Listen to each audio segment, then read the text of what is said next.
To just justify the title and the thumbnail of this video, I'm quickly gonna show you all of the stuff about Runan's Hurricane that, may not be known. So let's just quickly read through the item. It gives you 25% crit, 45% attack speed, attacks strike 2 additional nearby enemies, each dealing 55% of the damage, of the physical damage that your main attack does. These strikes can critically strike and trigger on-hit effects. That's what it says. It says, this is all it says.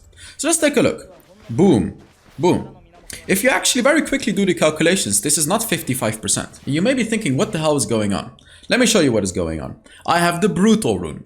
I'm getting a Rabadon's Death Cap right now. Just, now the Brutal is going to do magic damage. As you can see, 10 magic damage, this is coming from Brutal. The reason that it's being magic damage is because I have more AP than AD. And take a look. First things first. If I do this, you see, it does full damage on everyone. Now if you do the calculations, 55, you see 100 crit damage physical and 55 to the dummies. This is the physical part of the damage when it crits. This is 55%. But the brutal part, the on-hit part, is going to be 100%. Now let me show you something else. This not only works with the actual brutal rune. Let's buy a Wit's End. Wit's End does 80 bonus damage when you're level 15. The dummies have like a certain amount of magic resist, which is gonna have the damage. So like, as you can see, let's show it on a normal dummy first. I'm gonna remove this one. So look, boom, boom. 40 magic damage is coming from the Wit's End. Like you see the 40, this is Wit's End. If I hit enemies, it does full damage as well. Because it's magic damage. Just because it's magic damage, it does full damage. Now, if we go back to the Rabadon's Death Cap and buy a Nash's Tooth, as you can see, it does full damage as well. If I go full AP, like I'm even selling the Wit's End right here, I'm just going full AP. Let's take a look. Whatever, we're building whatever. We have 5 items. Take a look. Like, you can play full AP Ezra. I actually showed this build, well, not with a Runan's Hurricane, but basically, like, if you ever would want to go for certain builds like this, the Runan's Hurricane will apply the full magic damage on all enemies. Because it only cuts 55% off physical damage, but it doesn't cut anything from magic damage. So if you're playing Kill, for example, you'll do a lot of bonus damage. Or Rihanna, who does magic damage to the basic attacks. You see my point here? So it does full magic damage. So if in the future we ever get like sort of an ADC that does magic damage, Runan's Hurricane, is gonna have to be in your mind. Now I want to talk about something else with the Runan's Hurricane, which is gonna be the Blade of the Rune King. And this is gonna be the biggest one. So I'm not gonna fully explain Blade of the Rune King right now. I'll explain it like later on in the video. Basically, Blade of the Rune King does damage based on your maximum HP. As you can see, 427, you see it keeps going down.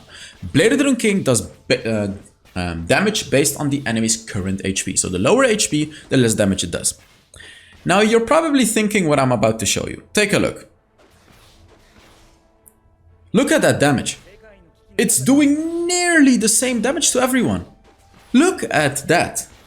Now why is that? That is because Blade of the Rune King is an on-hit effect, so it doesn't cut 55% of the damage. Look at how fast I'm able to chunk down these dummies. So if you are against a very, very tanky enemy, and for example you're playing Jinx, rather than going for crit, go for a Blade of the Rune King plus a Runan's Hurricane. You are gonna be shredding everyone. Especially if you add armor penetration to it, for example. And like if the enemies are full HP, your Blade of the Rune King part is also gonna penetrate the armor. So like, take a look. Look at that damage. You will do massive damage. Something else about the Runan's Hurricane.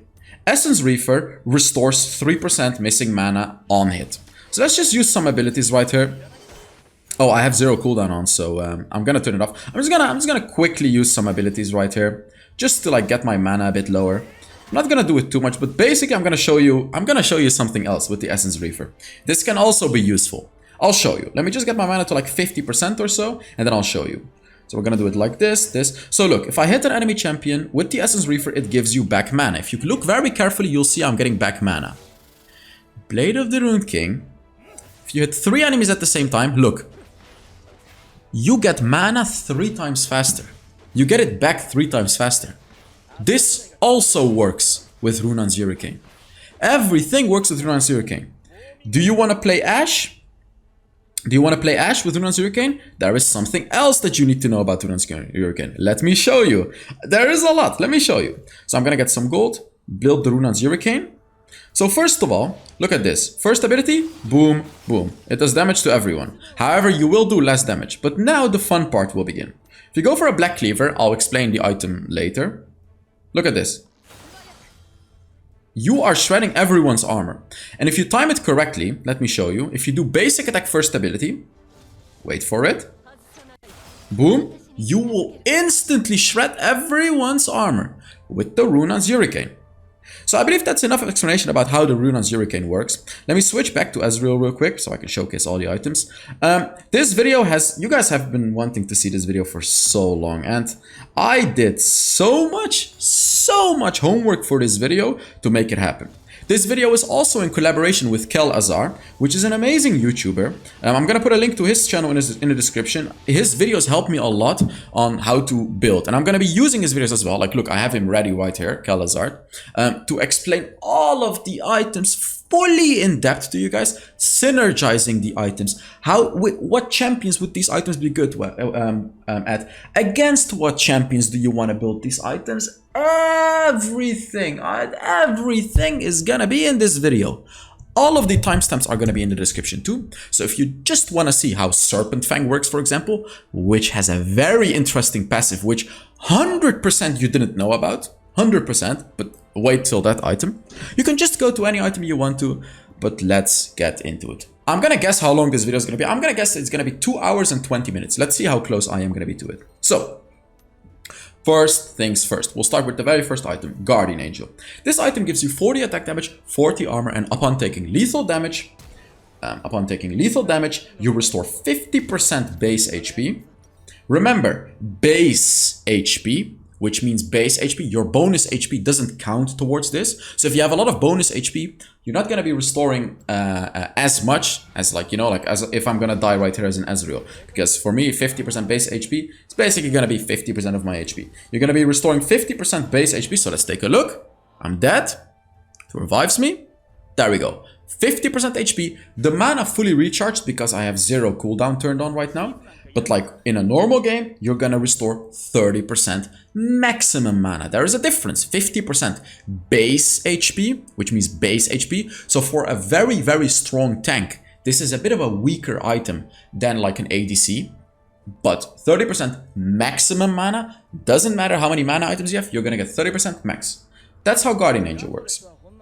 Let's sell it. Now we go to the Bloodthirster. This item gives you a lot of attack damage. 55 attack damage is a lot for an item.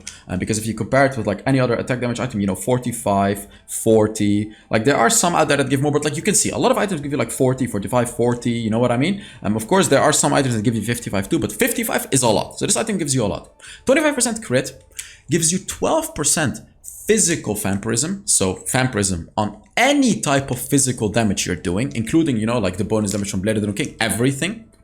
And then physical vamp overheals you. I'm reading it out right here. Overheals you, generating a shield that absorbs 40 to 320 damage. This scales with your level. At level 1, you're gonna get a shield that gives you a shield that tanks 40 damage. At level 15, it's gonna be 320 damage shield. And in between, of course, the levels, you're gonna get more or less of that. The shield decays out of combat over 10 seconds. So let's take a look. By the way, physical vamp overheals you. So whatever you're healing from physical damage. So when I'm doing, you know, abilities like this, it doesn't heal me at all. However, when I do my first ability, that's what gives me the shield. Of course, my ult won't, because Ezreal's ultimate does magic damage. So what you have to do some physical damage, as you can see. And now I'm getting a shield, as you can see. I get vampirism, and then it overheals me, generating a shield that is currently at 320 damage.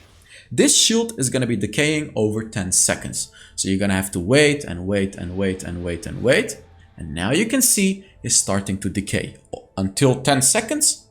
And then it's gonna be gone. Of course, when you fight again, you're gonna get the shield back. So that's how the item works. I recommend these items on strong champions like a Draven, like a Jhin, where you can very easily get full HP. and overcharge it, giving you the shield, which like really doesn't allow the enemy to bully you. It's very good against poking types of enemies because it constantly keeps you with the, with the massive shield that you have. So it's a very, very good item. Next up, we're gonna talk about Static Shift. And this item has something very, very interesting. So let's build it. It has a very interesting synergy, which I'm gonna be showing you guys much later on in the video, much later on. So what does this item do? It gives you 25% crit, 35% attack speed. These are not very good stats. Like honestly, these are not the best, but like a lot of these types of energized items don't have the best stats. Reason being is because their passive is incredibly powerful. First of all, it gives you an electric passive, which gives you 5% movement speed. It's important to know the names of these movement speed passives as well. Because if we look at Black Cleaver, the movement speed passive right here is called Rage. It gives you, movement speed, but this one is called Electric. If we look at any other sort of an item like Infinity Orb, it's called Destiny. If we look at Lichbane, it's called Bane. All of these items will give you stacking movement speed. However, if you look at, for example, if you look at this one, the boots, it says Rage again. If you look at Trinity Force, yet again, if you look below, it says Rage. So these ones are not gonna stack Rage. But this one, Electric, it will stack. And see this one, Rapid Fire Cannon, Hunter's Swiftness. You guessed it, it will stack with each other. Because energized items, you're gonna want to build them together. I'll show you later when I've explained all of them. So what does this item actually do? So 5% movement speed. Next up, we got energized. Moving and attacking will generate an energized attack. So let's take a look at how it looks. You can see below right here, the lightning. This is going to be the same icon for all energized items, like the Static Shift, like the Rapid Fire Cannon, like the Storm Razor. So look, moving around will give me stacks. If I flash, it gives me even more stacks, because it's not based on how much you're moving. It's based on how much, how far you've traveled. Now I wonder if you backport, what would happen? So let's take a look at it. So you're backporting, which means you are traveling very, very far away, which will instantly give you 100 stacks of energized. Another example, if Thresh throws you a lantern and you go through the lantern, you're instantly gonna stack up your energized effect. If you're playing, Lucian, for example, Lucian constantly dashes, so like Lucian dash, attack, boom, boom, Lucian dash, you know what I mean? You're gonna be stacking it up very, very fast. So naturally, you have to think, who do I want to build this item on? These energized items. You want to build them on fast champions. You want to build them with champions that can, buff your movement speed, buff your moves and stuff like that. So like Yasuo is a good example as well. His third ability constantly dashes him around, which will stack up the Static Shift very fast. So now let's actually talk about what this item does. Energized attacks gain 50 to 120 bonus magic damage that bounces to 5 nearby enemies. Let me show you. Boom. You see that lightning right there? It's all about the lightning. Let's take a look at it again. Boom. You see it does magic damage, 60 magic damage right now. The reason that it does 60 is because I'm level 15 right now. I'm actually doing 120, but remember, the dummies have armor and magic resist, which exactly cuts the damage in half. So I'm doing the full damage to them and to 5 nearby enemies. This effect's damage can crit. You saw that earlier on. When it crit, I'm going to be buying some crit items right here to guarantee the crit real quick. So I got 100% crit right now. Let's take a look. You can crit it as well. So naturally, this is a good item to go for in your build when you already have a lot of crit. When I play Jhin, for example, sometimes Static Shift is going to be my last item, because it's a very, very strong item as your last item, especially when you have a lot of crit. Next up, read the below part. This effect can crit and applies the effects of energized attacks to all enemies. The only energized attack you have is this one, the Storm Razor. So I'll explain the Storm Razor later, but basically the Storm Razor slows the enemy. So you guessed it, when you have the energized effect, when you stack both items, boom, you'll be slowing all of them. You'll be applying the slow on all of the enemies you've hit. This makes stacking up energized items very, very good. Also, something else you need to know about the energized items. So let's take a look. We're gonna damage them. Boom! The energized damage doesn't stack. So the effects stack, but the damage, as you can see, doesn't stack with the lightning when you have it. Which is a bit of a shame, to be honest. But, oh well, it is what it is. It's still gonna be worth to stack for the effects. So that's what the static shift does. So it does damage to all of the enemies. And this damage can apply effects from stuff as well, which I'll tell you guys later. You know what? You know what? Let's tell you already. Serpent Fang. I'll explain this item later, but you know, this item reduces shields, right? Like this item reduces shields. Take a look. The lightning, boom. All of the enemies get anti-shield. Did you see that? The lightning is able to apply the anti-shielding, boom, of the Serpent Fang to everyone. Now think about this for a second. Think about this. Static Shift plus Serpent Fang versus Sona. You see? You can combine these items. If you hit an enemy with a Sona just like this, just once with the Serpent Fang, you'll be able to apply the anti-shield to everyone, and she's not going to be able to shield them as much. Alright, next item is going to be a Blade of the King. There's a lot of text, but let me make it simple for you guys. Let's go to the text together. By the way, I want to say, this video took hours, days, weeks, months of effort. I studied all of the items many times, watched infinite YouTube videos, looked at so many guides from PC League, looked at so much everything, talked with people, and even the last minute talk with Emma to help me up with some items as well. Give it a like if you want to, because this video, it took effort, okay? It took so much effort, and if you give it a like, it's a small effort for you, but it really supports the channel, really supports the video. And if you have any questions about the items, put them in the comments, and I would love the community to respond to the questions if you have answers to them. I will be responding too, but of course if the video hits like, you know, 1,000, 1,500 comments, I won't be able to respond to everything. So if you guys can help out each other with that as well, I will as well. I'll actively pay attention to it. That would be amazing. And I am doing as well. The skin giveaway is not going to be on this video, but I am doing it this month anyways. So Blade of the King. How does this item work? Let's take a look. 20 attack damage, 35% attack speed. These are not good stats. But yet again, it's all about this right here, the passive. First of all, 10% physical vamp. I explained earlier, physical vamp, if you do 100 physical damage, 10% physical vamp is gonna heal you 10 HP. You do 1,000 physical damage, is gonna be 100 healing. This is obvious. Next up. Oh god, that's the wrong screen. Ruined Strikes. Attacks deal bonus physical damage equal to 6% of the enemy's current health on hit. Melee attacks do 9%. So if you build it on Darius, Yone, Yasuo, melee champions, it does 9%. On a ranged champion like Ezreal, it does 6% damage. Next up, it does a minimum amount of damage. This is only to like be really good, to be better early game against squishies, and so it's not useless when the enemy is sitting at like 10% HP. However, the obvious thing about this item is it does a lot of damage against full HP enemies. It does way lower damage against enemies that are lower HP. The whole point of this item is to get the enemies to lower HPs. Now think about it. How do you want to build this item? In what kind of drafts? Let's say you have a Katarina in your team with an Infinity Orb, and the enemies have a lot of tanks. This is a perfect scenario to build a Blade of the King, because Katarina is finishing off the enemies. You need to get them to low HP. See, whether you're playing Tristana, Lucian, Jinx, any sort of a champion, attack speed type of champion, Vayne or anything like that, you have to adapt. Go for the Blade of the King if your team has like finishing touch.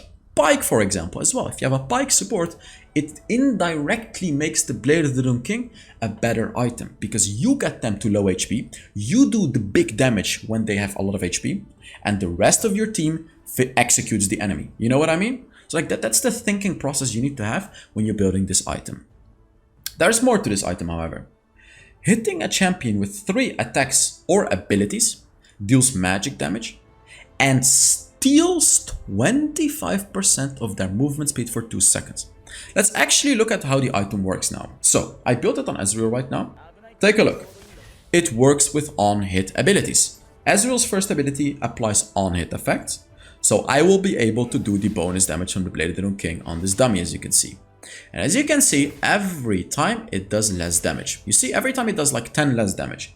This is because the dummy is at lower HPs every single time I'm hitting him. Every time I'm hitting him, he gets lower and lower HP, which means everything is going to do less damage. You see, every time I do less damage.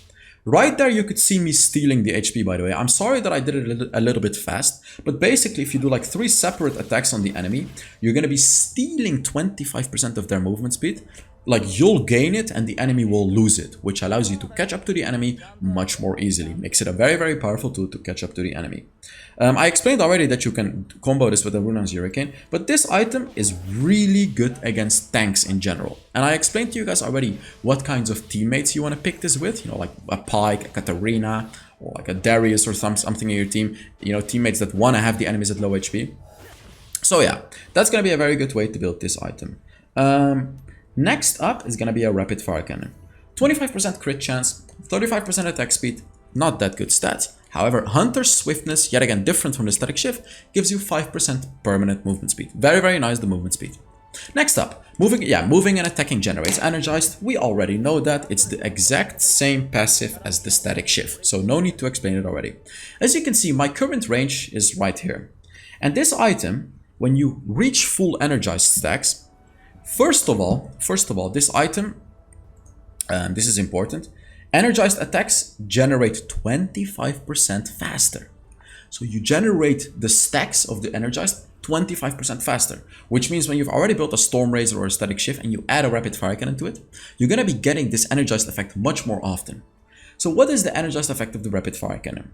You gain 125 attack range, melee champions gain 50, but it's mainly about the ranged champions gaining 125 attack range. Let's show it. So you can see my attack range is here right now. Look. And boom, suddenly I gain 125. So I'll have a lot more range, as you can see. I cannot reach the dummy anymore. That's really it with the item. See, this item is going to be good against like long range type of champions. Like if you're against a Ziggs, against an Orianna. Basically, if you want to bully the enemy from a really long range, if you're playing Caitlyn or Jhin or Draven or Jinx, any champion really, and you want to bully them from far away, Rapid Fire Cannon is going to be great. Especially combined with a Storm Razor, you'll be able to slow the enemy from very far away very, very easily because you can maintain a safe distance while enjoying the bonus range from the Rapid Fire Cannon. I already explained the Rapid Fire Cannon to you guys early on in the video, so I'm gonna skip it for now. Next up, we got the Yumos Ghostblade. Apparently, it's pronounced Yomu's Ghostblade, but I don't care. I call it Yumos Ghostblade. I think you guys are used to that as well, so I'm gonna call it the Yumos Ghostblade as well. 50 attack damage. Next update, by the way, from me uploading this video, it's gonna be 55 attack damage. They are gonna increase the cost by 100 gold, but this item will be cracked. It's already a really strong item, but it will be even stronger. And it gives you 15 ability haste.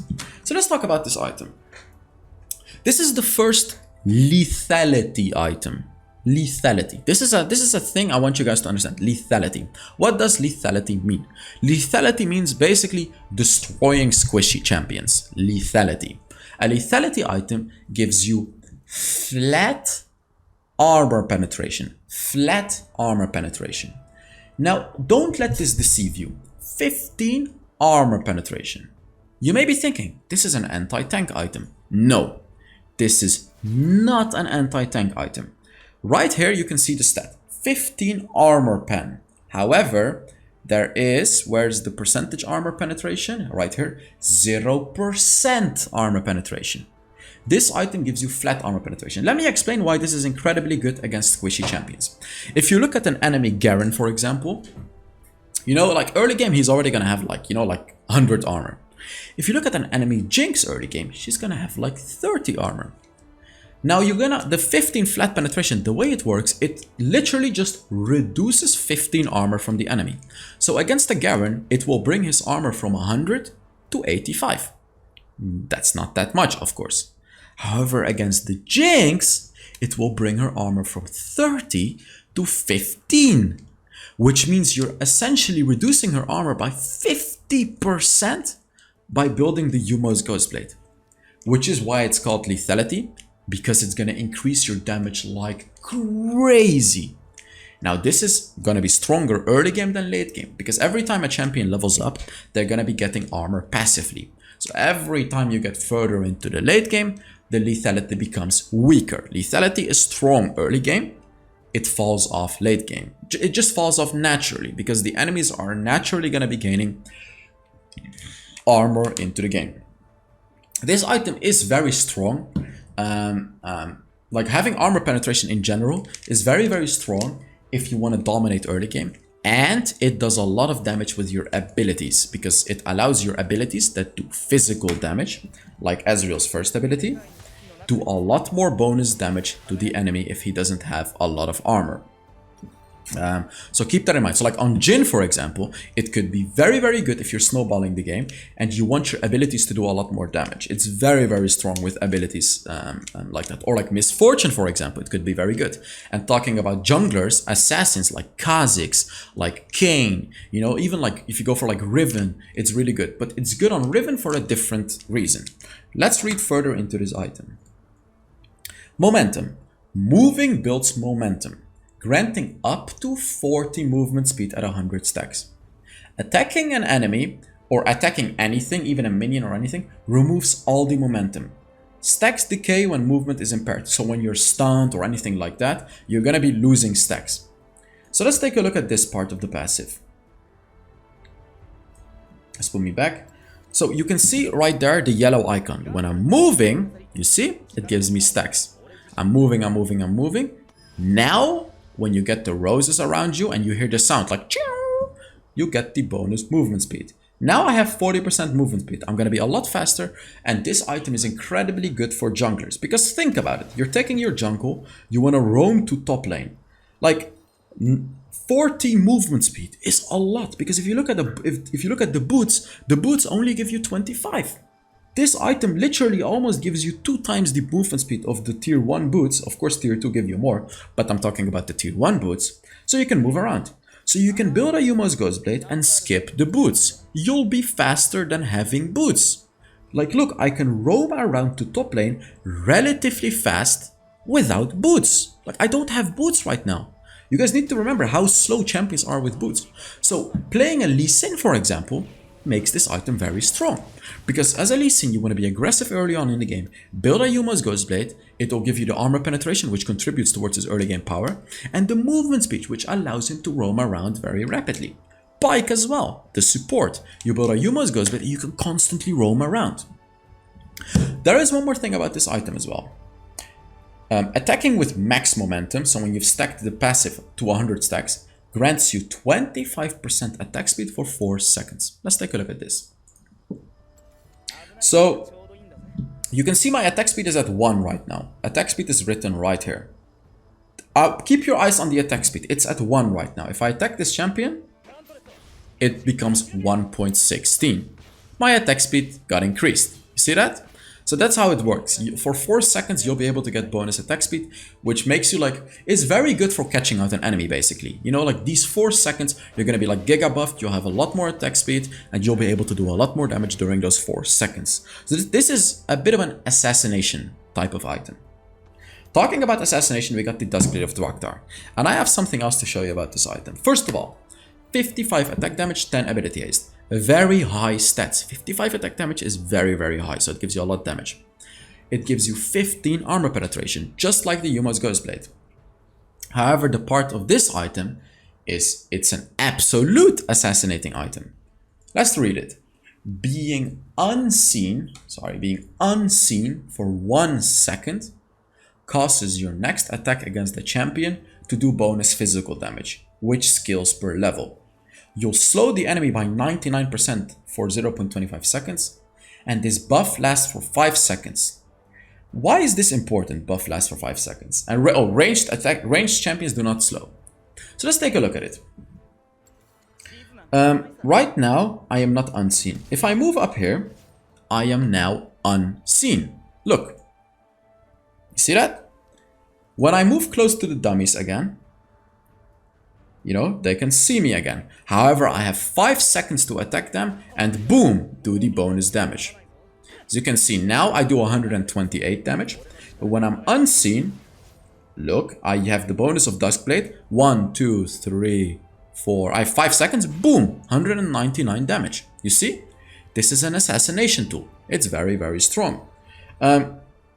Your next attack. So like even an ability will do the bonus damage, by the way. So like let's take a look. If I get close to an enemy, I can use my ultimate even. Boom. Actually, it seems like maybe only a physical ability does the damage. So let's take a look at it. Boom.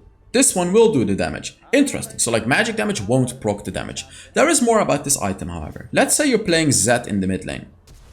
You built a Duskblade of Draktar, okay? You want to roam around to check your blue buff. So let's take a look. We're roaming around. Just quickly oh, I hit the blue buff accidentally. I'm sorry. But yes, we're roaming around. We just kind of quickly want to see what's happening at our blue buff. And suddenly it goes on a cooldown, the Duskblade. I go back. I get my Duskblade back. It goes on a cooldown. What does this mean? This means I am not unseen anymore. What does this mean? There's either an enemy here or an enemy ward that revealed me. I can 100% tell right now that the enemies can see the blue buff. 100%. If you have a Duskblade of Draktar and you walk into a bush, for example, like let's say you walk into this bush and the Duskblade goes on a cooldown. You'll 100% know that they have a ward right here. So then you can put a control ward to destroy the ward. So let's take a look at what the hell's happening here, because they can clearly see me. Boom. A dummy has been hiding here for 35 minutes just to reveal me. Because of this dummy, I wasn't unseen anymore. Look, now I'm unseen again because I'm behind the wall. He's right here, but he cannot see me because of the wall.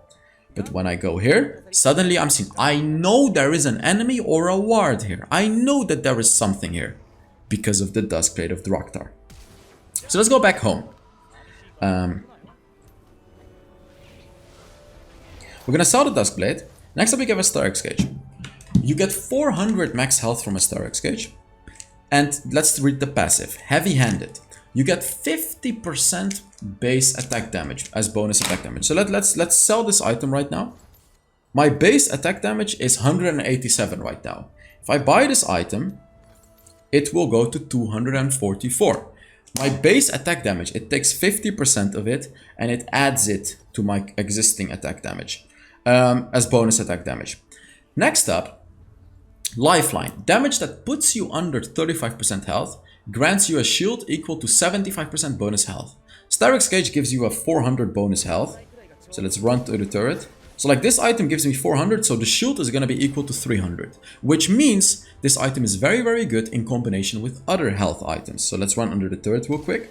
When I get under 35% HP... Oh, by the way, when you get under 35% health, it gives you a shield equal to 75% bonus HP. It decays over 3 seconds. And triggering the shield increases your size, so it makes you bigger, which means the enemies can hit you more easily. Your hitbox is going to be bigger. And it grants you 30% tenacity. 30% tenacity for 8 seconds, which of course reduces crowd control. So let's actually go under the turret and see what happens with the shield. Look, I'm getting damaged. And now, suddenly, you see, minus 300. Did you see that minus 300? That's because my shield tanked the 300. I became bigger in the game and I was able to get 30% tenacity. That's what the item does. Now, when do you want to build this item? You want to build this item if you have a lot of HP items, and you want to build this item if you want to dive balls deep into the enemy and they have a lot of CC. For example, you're playing Camille and the enemies have like a Morgana, they have a they have a Varus, those types of champions. When you proc your Sterex Gauge, you're gonna be super slippery because 30% tenacity is no joke. Like, you have so much tenacity and you're constantly gonna be able to dodge, run away from their CC because of the tenacity. And in addition to it, it gives you the shield as well. Next up we get Infinity Edge. Gives you 55 attack damage, 25% crit rate. And instead of your crit chances doing 175 damage, so like 75% bonus damage, now they'll do 105% bonus damage. So let's take a look. 128. I have Conqueror, by the way. 298. Suddenly it does so much more damage. Like, it's more than double the damage If we get a little bit lucky, there we go. It's more than double. This item is basically mandatory to go if you have like a crit champion. If you play Jinx crit, if you play Tristana, you play Jane, you play any crit champion really, like 90% of the crit champions, you want to go for the Infinity Edge. Like, if every single basic attack is a crit, this item literally increases your damage by a further 30%. So, it's a bit of a no-brainer, you go for it. Remember, this item increases damage of critical strike. So it works with Garen's third ability, for example, because Garen's third ability always crits. So like, I'm actually going to show you. Why wouldn't I show you? Yeah, you know what? I am going to show. I know a way to show you. Let's go to Garen. Give myself some gold. First of all, I'm going to build a Bloodthirster. Look, Bloodthirster, 32, it crits 32. Bloodthirster gives you the same stats as Infinity Edge. 55 attack damage, 25% crit. Look. You see? So when I... how much damage did it do again? 32, okay. So when I built the Infinity Edge, it does 39. It does 39 as you can see. You see that? Now it does 41 because of the Conqueror. But basically, it does more damage. So not only does the Infinity Edge increase your critical basic attacks, it also increases your abilities if they crit. If your ability can crit, so Miss Fortune, for example, her first ability crits, always the second part. So of course with the Infinity Edge, you guessed it, it will do bonus damage. Something else that Emma told me, which is someone that I talked to on Discord,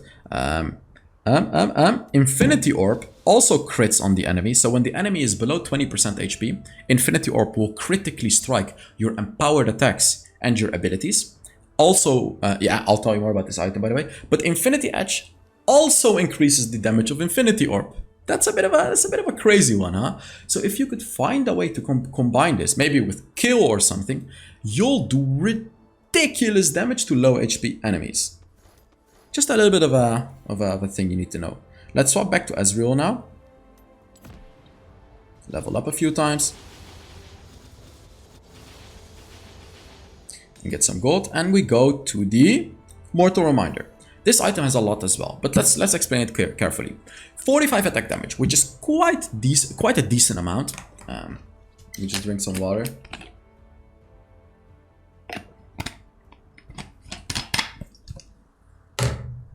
Last Whisper. This item gives you 16 up to 30% armor penetration. How does this work? This works with level. I am level 15 right now, which actually I'm not. No, I am level... What level am I? I'm level 12. I'm level 12, which means I currently get 27% armor penetration from the item. However, if I level up a few times, 1, 2, 3... Now, as you can see, the item gives me 30% armor penetration, which makes this a bit more of a late game item. You don't want to go for this item very early on in the game. Like, you never want to build this first item, even second item. You always want to build it third, fourth, fifth. Because you want to be like, at the very least, you know, like level 10 before you build this item. Because then at least you're going to be able to enjoy like, you know, level 25% armor penetration and above. Something about armor penetration, which is important to know. This is armor penetration only for you. You are not shredding the enemy's armor. Only you are penetrating the armor. Only you. You're not doing anything with the enemy's armor.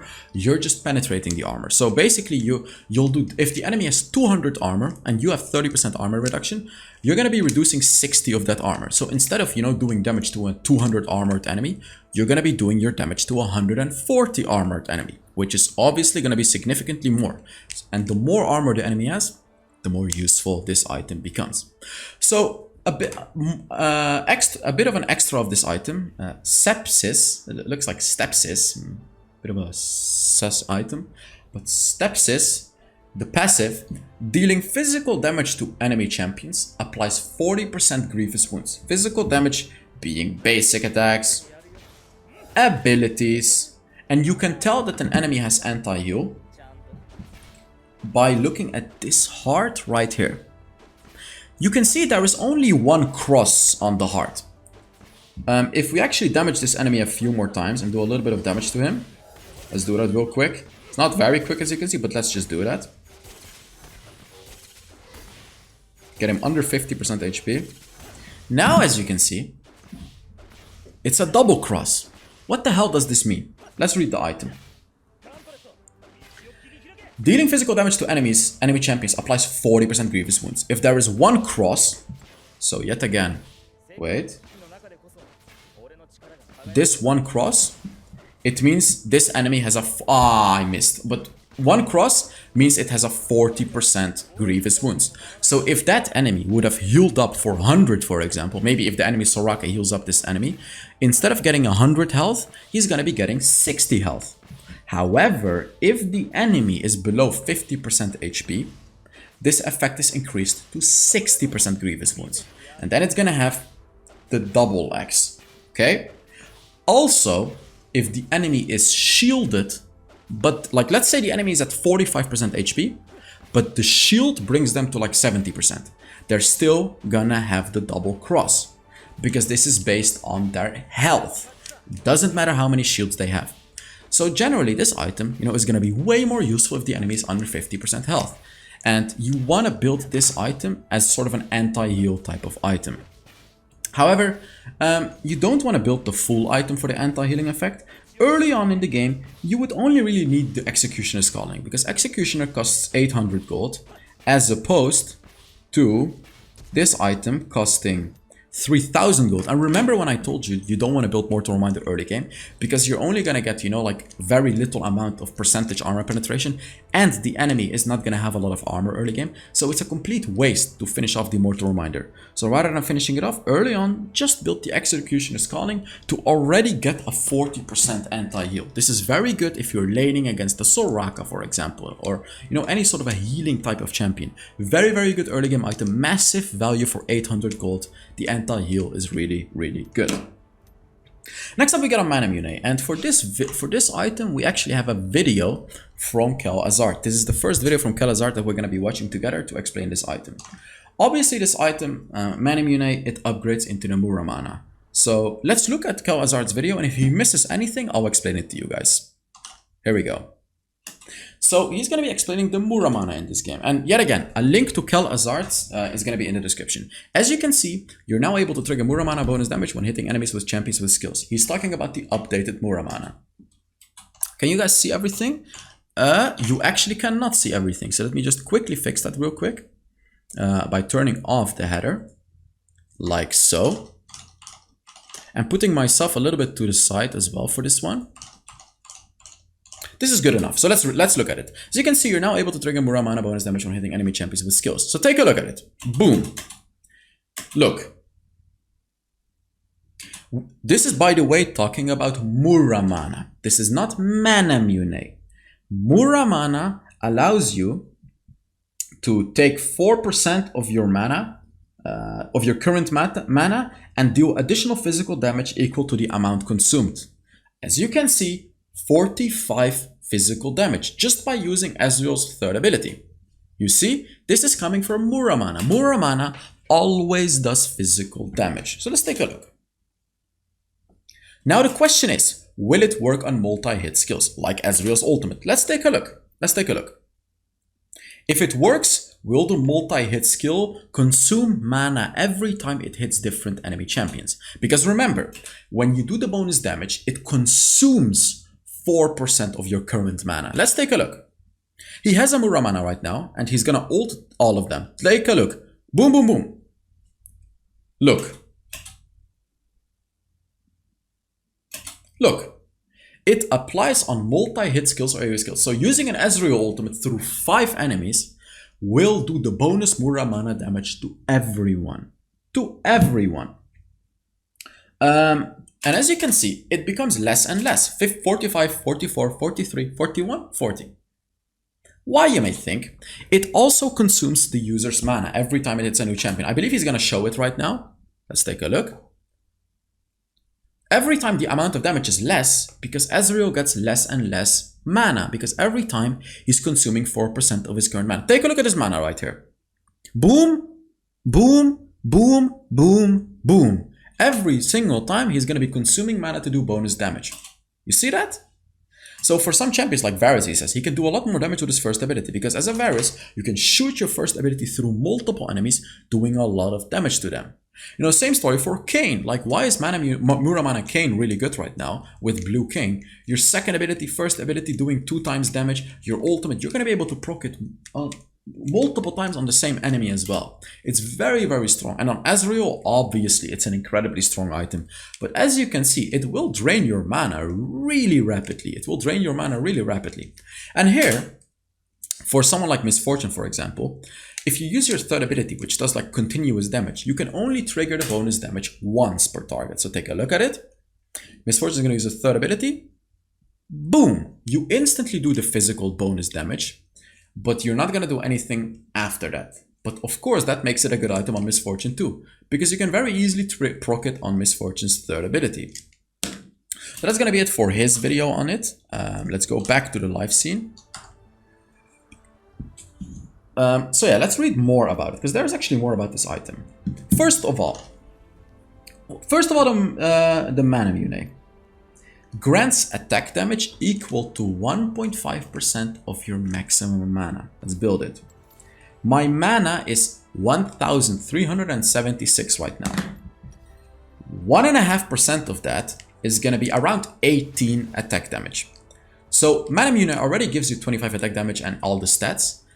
The all passive is going to give you an additional 18 attack damage. Obviously, that's not a lot. But think about it. If you fully stack up the Mana Mune, it gives you 700 more mana. If you build an Essence or if you build like items that give you even more mana, I don't know, like a Luden's Echo or something like that, you're going to get even more mana, which is directly going to be buffing your attack damage with this item. And yes, it works with Mana Flow Band as well. If you have a Mana Flow Band, it's 300 more max mana. 1.5% of that is going to be another 4.5 attack damage. You may think that's not a lot, but for a rune, that's actually quite significant. Next up, you can stack up this item by using basic attacks, by using abilities. Boom, boom, boom. However, if I use another one now, it doesn't it doesn't stack. Yes, you can see it doesn't stack with everything. Why, you may think? This caps at 700, by the way. Every time you use an ability, like this gives you bonus mana. Like now I have 50 more mana, which of course is going to be buffing my attack damage, because it buffs my maximum mana. Let's see. This triggers up to 3 times. I'm reading the bottom part right now. Triggers up to 3 times every 12 seconds. You may only carry 1 tier, yeah. But basically every 12 seconds, you can use it 3 times. So when I'm here, when I'm walking out of base, 1, 2, 3. And now it doesn't work again for 4 seconds. When 4 seconds are gone, I can use it again. When 4 seconds are gone, like now, I can use it again. Now I can't use it. 4 seconds, I can use it again. It's basically like every 4 seconds, you get a charge. And it charges up to 3 times. And then you can use abilities randomly on the map and constantly get Tear of Goddess. Every 4 seconds, you get a charge. Think about that. How do you want to play around this item? Like, let's say you're playing Ezreal. You just backported home. You're sitting at 150 stacks. You go home. What do you want to do? You're buying your items, whatever. You want to use your abilities in base. 1, 2, 3. And then you walk back to your lane. You wait 4 seconds. You use another one. I know this is going to cost you mana, but you wait. You do it again. The reason that you want to do it like while you're on your way, because if you didn't do it, you're not going to get your Muramana upgrade fast. But when you're constantly using your abilities while running, again, I know you're losing mana this way, but you need to do it like this to get your mana. Like, as you can see, from home to here, I got like 80 mana or 80 stacks of the Tear of Goddess just by walking to my lane and using my abilities. So when you build any sort of a Tear of Goddess item, you want to do it like that. So now let's talk about the Muramana and see if Kelazart missed anything. It still grants you attack damage equal to 1.5% of your maximum mana. However, now it refunds 15% of all mana spent. If your ultimate costs 100 mana, now it will cost 85 mana. And also, all of the mana the passive is using, you're going to be refunding 15% of it, of all of the mana you're spending. Next up, Shock. This is the addition you get when you have a Muramana. And you upgrade to Muramana, by the way, when this is at 700 stacks. When it's at 700, you upgrade to the Muramana when you have the item. let's see, where were we? When you hit an enemy champion with an auto attack, it drains 2.5% of your current mana and deals bonus physical damage equal to the amount consumed. Let's look at this real quick. 2.5%. I'm gonna turn off zero cooldown. I have 1600 mana. 2.5% is gonna be like 40, basically 40 physical damage. And the dummy has armor, which will change it to 20. Let's see if my math is good. Oh wait, of course I can't see how much extra I'm doing. Ah, that's sad. I'm pretty sure I got the math perfectly. I nailed the math. Basically, I'm gonna be consumed. Oh, I don't have a Mura mana yet. I'm so stupid. When you finish the Mura mana, you're gonna be doing bonus damage to that enemy based on your maximum HP, based on your maximum mana. Current mana. Oh, I made that one mistake and my whole brain is farting right now.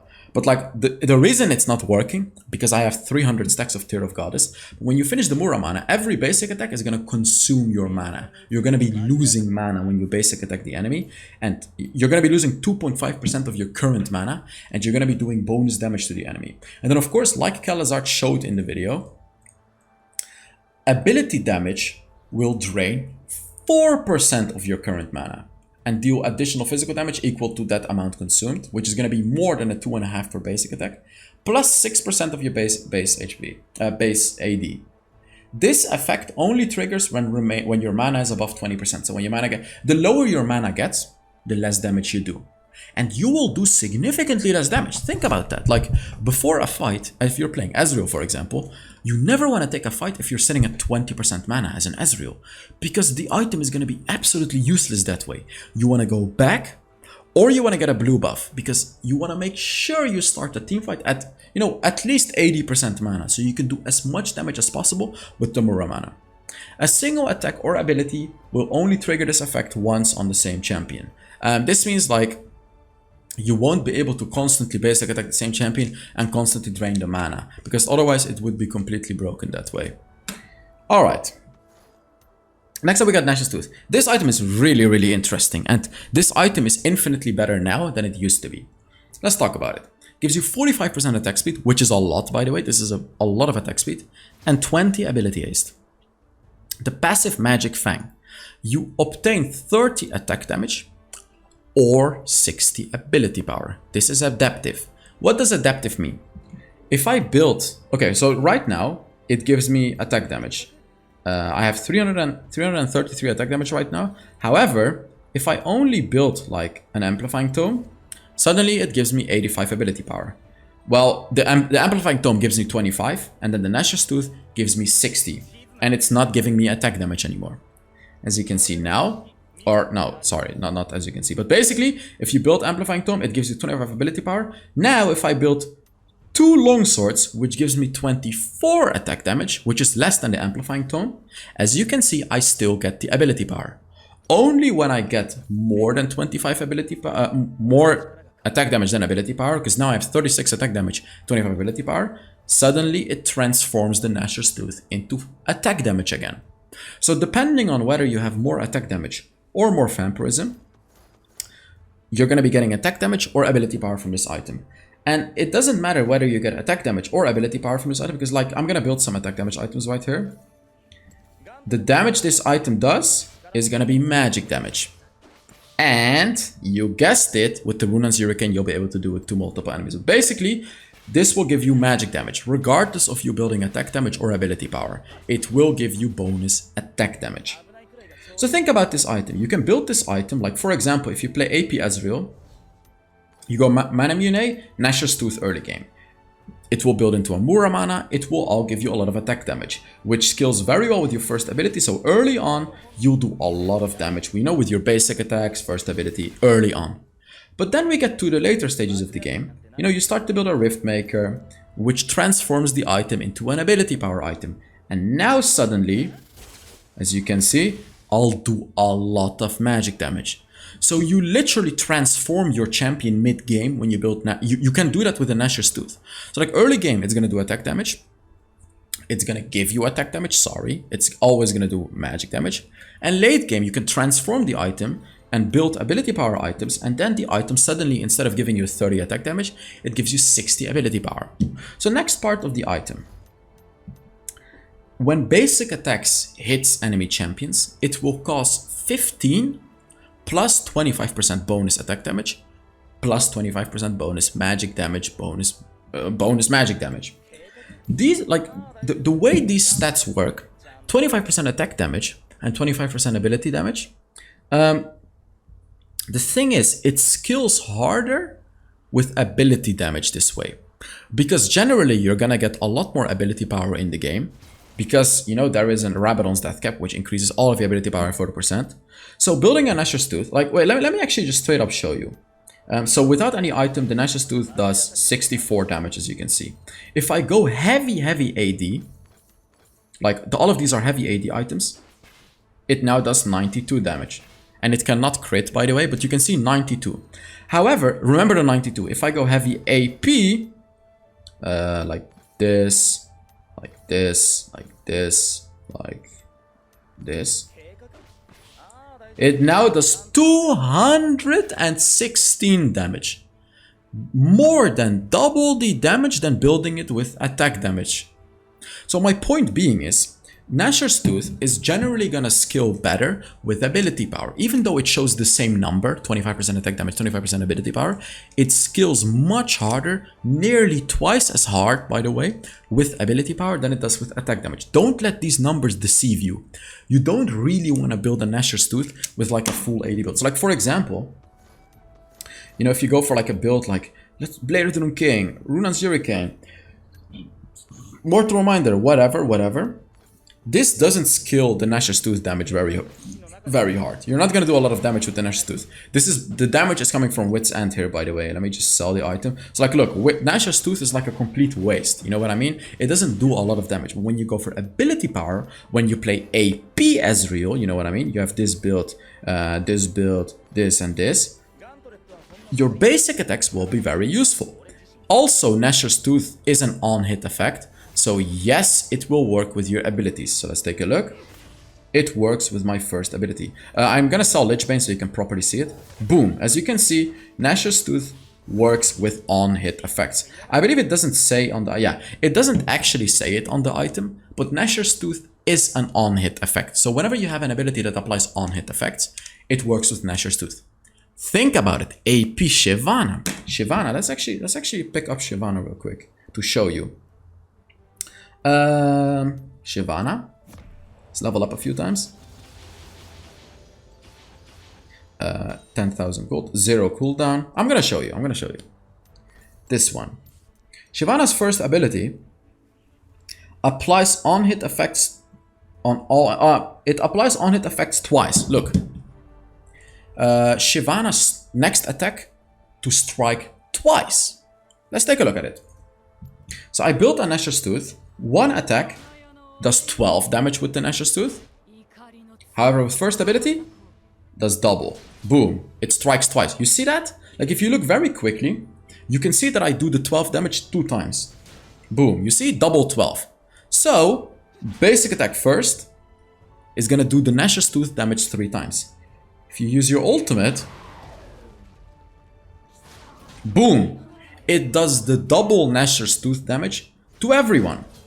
Now think about it, guys. Full AP Shyvana with a Nashor's Tooth. Boom, boom. I'm gonna get a little bit more gold. Boom, and boom. Take a look. Boom. Take a look.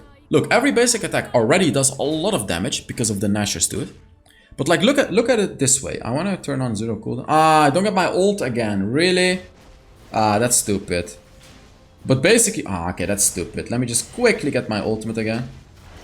That's so stupid, actually. Just get it quickly.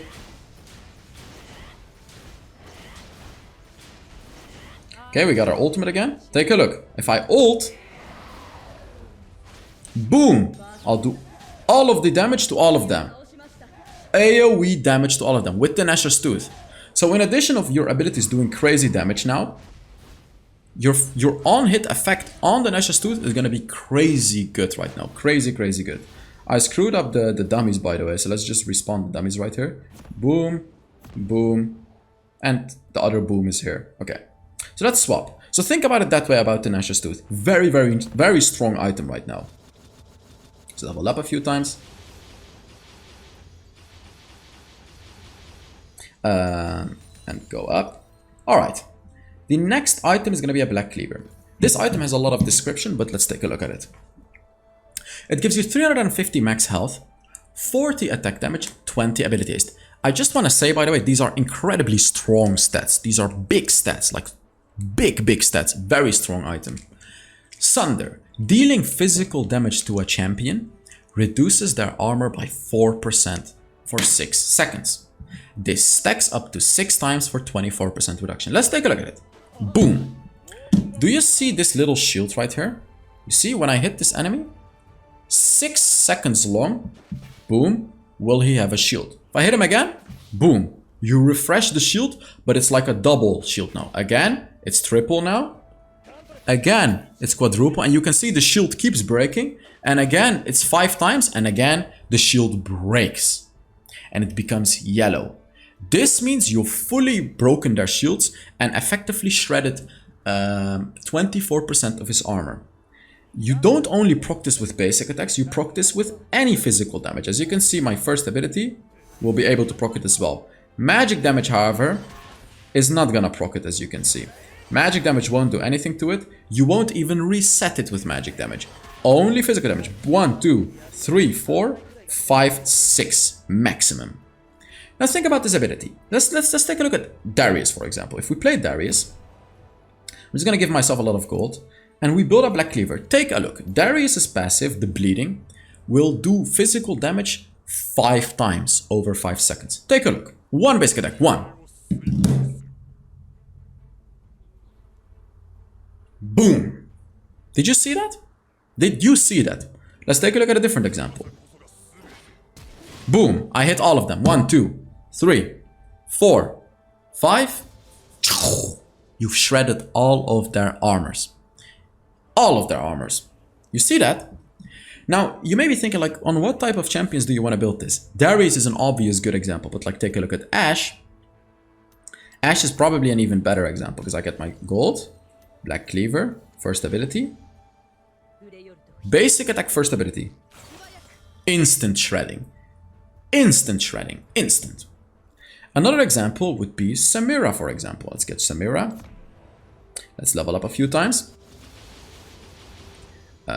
Get myself gold. And get a Black Cleaver. I love Black Cleaver on Samira, by the way. Take a look. Look, if you ult, look at it. Shred it. You will be shredding everyone's armor when you use your ultimate on Samira, for example. There is more to this item, by the way. Let's keep Samira, by the way, because why the hell not? There's more to this item. In addition, oh, by the way, the way this works, this is different than this one. With a Mortal Reminder, you're gonna be penetrating the armor. You are penetrating their armor. But Black Cleaver, you are reducing the enemy's armor. So the enemy is gonna have 24% less armor. So your allies are all gonna have 24% armor penetration against them. Now, if your allies, have a Mortal Reminder in addition to the Black Cleaver is gonna be reducing it by 24%, so they're gonna have 76%, and then the Mortal Reminder is gonna reduce it by a further 30%, which is gonna make it 14.8. 22.20, around like 22.2% extra. So they're gonna, you can effectively reduce the enemy's armor by 46.2% if you have a Black Cleaver and a Mortal Reminder, which means 46.2%, guys. Like, the combination of these items allows you to do that, which is of course crazy. So yeah, this item reduces enemy armor for everyone. They're gonna take more damage from your teammates. They're gonna take more damage from turrets. Remember that one too. They're gonna take more damage from minions. They're gonna take more damage from... They're gonna take more physical damage from everything. You are shredding their armor. Also, dealing physical damage grants you 20 movement speed. And kills, so like kills or assists, grant you 60 movement speed for 2 seconds. These bonuses do not stack. So when you kill an enemy champion, it's not like they stack, so you'll get the 60 for 2 seconds. Ranged champions get half the values. So whenever I basic attack an enemy, I will get 20 movement speed. Boom, Boom, constant. Like, look, if you look at my movement speed, it shows it. Oh, it shows it below me. This one. Look, 340. Look at it. If I move around, basic attack, 359. It should be 360. I'm not sure why it works like that, but look. After 2 seconds, it reduces. It works in a pretty weird way. Oh, what? It works like that? Wait a damn minute.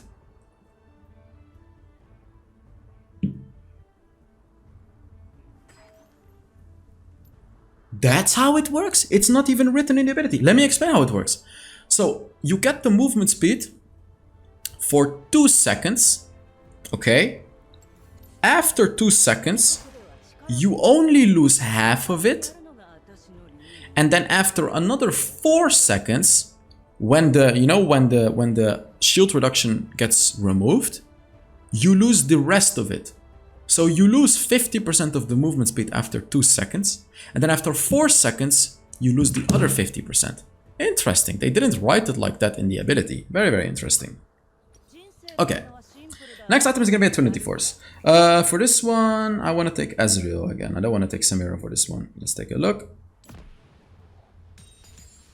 Level up a few times. Actually, level up a few more times just for the first ability. Okay. Let's build a Trinity Force.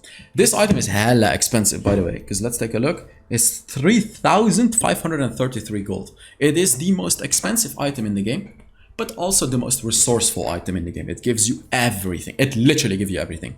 250 max health, 25 attack damage, 30% attack speed, 25 ability haste. These are incredible stats, by the way. These are the strongest stats that any item in the game gives you.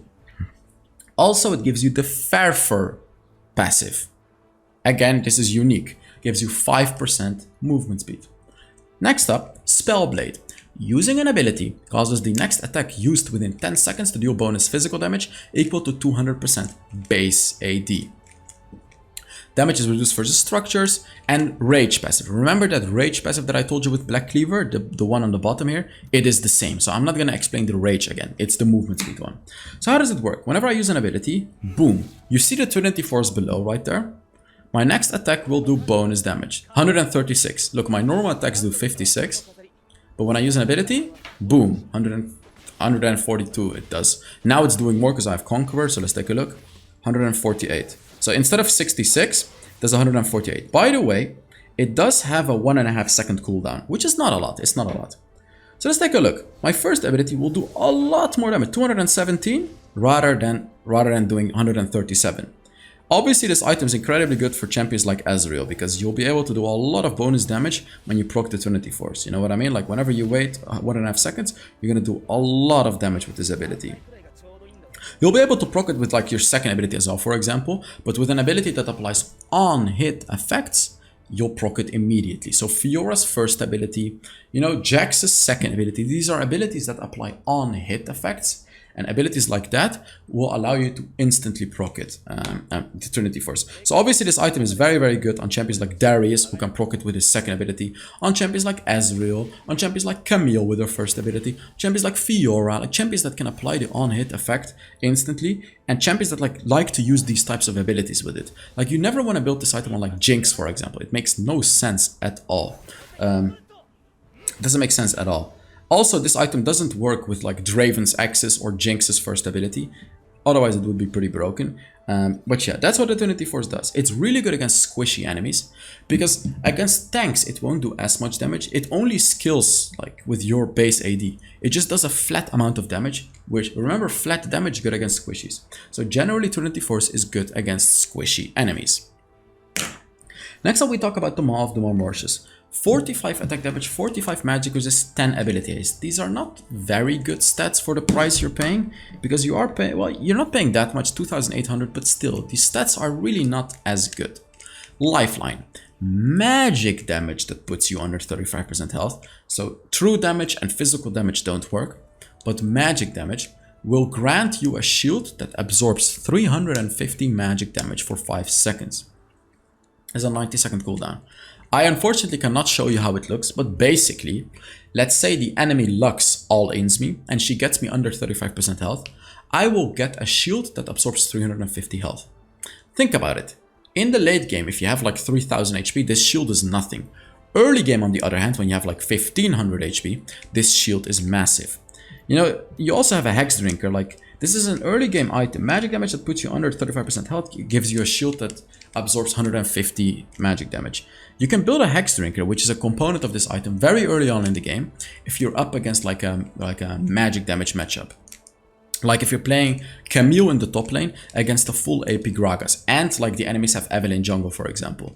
Then you can be building a Hex Drinker against them, and you know, you'll have 30 magic resist, and whenever you get under 35% health, you're going to be getting a shield that absorbs HP. The full item is like basically a big Hex Drinker. However, it has a lifeline, which is called Life Grip.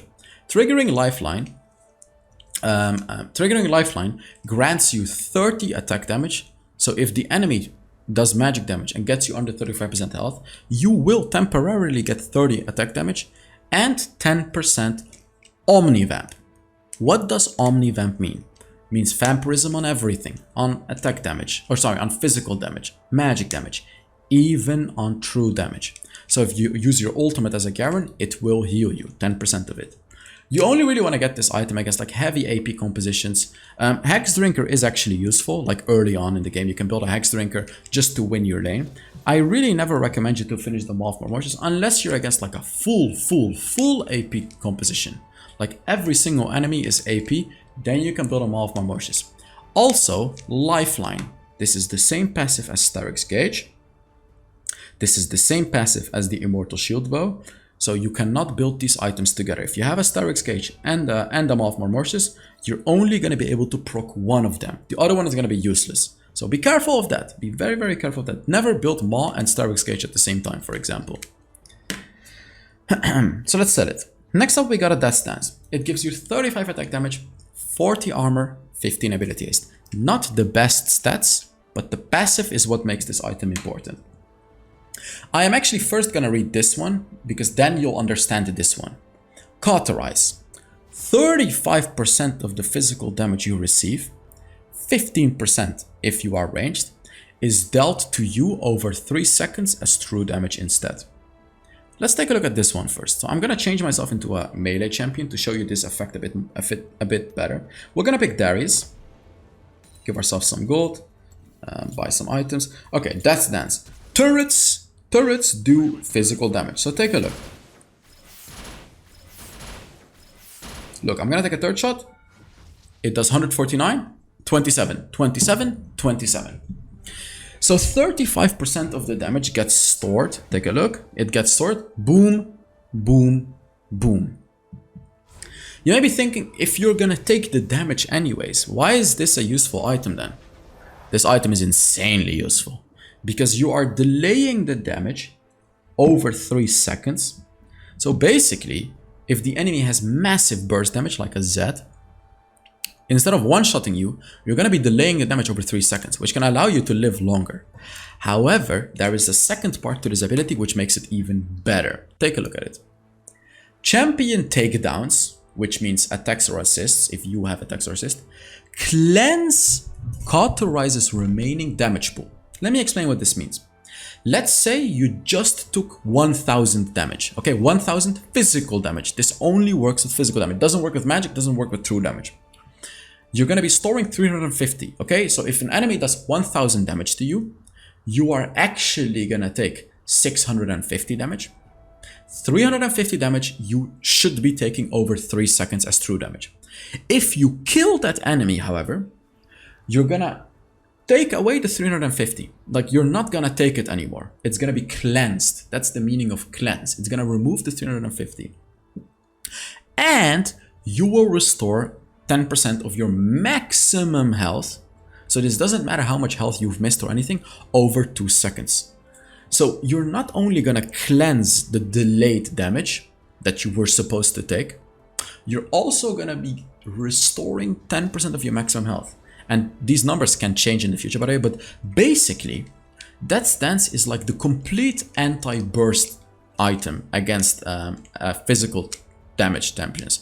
So against a Kha'Zix, against a Zed, against a Blue Kayn, Death's Dance is an absolute killer because you are literally taking away 35% of their damage. Of course, you will take it over time, but if they die, you're not gonna take that damage and you're gonna be healing up. This is an incredibly good item against heavy AD compositions. If the enemies don't have true damage, so like if you're against like a Jarvan, Riven, Jinx, and the Zed mid lane, always build at that stance when you're playing a Bruiser, when you're playing Darius, Garen, when you're playing anything like that. However, if the enemy have a Vayne, that stance is not going to be as useful because you're not going to be able to delay the true damage from Vayne, which is, you know, nearly half, or like probably half her damage. So that's how you have to think about this item. Are you against heavy AD? Then you're going to be building the Death Stance. Next up we got Phantom Dancer. It gives you 25 attack damage, 25% crit rate, and 30% attack speed. Quite decent stats, but yeah, honestly these are pretty good stats. Quite decent, I would say. It gives you 5% movement speed. Shadow Walk, yet again a unique one. This one is unique. Next up we got Spectral Waltz. Gain 7% movement speed when you attack for 3 seconds. You get the movement speed for 3 seconds. And after attacking 4 times, you gain 25% movement speed. 25% attack speed for the same duration. Let's take a look at this real quick. I'm gonna swap my champion actually. Actually, we can do it on Darius. Why the hell not? Let's see. I'm gonna attack a champion real quick, just here, so we're out of combat. We currently have... Let's wait for the Phantom. Okay, 400 and... Oh, wait, you can't see it. We currently have 450 movement speed. Pay attention to this number, okay? Pay attention to the movement speed indicator. I'm walking 415. If I attack an enemy once, it becomes 437. If I attack again, it remains at 437. So you can only get this bonus once, the 7%. You get it once. However, after attacking 4 times, currently my attack speed is at 0.97. Take a look at it. Keep your eyes on the attack speed. I attack the enemy 4 times. 1, 2, 3, 4. Now it buffs my attack speed and I'll have bonus attack speed. So, you know, in longer types of fights, look at this attack speed. It is quite ridiculous. 25% is a lot. Because remember, this item already gives you 30% attack speed. If you add the 25% of that as well, it gives you 55% attack speed, this item. It's pretty crazy. However, let's wait a second. Let's just wait a second. 97 to 113. Which means 16 bonus, which means that 25%. It's written a bit wrong, I would say. You don't actually get 25% attack speed. You get 25% bonus attack speed. Because it adds 25% to your attack speed pool, rather than actually increasing it by 25%. Let me explain what I mean. If you have... How can I explain this without confusing you guys? You already have like 30% bonus from the Phantom Dancer. The 25% gets added to this bonus, which means you're not actually getting like a full 25% buff. You're only adding it to your current attack speed. So like if you already have a ton of attack speed, this is not going to be as useful. However, if you go for like a full attack damage type of build, like you build an Infinity Edge, a Bloodthirster, a Yuma's Ghostblade, I don't know, a Death's Dance, no attack speed at all, and you want attack speed, the perfect addition to a build like this would be a Phantom Dancer. Because you're gonna do a lot of damage with your basic attacks. And Phantom Dancer, wait for it, it's gonna give me a lot. Look at the attack speed that the Phantom Dancer gives me. Look, this is one attack speed item.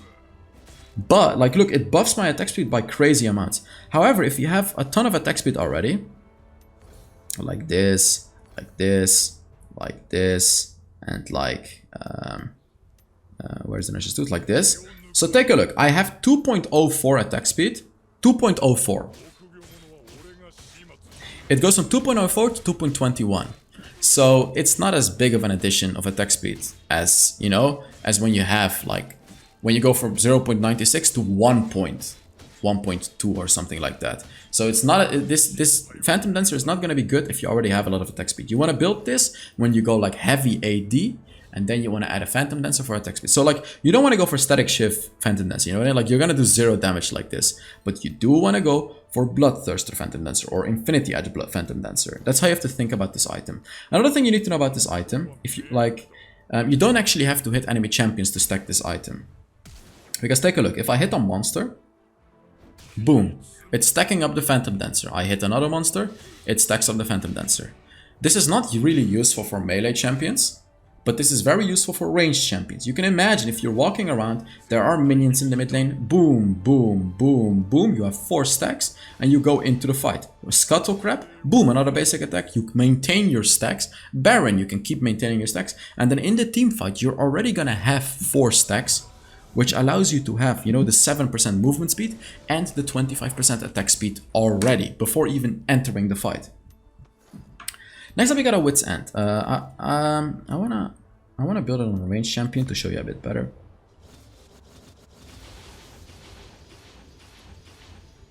Okay, let's build a Wit's End right here.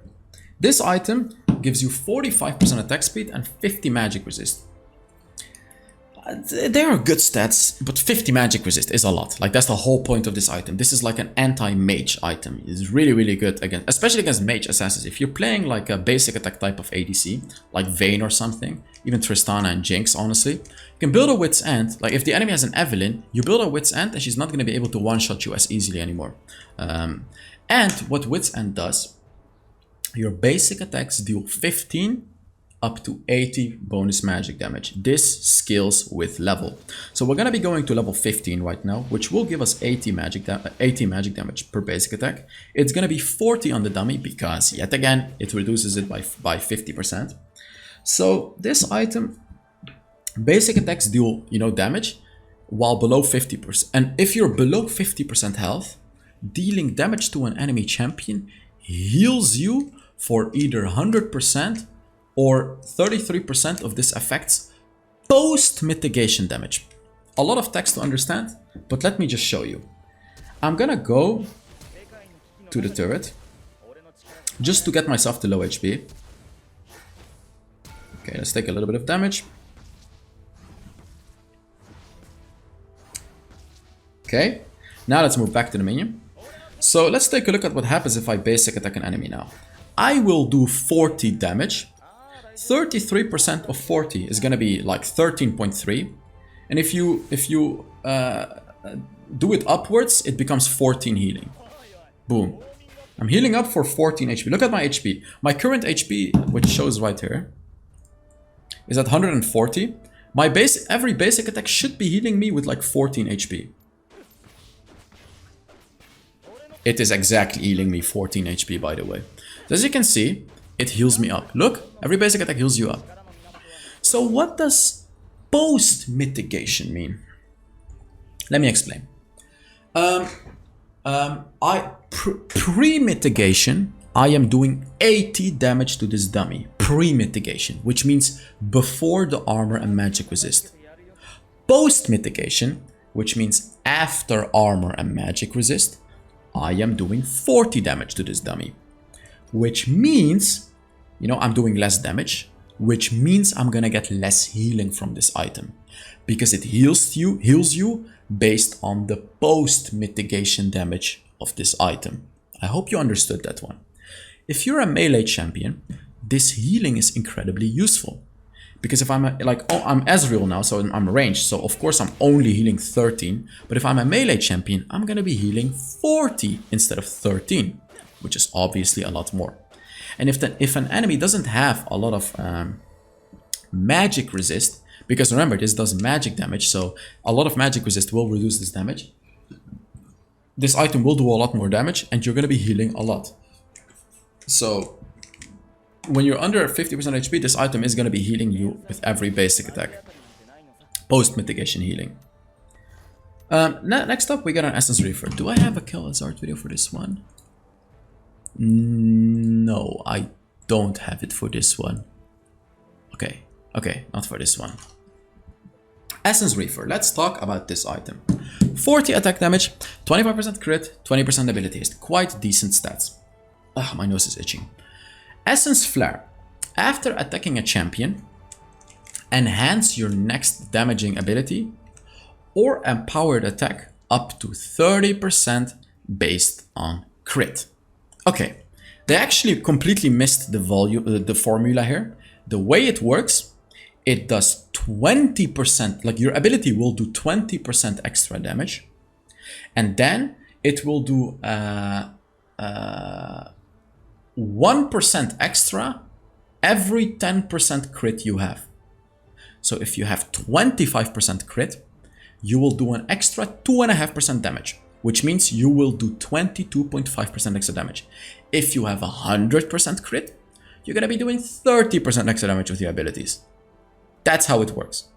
I currently have 25% crit, which means my abilities should do 20% plus 2.5%, because I have 25% crit, bonus damage. So if I use my ultimate, or like if I use my ability on an enemy like this, it will do 22.5% bonus damage. The damage is gonna be physical damage though. Boom. As you can see, the damage is always gonna be physical damage. Like even if I use my my third ability, which normally does only magic damage, boom, it's physical damage. And if you actually calculate it, it's gonna be 22.5%. So does this work on multi-hit abilities? Let's take a look at this. Boom, yes it does.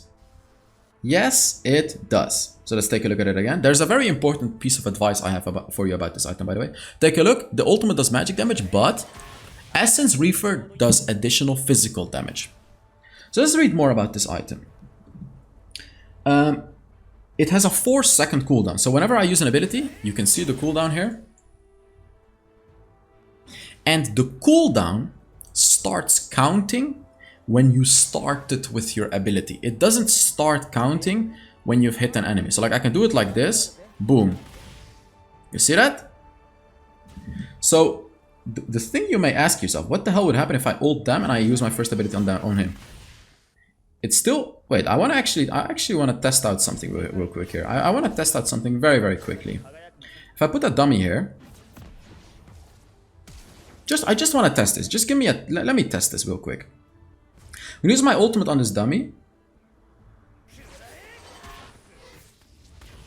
Okay, the way it works is when you shoot your ability, it puts the Essence Reefer on a cooldown, like this. And the ability that you used is gonna be buffed by the Essence Reefer. So like if I use the Essence Reefer like this, and then hit this guy before hitting my ult, it's not my first ability that will get the bonus damage, it's my ult. Why is this important? Let me explain.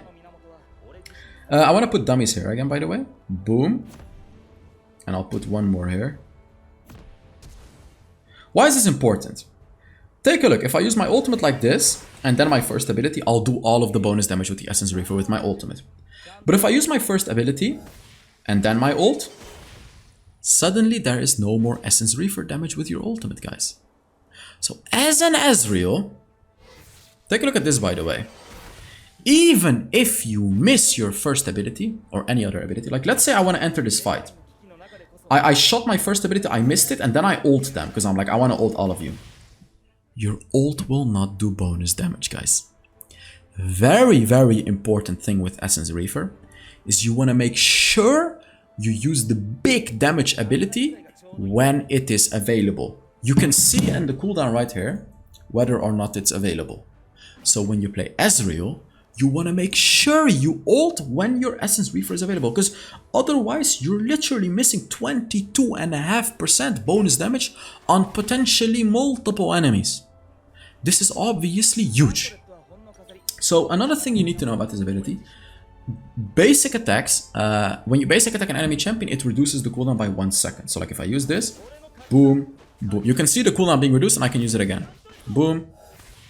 Also, only basic attacks work with this. Abilities that apply on-hit effects do not work. So Ezreal's first ability does apply on-hit effects, but it doesn't contribute towards reducing the cooldown of the first ability. So only basic attacking. Boom, boom. So if you play Ezreal, you use your first ability, you want to make sure you put it off cooldown.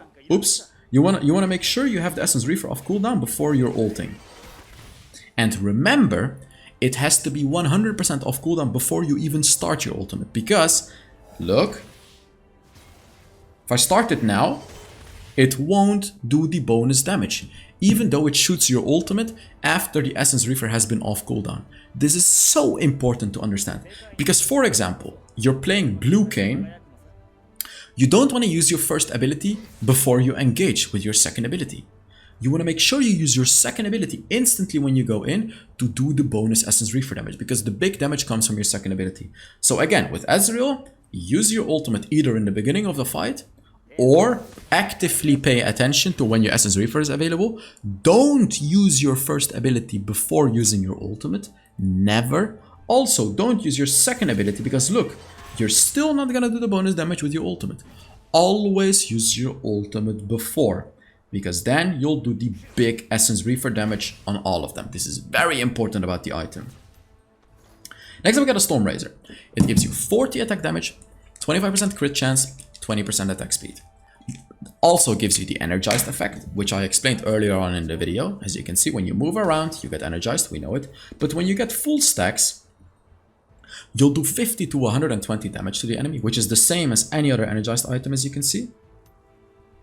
However, this one will slow the enemy by 75% for half a second. So, you hear the sound. Basically, you'll slow the enemy very briefly. It can be nice to catch out the enemy. For example, when you're playing Jinx, you can shoot a rocket on the enemy and slow them. You'll slow that enemy and you'll be able to catch up to them.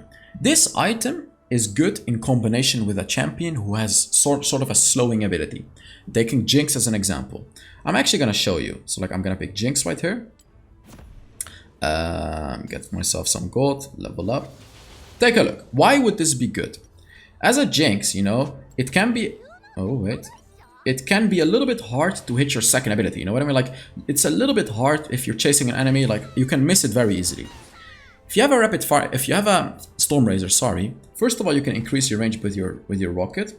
Like, let's say I'm chasing this enemy. If I'm chasing this enemy, I can use my first... or my rocket... with the Storm Razor, slow the enemy by 75% and instantly auto-aim my second ability. So like this, basic attack, second ability. You will always hit this. This combo, you will always hit the enemy. If you don't have a Storm Razor, he can actually run out of the range or he can dodge it because he's not slowed. But if you have a Storm Razor, he's not gonna run out of the range. And the later on you get into the game with Jinx, for example,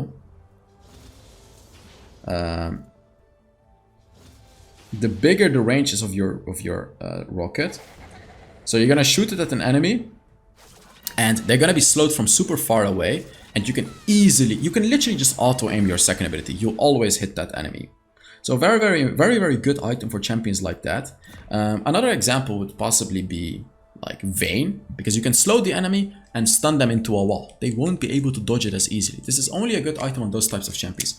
In the current meta, Storm Razor sucks, but obviously in the future that's going to be changing. So it's good for those types of champions. If you want to very briefly catch out the enemy, but not just with Storm Razor, with another ability as well. If you have sort of a follow-up, you want to be building Storm Razor. And of course, Storm Razor is I have to get some gold. You need to remember all of the energized items. You will be able to apply all of the effects on the enemies multiple times. All of the effects on all of the enemies, because it transfers with the static shift. Boom. You see that? Like all of these enemies will get slowed. And you can hit all of the enemies from far away with the rapid fire cannon. Look, I can slow all of them with the lightning. You see that? Next up, we got a Cerula's Grudge. Cerula's Grudge is an item like Mortal Reminder. It gives you armor penetration. However, Cerula's Grudge gives you a little bit less attack damage. It gives you 40. However, Cerula's Grudge gives you 15 ability haste. Why does this give you ability haste? Because this item is about hitting your abilities. First of all, it gives you 16 to 30 armor penetration percentage. Remember the percentage? I already explained it to you guys. You know, the higher level you are, the more percentage penetration you have. And it has an icy passive. Damaging active abilities and empowered attacks slow enemies by 30% for 1 second. So any ability or empowered attack will slow enemies. Now I wonder if the second ability works. Yes, the second ability of Ezreal works because this is an empowered attack. Obviously, your first ability works. Your third ability works. You can hit multiple enemies as well. If I level up a few times, look, use my ultimate. You'll slow everyone. This item is very good with a type of ADC or basically ADCs, and you want to slow the enemies. A type of ADC that can throw projectiles. For example, Ezreal. Ezreal is the perfect example for a Seula's Grudge. Xayah could possibly be good because your first ability and your third ability and your ultimate can slow the enemy. But you don't want to pick it with Jinx, for example, because there are no real useful abilities for Jinx to slow the enemy. Your second ability will slow them even more, but it's not as good as like going for Mortal Reminder on Jinx, for example. Seula's Grudge can also be very good on Kayn, for example, to give him even more slowing on his abilities. Basically, you go for this if you want to slow the enemy with your abilities. Riven, for example, you can go for Seula's Grudge, and every single time you hit the enemy with your first ability, you will constantly keep a slow on them, and you'll be able to catch up to them much more easily, rather than having them on full movement speed. Next up, we got Solari Charge Blade. This item is a little bit complicated, but let me make it easy for you guys. Gives you 25% crit, 40% attack speed, 20 ability haste. Pretty good stats, by the way. Man, my throat is hurting actually from talking so much. Oh. Using an ability gathers radiance. Maximum 3 charges for up to 10 seconds. Let's take a look. If I use an ability like this, like this, like this, it gives me stacks. You see the 3 stacks right here? Those are the stacks. You can basic attack the enemy to boom, do bonus magic damage with it, boom, bonus magic damage. Now it's gone, but like look, boom, bonus magic damage, boom. I want to show you something. Come on, crit. Hello? Can we crit 25%? What is this luck? Hello? There we go. What the hell? It took me like 10 attacks. This magic damage can crit. So the bonus magic damage that it does, which is based on your level. So I'm actually going to go maximum level again, because we know it's going to do 40 damage then. Now it's supposed to do 80 damage, but of course it's going to be 40 against the dummy. If you use an ability, boom. You see?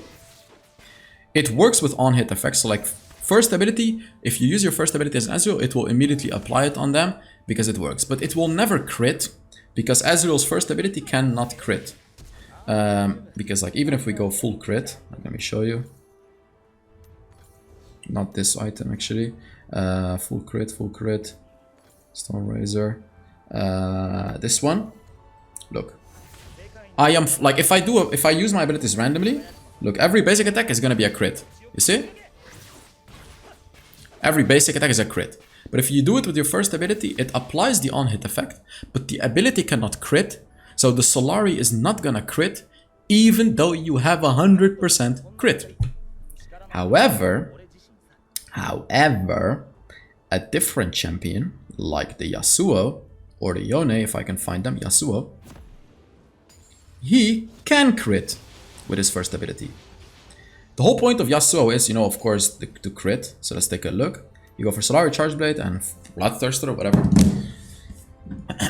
By the way, you can stack up the stacks by using your abilities randomly as well. Like, look, you can use it randomly like this. Basically, while you're walking around the map, you can use the ability randomly to maintain 3 stacks. Another thing you need to know about this, by the way. Oh, oops. Come on. Each unique ability can only generate a charge every 2 seconds, which means if I spam my first ability, it only gives me a stack every 2 seconds. But every time you walk around, you can constantly refresh it and maintain 3 stacks. Now, why is this important? Let me show you why this is important. I have 3 stacks right now. Look, if I go on an enemy, you instantly do all of the Solari damage. Why is this important? Because as a Yasuo, your first ability applies on-hit effects, like it shows you. So, when you use it, it will give you Solari stack, but it instantly procs it on the enemy. You see, it will instantly proc it. When you use a Tornado, you proc the Solari on the first enemy. So Solari cannot be procced on multiple enemies.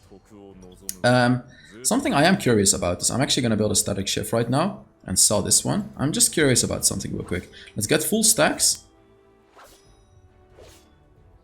and do it like this.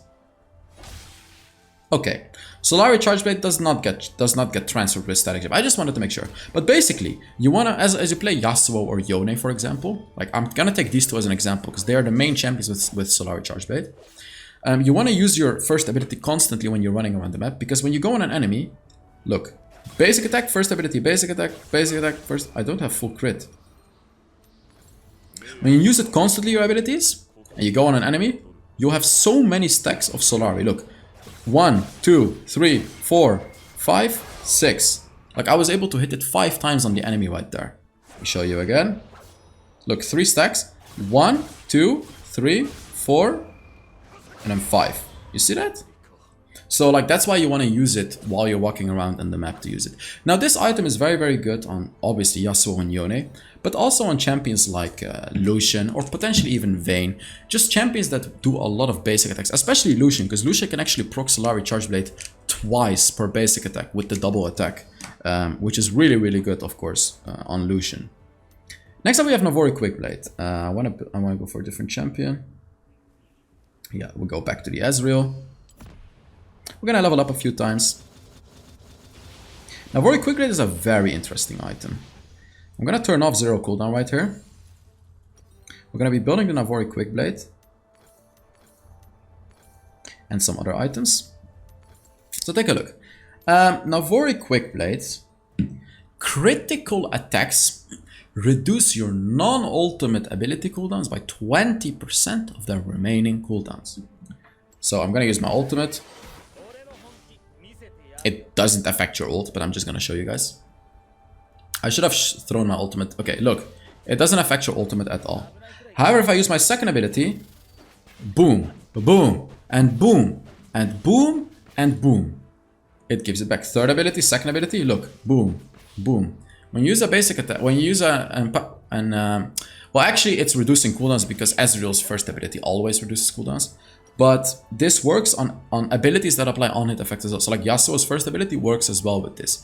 This item, it's a bit of a weird one. You want to build it on champions that have very useful abilities like a Tristana. If you have high crit, you're constantly going to be reducing your cooldowns. You also want to use this item on champions with like long cooldowns. Like Tristana, for example. She has quite long cooldowns. You're going to be able to constantly spam your abilities. And you're going to be reducing your cooldowns a lot. Also, Lucian, for example, can apply this item twice. Wait, let me actually just straight up show you. Wait, I'm going to show you because you may not believe me, but if I go to Lucian, level up a few times, get some gold. We go for an Navori and some items like this. Take a look. So, boom, boom. You apply it twice. Wait, let me show you again. I want you guys to look properly at it. So I'm gonna put my second ability on a cooldown. I want you to look. The Navori Quickblade is gonna be reducing the cooldown 2 times. Look. Wait a minute. You see? It's twice. Boom, boom. Boom, boom. You're gonna get your abilities. Actually, it's not twice. Wait a damn minute. It's not twice. It is only once. This is something I got wrong then. Maybe they changed it then, because I did my homework on these items, but items always change. Very, very interesting. So actually, it only works once. So even if you're playing Akshan or Lucian, it only works once per basic attack, even though you do a double basic attack. Very interesting. So it can only work once per basic attack. But like what? So also if Akshan uses his third ability, applying on-hit effects, it works on. So this is not an on-hit effect. Navori Quickblade is not an on-hit effect. But it's very weird. Sometimes they don't write it even though it is an on-hit effect. So it just works on a basic attack, but it's not an on-hit effect. Interesting one. Next up, we got Edge of Night. This item gives you 250 max health and 50 attack damage. Only 8 armor penetration. These stats are not that strong, but they make you quite tanky. 250 health is pretty nice. but grants a spell shield that blocks the next hostile ability, and it's only a 35-second cooldown. This shield, for example, if Morgana throws her first ability and hits me, it's not gonna root me, it's just gonna take away the shield. However, enemies can easily remove this by using abilities like Morgana's second ability. For example, if Ezreal uses his first ability on me as well, it won't do any damage.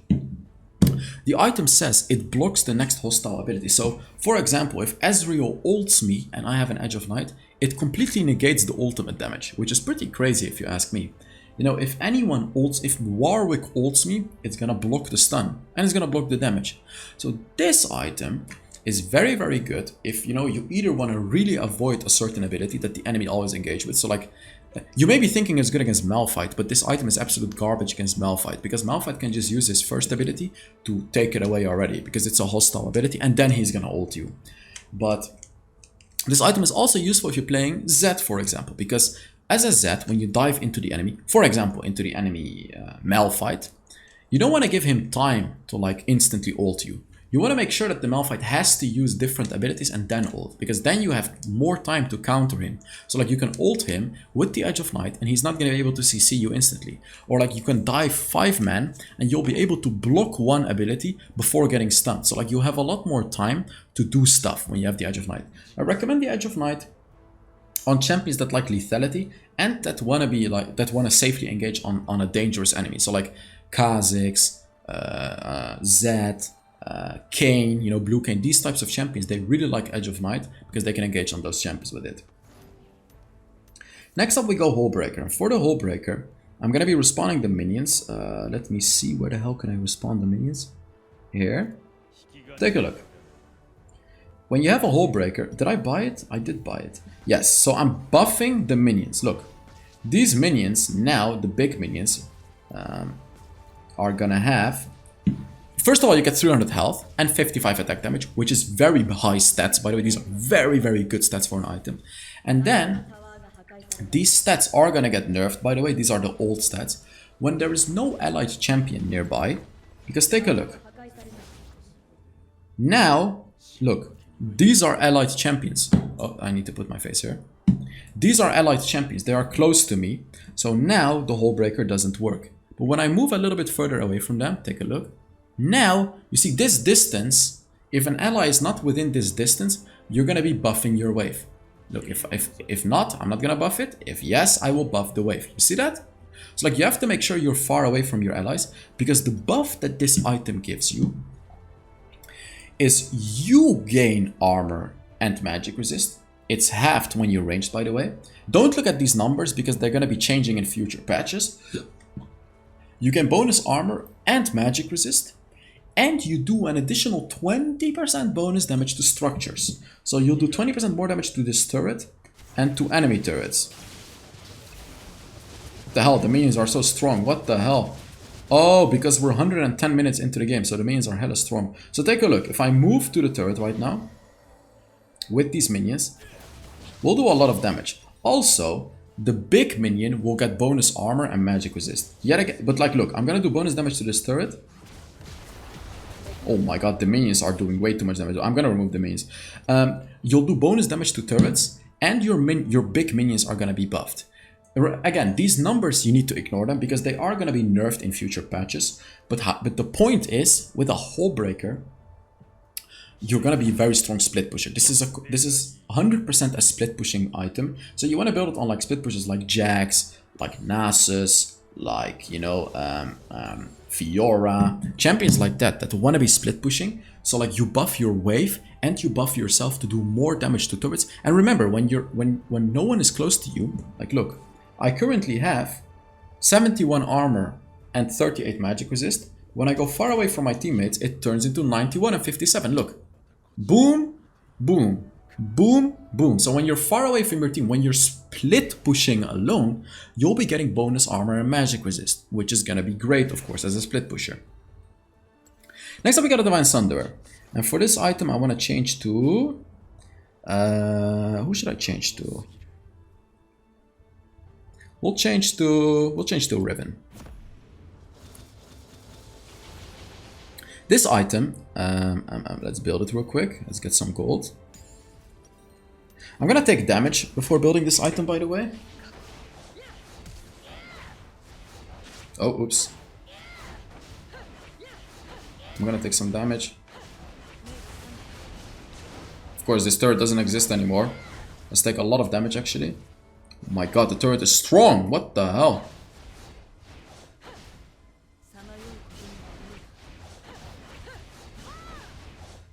Okay.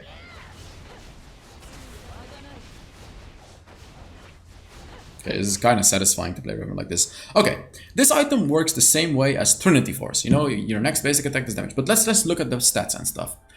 400 max health, 25 attack damage, 25 ability haste. Very, very good stats. And the item costs 3,450 gold, which is a lot, by the way. But the stats completely justify the cost. Oh god, the game is gonna end in 30 seconds. Okay, you know what? I'm just gonna leave. No, let's let it end naturally. It's better like that. After using an ability, your next attack within 10 seconds will deal 10% of the target's maximum health as bonus physical damage. 7% if the attack is ranged. So if you are a ranged champion, your attack will do 7% of the target's maximum health. So the way it works, if I use an ability, my next attack, boom, 574. Look, normal attacks do 58. When I use an ability, it does a lot more. It does a lot more based on his maximum HP. It doesn't matter how low the enemy is. Yeah, the game ended. We're 113 minutes into it. We're gonna start it again. It's a bit awkward, but I'll edit it. Don't worry. Alright, we're back. So, 10% of the target's maximum health. So even if the target is currently sitting on only 10% health, you're still gonna do the full damage of this item. It doesn't matter how much HP they have. You'll always do damage based on their maximum health. And think about it, this item does damage based on the enemy's maximum health. What does this make the item? A complete anti-tank item. So this is very, very good against high HP tanks. Combine this with a Black Cleaver, it will also be good against high armor tanks. So high armor, high HP tanks, the counter is Black Cleaver, Divine Sunderer. Very, very good combo of items, by the way.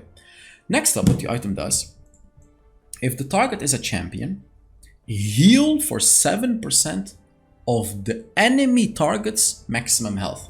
3% if you are ranged. Let's take a look. I have to go take damage again, because of course, you know, the game ended because we're 130 minutes into the game. So let's just take some damage again. Oh.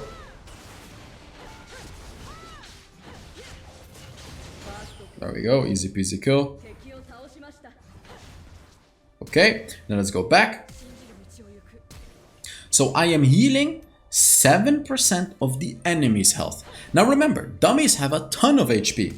So supposedly I'm going to be healing up a lot of damage when I attack a dummy with the Divine Sunderer. Let's take a look. Boom. 700. Oh my god. That's based... So wait, what? The dummy has 10,000 HP. 10,000. Because 7% of 10,000 is 700. Look at that. So what does this say to you? What does this say? This tells you that you want to buy Divine Sunderer against, you know, if enemies are building HP items. So for example, even an Ezreal is going to be building Trinity Force, you know, Trinity Force, and Trinity Force gives 250 max HP. So you're going to do more damage to the Ezreal and you're going to be healing up more. The enemy Scion is going to stack up HP passively. The enemy Swain is going to stack up HP passively. You're going to do a lot of bonus damage to them. And you're going to be healing up more. So this item gives you everything against high health champions. If you need a Sheen item, you know, if you're playing a champion like Riven, Xin Zhao, Vi, anything like that, any melee champion, build a Divine Sunderer against tanky enemies. I never recommend you to build this item on ranged champions because 7% damage and 3% healing is like so bad. You essentially have like half the item as a ranged champion. I just really don't recommend it. It's totally not worth it. Next up, we talk about Serpent Fang, and I believe we have a Kel Azard video for this one. Let me just quickly make sure I do. Okay, we're gonna watch this video together. This is a crazy one. This is mind-blowing. Let me show you. First, let me quickly explain the item. This is the anti-shield item. It gives you 50 attack damage, 10 ability haste, 12 armor penetration. These stats are gonna change in future patches yet again. So dealing damage to an enemy champion reduces any shields they gain by 50% if you're a melee champion, 35% for a ranged champion. for 3 seconds. When you damage an enemy who is unaffected by Shield Reaver, reduce all shields on them by 50% or 35%. Shield reduction not applied to targets with shields that only block magic damage. Yeah, so this, okay, yeah, we'll check the Kelazard video. He explains everything. We're gonna be watching it together and explaining everything. So here you can see the Shield Reaver debuff will reduce the enemy shield by 50%, 35% for 3 seconds. By the way, in the beginning of the video, he shows you, oh, I shouldn't play sound. This effect doesn't only work on basic attacks and abilities, it works on damage from items as well. So if you have a Leandris, if you have Sunfire Aegis, the burning damage will apply the damage as well. Will apply the anti-shielding too. The Shield Reaver debuff will reduce the enemy's shield by 50% or 35% depending on melee or range. As you can see right here what he's gonna do. Let's take a look. So Lux gets this shield normally. Lux get a shield.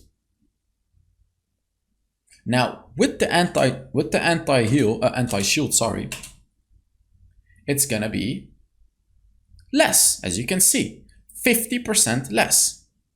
Hitting an enemy that already has a shield will take it away instantly as well. He instantly takes away 333, which is 50% of the total shield she has. As you can see, the shield is 666, which is a very nice number, and using an ability or an attack or any type of damage will instantly reduce it by 333. There is more to this item, by the way, which you really probably didn't. I can guarantee you that you didn't know. Let's take a look. Shield that has been cut off won't recover even after the Shield Reaver duration ends. Let's take a look. So basically, like if you've taken away Malphite's shield, it's not like he's gonna recover it until, you know, it just literally won't recover, which is pretty interesting. But let's look. Now, I think now he's gonna do something which is absolutely massive. Yeah, so it depends, like if he's playing Kai'Sa, as you can see, he's not going to reduce 333, he's going to be reducing 234 because it's a range champion. It's 35% of 666. Take a look. You see, his calculation is right here. But I think now he's going to show something which is absolutely mind-blowing. Let's take a look. Is he going to show it now? Oh, yeah, you can see the icon. It has one cross in it if you've attacked with a ranged champion, and the double cross if you attack with a melee champion, indicating whether or not they have a 35% reduction or a 50% reduction. Very important. Of course, an enemy with a 35% reduction, if you have a teammate which is melee with a Serpent Fang as well and he attacks that enemy on top, it's gonna of course put the 50% on the enemy. But I believe now he shows the crazy thing, the crazy thing that I didn't know. Let's see. You can, so this part is crazy. I'll elaborate further on it. You can still reduce the shield that has been cut if the Shield Reaver debuff ends right after your enemy casts a shield. Let's look at what it means. So let's look. So he applies anti-shield on the Lux, okay? He applied anti-shield. She just used her shield, which, you know, got reduced because of the anti-shield. Remember, Kai'Sa reduced 35% of the shield already. If you then attack the shielded enemy again, you're gonna be reducing it by another 35%.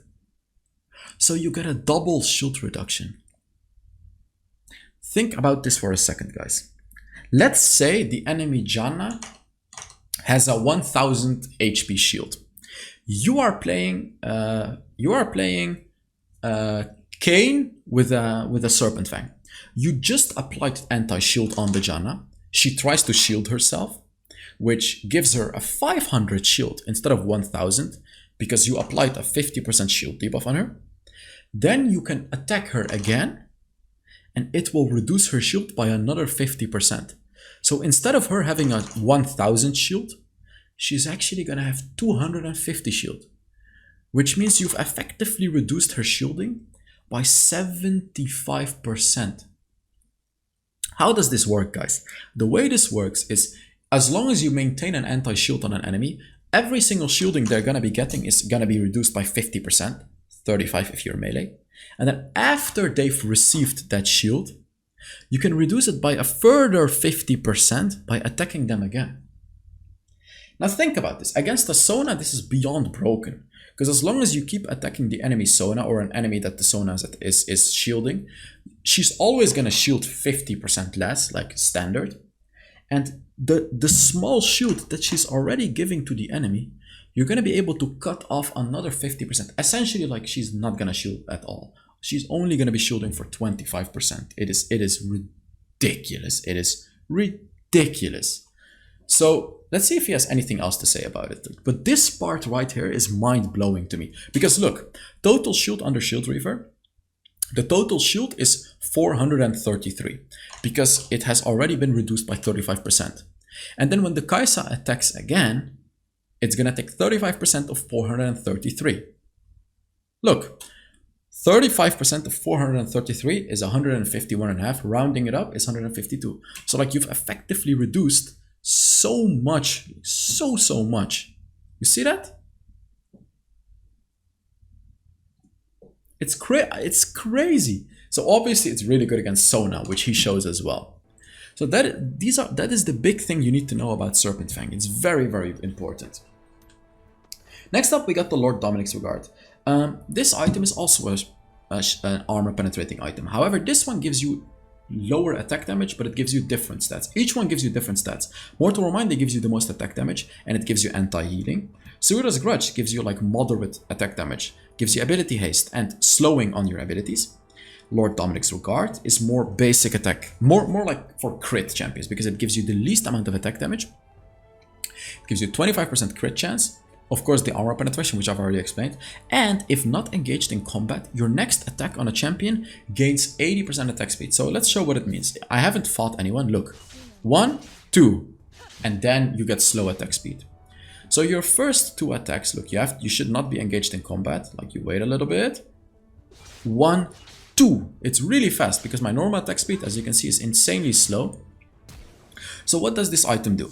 It allows you for a very quick engage on the enemy, like 2 very quick basic attacks. But honestly, the passive is not that important. The main thing about this item is the fact that it gives you crit chance. This item completely changed the ADC meta, because the problem of the ADC meta is you would always have to build Mortal Reminder or Suira's Grudge, which means you're never going to be 100% crit until 5 items. But with the addition of Lord Dominic's Regard, you can now have armor penetration and crit in one item, which is crazy, of course. So like 4 items into the game, you can have armor penetration, percentage armor penetration, and crit, which is crazy, like really, really good to have. This item is basically your go-to armor penetrating item when you play a crit ADC, like Jinx, Tristana, Lucian, Vayne. Not Vayne, by the way, because Vayne doesn't build it, but any sort of a crit ADC. You know, Zeri, any ADC, which is basically 90% of the ADCs. You know, Jhin, Draven, any ADC that builds crit items. Only an ADC like Ezreal, for example, who doesn't build crit, you would go for Suira's Grudge or Mortal Reminder. This is not useful if you don't have crit. Did I forget something about this item? No, yeah, so that's basically how you have to think about this item. You're getting armor penetration and crit in one item, which is the whole power of this item. Next up, we're going to talk about the Immortal Shield Bow. 40 attack damage, 25% crit, 15% attack speed, 5% vampirism. These are really good stats, by the way. I just want to tell you, these stats are incredible. Damage that puts you under 35% health, grants you a shield that absorbs 200 plus 3 per 1% crit rate for 5 seconds. How does this work? When you get under the HP, the 35% HP, you get a 200 shield, and if you have 10% crit, you're going to be getting 3 times 10 is 30 additional shield. If you have 25% shield, 25 times 3, 75 additional shield. If you have 100% crit, you're going to be getting 200 plus 3 times 100, which is 300, you're going to be getting 500 shield, which is massive, of course. Let me actually show you real quick. I'm going to be getting 4 crit items right here, if I have enough gold. Get some boots, crit. Let's go under the turret. So look at the lifeline. When I'm under look, I'm going to take HP. Look at when I get under 35%. Look, look, look, look, look. Boom. Minus 500. Did you see that minus 500? That is because the Immortal Shield Bow gave me 500 shielding. 200 plus 300 is 500. So that's how this item works. Very, very strong for full crit builds because it gives you the lifeline. Also, triggering lifeline grants you an additional 5% physical vampirism for 8 seconds. So you already get 5% physical vampirism from this item, and when the enemies trigger the lifeline, you get an additional 5%, which allows you to heal up, which is very, very useful when you're low HP, of course, because you want to heal up. So this item is very useful if the enemies have like a lot of burst damage. Go for the Immortal Shield Bow, build some crit items, you're gonna have the lifeline, and then also after they did their damage, you can heal right back up because of it. Next up, we have the Collector. I'm actually gonna build it with a few items right here because I want to show you guys how it works. So how does the Collector work? It's quite simple. It gives you 40 attack damage, 25% crit chance. These are not really good stats, by the way. It's kind of weak stats. However, it gives you 10 armor penetration as well, which is okay, I guess. It's okay. The armor penetration really makes it good. So Death and Taxes, which is basically like real life as well. These are two things. These are the two only things that you can guarantee will happen to you. Death and Taxes. So dealing damage that would leave an enemy champion below 5% of their maximum health executes them. So if you get an enemy from 10% HP to 4%, you will instantly execute that enemy. Also, champion kills grant you an additional 25 gold. Only kills, assists don't count, so you have to kill the enemy. Let's get an enemy to low HP right here. Let's get him to low HP.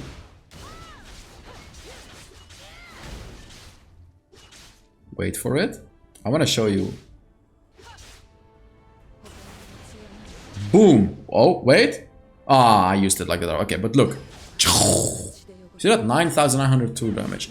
9,999 is obviously going to execute anyone.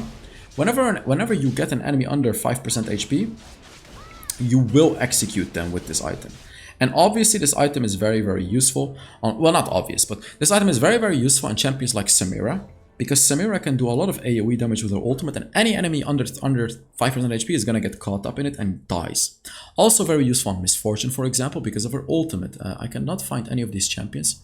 Maybe because my eyes are hurting after 2 hours. I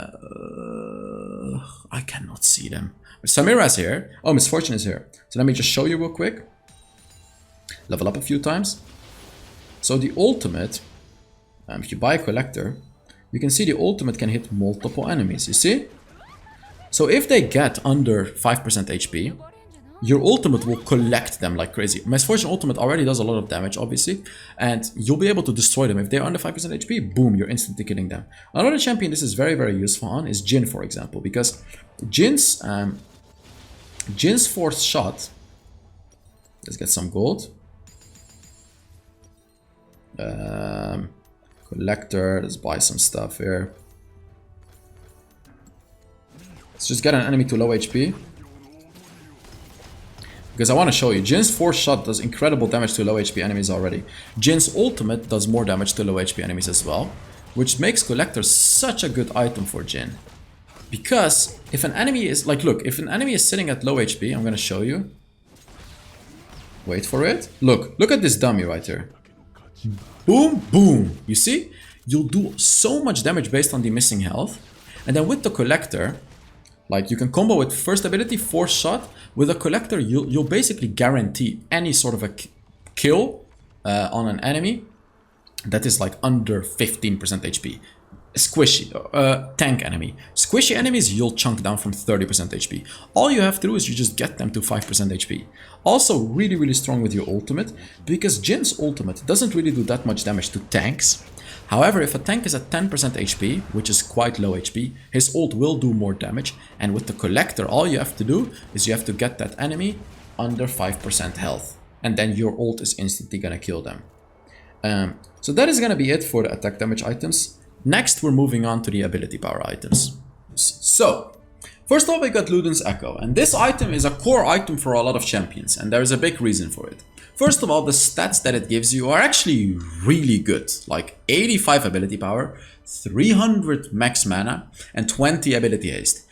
And then the passive says, moving and casting abilities builds Discord. At 100 Discord, your next damaging active ability or empowered attack deals 110 bonus magic damage plus 10% ability power. Okay, there's a few things we need to pay attention to about this item. First of all, moving and casting abilities. If I move, do you see the Luden's Echo right there? You can see it right here. You see? If I'm moving, I'm casting the, or I'm getting stacks. And as you can see, when I use Flash, just like the energized item, you will cast more. So when you teleport back home, you know, I'm going to give you this example again, you're going to be getting a lot of stacks based on how far you've gone home, as you can see. And then when you hit an ability on the enemy, boom! Let me actually show you a bit better because I think I didn't show it properly here. So let's take a look at it properly. Look at it. Boom! You see that 60 damage that it's throwing on the enemy right now? The reason that it's 60 damage is because I have 85 ability power. So it's taking 10% of 85 and adding it to 110, which is going to be 120, around 120. And of course, the dummies reduce it by 50%. So you're going to be doing 60 damage with this empowered stuff. So what is important about this item? You know, obviously this is a poking item, right? Like you can poke the enemy. For example, you know, if you're playing Oriana or anything like that, you poke and like it damages a lot of them. This item is not only good against, you know, like if you hit multiple enemies, it's also good at poking one enemy because you are just doing this bonus damage to that one enemy. Like if I just want to bully this first dummy right here, you can see it does the bonus damage to him as well. So like it's quite a good addition to a poke champion. But something else we need to pay attention to this item. And this is the important part. So empowered attacks, it does 110 bonus magic damage plus a mere 10% ability power. I want to show you guys how low this scaling is right here. 110 bonus magic damage. Can you imagine if you have 100 ability power? You know, if I build this item and the book, I'm gonna have 110 ability power if I build these items, the amplifying tome, okay? So now I have 110. I'm not gonna do much more damage with it. Like, the reason that I'm talking about this is because 110 bonus magic damage, 10%, like, let's say you have 1000 ability power. We're super far into the game. You have Baron. You finally are able to get 1000 ability power with Gathering Storm. 10% of 1000 is 100 magic damage. So even if you have 1000 ability power, the bonus damage you do is less than the flat damage you get. Now let me explain this in simple terms. This is an early game item. That's the explanation in simple terms. Late game, the poking of this item is really negatable. Like it's not gonna do much. Early game, this item is very strong. So what does this mean? This is always your first item. If you build a Luden's Echo, you will always build it first item. Always. No exception. Don't even dare to tell me Rod of Ages Luden's Echo. No. Always first item with this item. Like, it's always your first item. And if in the late game you finished your build, you can even sell the Luden's Echo and buy something else. This is an absolute early game item and doesn't scale into the late game at all. Now look, the stats are still good in the late game. You know, it gives you 85 ability power, 300 mana, 20 ability haste. But the passive is useless late game, basically. But early game, it's a different story. Early game, you're really going to be able to bully the enemy with this passive. Okay, next up we got the Green Book. I'm not even gonna try to pronounce the name, but first of all, this item is very, very cheap. Is this the cheapest item in the game? I think the Green Book is genuinely by far the cheapest item in the game. Like, it's definitely the cheapest here. It's definitely the cheapest here. Actually, Mandate is the same cost. Mandate has the same cost, but the Green Book and Imperial Mandate are definitely the cheapest items in the game. There is a reason for it, because this item currently sucks. So it gives you 75 ability power and 20 ability haste. Comparing that to Luden's Echo, you can clearly see those are really bad stats. It gives you 10 less ability power. It gives you no mana at all. However, it gives you the anti-heal passive. Dealing magic damage applies 40% grievous wounds to the enemy champion for 3 seconds. Only magic damage. So, like Ezreal's first ability, even though it's an ability, doesn't actually apply the anti-heal, which is very interesting. Like, as you can see, it's not even true about the magic damage. Like, only if I do this... Wait, doesn't it show you the... This one... Oh, there we go. Now it shows. Wait a minute. Okay, there we go. So this works, but this... Ooh. Okay. So any form of magic damage, whether it is your abilities or whether it comes from brutal, because the 10 magic damage that's happening with my basic attacks right here, this comes from the brutal rune. Look, this is brutal. This is interesting. Even my basic attacks are applying anti-heal because I have brutal rune. Interesting one. I didn't even know about this one. So any magic damage you deal is going to be applying 40% grievous wounds to the enemies. Even if it's brutal rune, even if it's like your basic attacks, as long as it's magic damage, it will work. Now, if I didn't run brutal, my first ability wouldn't apply anti-heal on the enemy because it only does physical damage. But because I'm running brutal, it works. If the enemy gets under 50% health, the effect is going to be increased to 60%. As you can see right now, it's like a heart with one cross. But if I get this dummy under 50% HP, it's going to be a double cross again. I'm not going to do it right now because you get the point. I showed it already with the Mortal Reminder. If the enemy is under 50% health, if you do magic damage to that enemy, you're going to be applying 60% anti-healing on them instead of 40%. And yet again, this item is absolute garbage. You are much better off going for the Oblivion Orb, which only costs 800 gold, by the way. But it already gives you 30 ability power, and you'll always, like, your magic damage inflicts 40% anti-heal already. Like, you're literally paying 1700 gold to get an additional 45 ability power and 20 ability haste. You're paying 1700 gold for that, guys. And of course, if the enemy is under 50% health, the anti-heal is increased to 60%. But like, come on, is that really that much better than simply having an Oblivion Orb? This is why you can clearly see, currently, everyone builds an Oblivion Orb and no one finishes the Green Book until his very last item. I do think they will change this in the future. I really do think so. But I'm still going to explain the item as it is right now, because currently, this is how the item works. Now let's talk about the Void Staff. Void Staff makes the game interesting. It gives you 70 ability power and 45% penetration. First of all, I'm going to show you something. If I build this item, it gives me 75 ability power. A Void Staff gives me 70. Is there any? Okay, you know what? Rylai's gives me 72. Let's just compare the difference that it makes. So Rylai's Scepter has 70 ability power and the Void Staff too. So I'm going to ult this dummy. I do 730 damage with my ult, but it's going to be cut in half, which means it's going to be like 357 because it counts it up. So I should be doing 357 damage with my ult, which is exactly how much damage I'm doing. 357. Half of it is being cut. If I build a Void Staff, which also gives me 70 ability power, I should be doing a lot more damage than 357. Let's take a look. 460. I have the same amount of ability power, but now I penetrate 45% of their shields. I want to say this item is ridiculous. Currently, it's like broken. You always build this item, basically. You will always build this item like as your third, fourth, fifth item. If you're against tanks, you can even build this as your second item, by the way. But basically, you will always build this item. Always incorporate this in your build, because even against squishies, this item is worth it. 45% magic penetration is no joke, because if you look at my current magic resist, it's sitting at 42. You can read it right here. And if I click on it, 42 magic resist reduces any magic damage taken by 29%. If I want, I'm going to show you why this is so important. If I buy Spirit Visage and Force of Nature, for example, I have 142 magic resist. If I click on it now, magic damage will be reduced by 59%. So I'm going to take off around 70 magic resist by doing this. Like, we're taking this off, and we're buying this one. So I took off 70. As you can see, I am currently sitting at 70. Remember the 59% damage reduction? Take a look at it now. Now it's 42. So you're effectively going to be doing around like 15 to 20% more damage. And these are mid-game numbers. And I'm playing Ezreal. Imagine the enemy Mundo with 300 magic resist. You know what I mean? Like, if the enemy Mundo has 300 magic resist, he's going to take like 70% less damage from you. So you having the Void Staff is going to be able to penetrate that and do a lot more damage against those tanks. Really, really important item to basically always go for in your build. Next up, we got a Rabbanon's Death Cap. This item gives you the most amount of ability power in the game. It gives you 110 ability power, but obviously the important part is the passive. Increases ability power by 40%.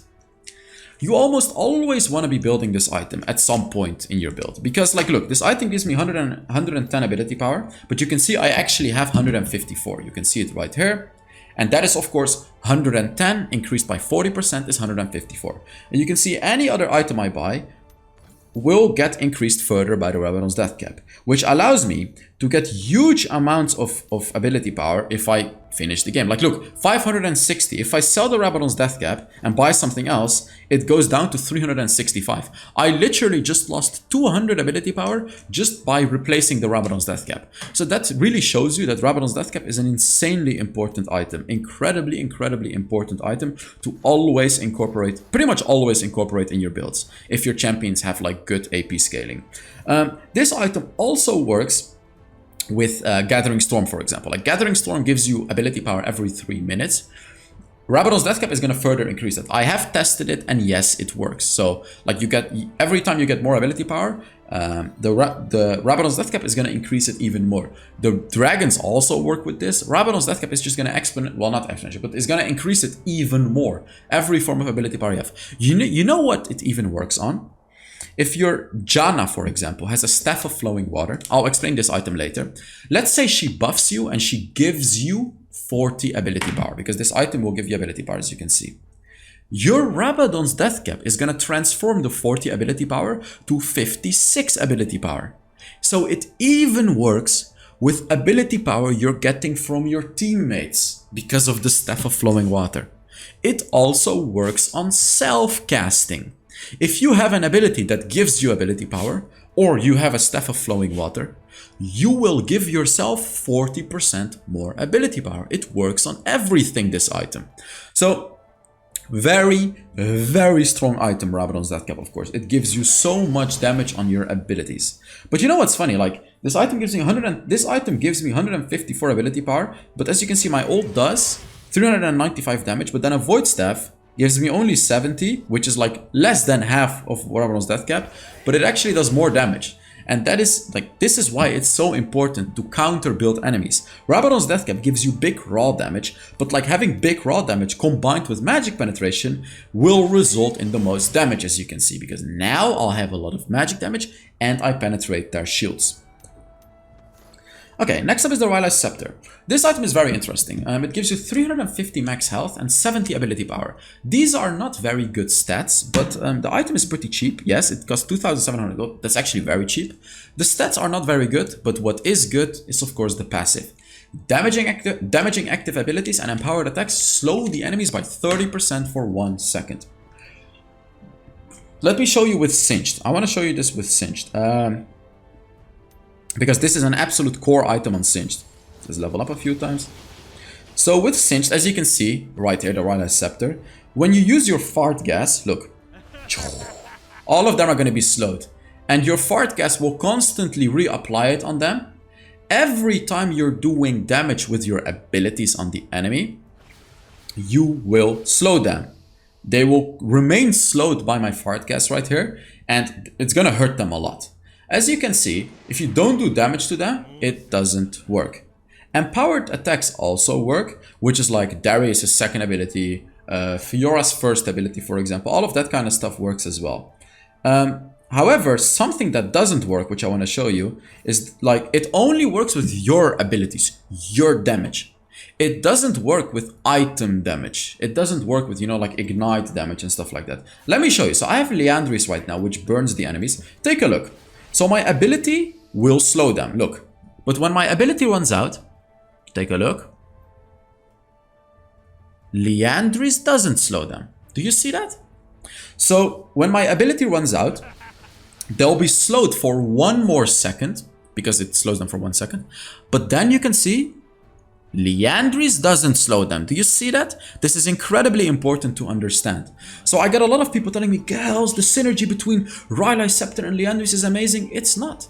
It used to be, because Liandry's used to do bonus damage when you slow an enemy, but now it doesn't. Don't let it deceive you. I'll explain this when I get to the... Oh, wait, Liandry's is the next item, so I can immediately explain it actually. Don't let this deceive you, because Rylai's Scepter slows enemies with your abilities or empowered attacks. And then after a second it stops. Liandry's, first of all, gives you 200 max health, 75 ability power. Yet again, the stats are quite weak, but the passive of this item is very, very strong. Torment. Damaging abilities or empowered attacks deal 0.5% plus 0.005% of your ability power of the enemy's maximum health as bonus magic damage. Each second over 3 seconds. What the hell does all of this mean? So you will deal 0.5% of their maximum HP at every second over 3 seconds. So all you have to do is hit the enemy one time. Like, look, if I just use one ability, like 1, 2, 3, 4, 5. Like, you can see it's doing damage over time. It does damage, it ticks the damage every half second, which is quite interesting, but it does damage over 3 seconds. So right now it does 0.5. 0.5 every second times 3 is going to be 1.5% of the enemy's maximum health. This does scale with ability power, 0.005%. So if you have 1000 ability power, you will have an additional 5%, which you will have in the late game. Like, you'll probably have like 700 ability power in the late game. 700, so you'll have 3.5% bonus, adding it to 0.5. So you'll do 4% of their maximum health as bonus magic damage each second over 3 seconds. 4 seconds times 3 is 12% of their HP. See, the thing is that it's not that much considering your full build in the late game. However, what types of champions do you want to build this at? You want to build this at champions that can apply it on all of the enemies very easily. Examples are Lilia, Singed, Morgana, Nasus with his third ability. Because look, as a Singed, you can walk right through the enemies, apply it, reapply it, and my gas will constantly reapply it because it does damage over time. This, like, as you can see, I only have to walk on the enemies one time. Let's take a look at how much damage I'll do on them. Let's just take a look. I'll walk over them one time and stop my ability. Look, 300, 400, 500, 600, 700, 800. It reaches it nearly reaches 900 damage. Now let's compare it to not having a Liandry's. 70. I need to find a different item with 75 ability power. Lichbane has around it, so remember, like 900 damage. I'm gonna walk through them now without the Liandry's. Look. Remember 900 damage. I want you guys to see the difference. So it went from 900 to 334. And I actually have more ability power now because Lichbane gives me 5 more ability power than the Liandry's. So the whole power of Liandry's comes with a few things. First of all, the enemy has a lot of maximum HP. But that's not the most important one. The second one, which I should have actually mentioned first, which is the most important one, is your ability to apply Liandry's as much as you can over time on the enemy. The reason that it works on Singed is because his gas does damage over time. Like, the gas stays on the ground and it does damage over time. The reason it works on Morgana is because she puts down her second ability and it does damage over time. The reason it works on Lilia is because her passive, whenever you hit an enemy with an ability, you guessed it, does damage over time. Nasus' third ability, damage over time. Nasus' ultimate, you can answer it yourself right now. So the whole point of this item is damage over time. If you have, and AoE damage. AoE damage, damage over time. AoE damage, damage over time. Brand. Brand is another good example. Liandry's is good on Brand because AoE damage, damage over time. These are the only two things you need to find in your champion for you to be able to build a Liandry's and really succeed with it. Very, very strong item. Next up we got Rod of Ages. This is a scaling item. Let's read through it. 250 max health, 60 ability power, 300 max mana. How much does the item cost? The item is relatively cheap, but the stats are horrible. 250 health, 60 ability power, 300 max mana. These are really bad stats. However, obviously the passive makes it better. First of all, Eternity. Restore mana equal to 15% of the damage taken from champions. If an enemy champion does 100 damage to you, you'll restore 15 mana. Obvious. Regen health equal to 20% of the mana spent. If you spend 100 mana for an ability, as you can see, Singed's third ability is 80 mana. So I spent 80, which will heal me by 16 health. This is not really a lot. And this is also capped at 25. But I suppose this could help you early game. This could help you to sustain in the early game. And that's the whole point of this passive. Because Rod of Ages is a late game item. But the first part of the passive, this is an early game passive. This allows you to maintain more mana and maintain more HP in the early game. So you can kind of survive your lane and get to the late game. Now, why am I talking about late game with this item, right? This is why. This is the second part of the Rod of Ages. Each stack provides 20 health, 10 mana, and 6 ability power. So this item stacks.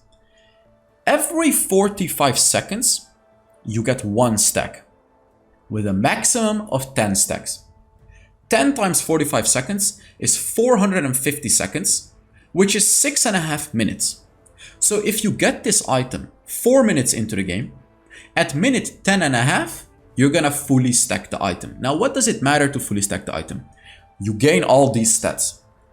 250 max health is gonna turn into 450 max health. 60 ability power is gonna turn into 120 ability power. 300 max mana is gonna turn into 400 max mana. And see, these stats are incredible. This, like, you're getting way over the value of this item when you reach that. Obviously, it comes at the cost of having to wait 6.5 minutes for it. You know what I mean? Like, you have to play it safe, and then you're gonna get the stats. Like, 450 health is a lot for the item. 120 ability power is even more than what the Rabadon's Death Cap gives you, just to put it into perspective of how much it truly is. And that 400 max mana is also more than the Luden's Echo gives you. So you won't get immediate power spikes from this, but this item allows you to play it a little bit safer early game with the Eternity passive, and then in the late game you'll get big stats. Next up, we got the Lichbane. And this item, I love this item. First of all, it gives you 80 ability power and 10 ability haste. These are pretty good stats. 80 ability power is quite a lot. Next up, it gives you the Bane passive. Yet again, this is a unique one. No other item has the Bane passive. It gives you 5% movement speed, which is, you know, quite decent. It's quite a lot. Like, if you look at it, if you have around 300 movement speed without boots, 5% of 300 is going to be 15 movement speed. Yet again, comparing it to tier 1 boots, you see 25. 15 is quite a lot. So this is very, very helpful. And remember, I want you to remember something else about this percentage and flat movement speed. 5% bonus movement speed is 15 when you don't have any boots. But when you build tier 2 boots, it's gonna add 45 movement speed to your existing movement speed. And of course, 5% is gonna be increased on that as well, which is gonna be like an extra 3 movement speed. May not seem like a lot to you, but it does count for sure. So the percentage and the flat will stack very, very well. So if you get boots and the Lichbane, you get a lot of movement speed from the 5% addition. The way this item works, this is a sheen item. You know, just like Trinity Force, just like Divine Sunderer, this item is a sheen item. So you cannot build it together with one of these items because it doesn't work. Spellblade. Using an ability causes the next attack used within 10 seconds to deal bonus magic damage equal to 75% of your base AD. Remember, base AD.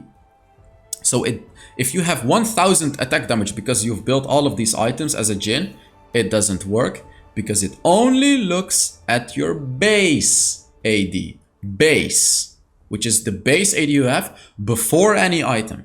So that obviously makes this a super weak item for attack damage champions. That's why it's in the magic section, you know what I mean? Plus 50% AP. This is not base AP. This is just AP. So you will do bonus magic damage equal to 75% of your base AD plus 50% AP. Now, if you look at it, if you look at your AP, 168 AP. I should be doing 50% of that, which is 70, or that is, how much is that? 84. The dummy should be reducing it by 50%, which means I should be doing 42 damage with my basic attack here. What the hell? Lichbane? Oh, it doesn't work on cinched first ability. If I use my ult, there we go. It actually does more damage now because my ult gives me ability power, which is kind of funny. But basically the way it works, boom. You see, you do bonus damage. Oh, I said 42, but it actually also looks at your AD. So my calculations were wrong. So basically, it looks at your attack damage, takes 75, your base attack damage, like which is 94 right here. It takes 75% of that, and then it adds 50% of your ability power to it. And that's how much damage your next basic attack will do. Or your next ability that applies on hit effects. For example, Evelyn. If we look at Evelyn, I'm gonna level up a few times because this is a core item on Evelyn. We'll get a Lichbane. If we read how the third ability works, whips a target applying on hit effects. So let's first try it with the first ability of Evelyn, which doesn't apply on hit effects. I have a Lichbane right now, okay? I have a Lichbane. Take a look. This is some damage, and now Lichbane. Boom. 52 damage. It does 52 damage right after I use my ability. When I use my third ability, it instantly does the 49 damage. Like, look, 52. If I use it without the Lich Bane, you can see it doesn't have the 52 damage. Look. Oh, oops. Look. 49 damage. Now it doesn't do the 49. Now it does 52. It does. You see what I mean? So it does damage like that.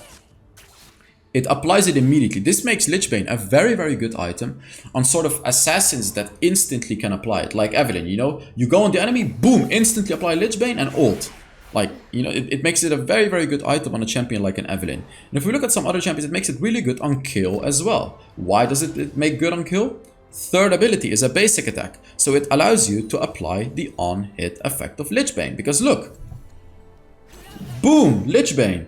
If I do it right now, you see 2616. But with a Lich Bane, it does 2660. It increases your damage by a lot. So you want to be building Lich Bane on those types of champions. Gragas is another example. His second ability empowers his attack, applying on-hit effects as well.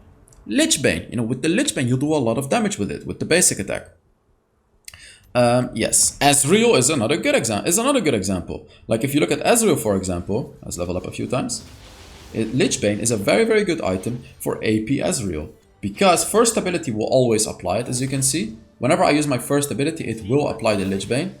But also when I use my second ability and then first ability, like the burst you'll do combined with the Lich Bane is just so big. So like having a Lich Bane is just so good on Ezreal. Like even if you go in, you know, you use a third ability and you use a basic attack just to proc that Lich Bane. So Lich Bane you want to go for if you use basic attacks or on-hit effects on your magic damage champion. Next up, we got an Archangel Staff. This item may seem a bit complicated, but let me explain it in simple terms for you. First of all, 35 ability power, 500 mana, 20 ability haste. These are probably the worst stats any item will give you, but obviously the power comes with the passive of this item. Let's read it together. Grants ability power equal to 1% of maximum mana. Let's take a look. I currently have 1185 max mana. 1% of that is 12. So I will be getting 12 extra ability power from the item. As you can see, that's true. 35 plus 12 is 47. You see? And if I build more mana, I'm going to build a tier of... oh wait, I can't build more mana. Well, you're just going to have to trust me on this one. This item gives me 35. And then 15 because of the bonus mana. Because I have 1200 mana. 1% of that is 12. 35 plus 12 is 47. So that's how this item will give you extra AP. But that's not a lot. Like 47 AP is still not a lot. But there's more to this item. The next thing it does is it refunds 25% of the mana you spent. So if your ultimate, for example, costs 100 mana, it's actually gonna cost 75 mana when you build an Archangel Staff. This is obviously huge for champions like Sona, you know, for champions like Orianna who wanna spam the hell out of their abilities, but they can't because of mana problems. This thing right here basically takes away your mana problems. It's pretty crazy. And every time you use an ability, this is the same as the mana unit. Remember when I told you every 12 seconds you can use it 3 times? Whenever you use an ability, just like the mana unit, you're gonna get stacks. This item, Mana Mune gives you 10 stacks, but the Archangel Staff gives you 15. When you finish the Archangel Staff, you can very easily reach 700 because 15 stacks per ability cast is a lot. Like it's really, really a lot. Next up, when you reach 700 stacks, it upgrades the item into the Seraph's Embrace. Seraph's Embrace has the same stats. However, you know, you still get 35 ability power. Now you have 1200 max mana because you got 700 from the Tier of Goddess, plus your existing 500, which makes 1200 and 20 ability haste. But now the item gives you 3% of your maximum mana. It went from 1% to now 3%. See, if I had this item right now, you know, I have 1200 mana, 1% is 12 ability power, but 3% of it is 36. And of course, when I've stacked up the item, I'm gonna have 700 more mana. 3% of 700 is an additional 21 ability power. See, that's when the item starts to come online. When you finish the Seraph's Embrace, it will give you a lot of bonus ability power. A lot. Infinite mana, basically, and a lot of bonus ability power it gives you. Also, you know, when you finish the Seraph's Embrace, you still refund 25% of the mana you spent. However, now you got one more thing. Lifeline. It gives you the Lifeline passive. Remember Lifeline, guys? Lifeline is the same passive as Starrick's Gauge. Lifeline is the same as Malphar Mortius. Lifeline is the same as Immortal Shieldbow. Lifeline, which means, yet again, this item doesn't stack with those items. But let's read what the Lifeline of the Seraph's Embrace is, because this one is huge. Damage that puts you under 35% health consumes 15% of your current mana to grant you a shield equal to that amount plus 100. What does this mean? In the late game, when you finish the Seraph's Embrace, you're probably gonna have like around at least 2,000 mana, at least. You're probably gonna have more, like maybe 2,500, 3,000. But let's assume you have 2,000. Let's say an enemy immediately gets you to low HP. 15% of 2,000 is 300. 300 plus 100, you're gonna be getting a shield equal to 400. So you'll get that shield when you reach 35% health, and the enemy has to kill that shield before they kill you. If you've depleted all your mana and you're only sitting at like 200 mana, you're only gonna be getting 30 shield from it. 30 plus 100 is 130.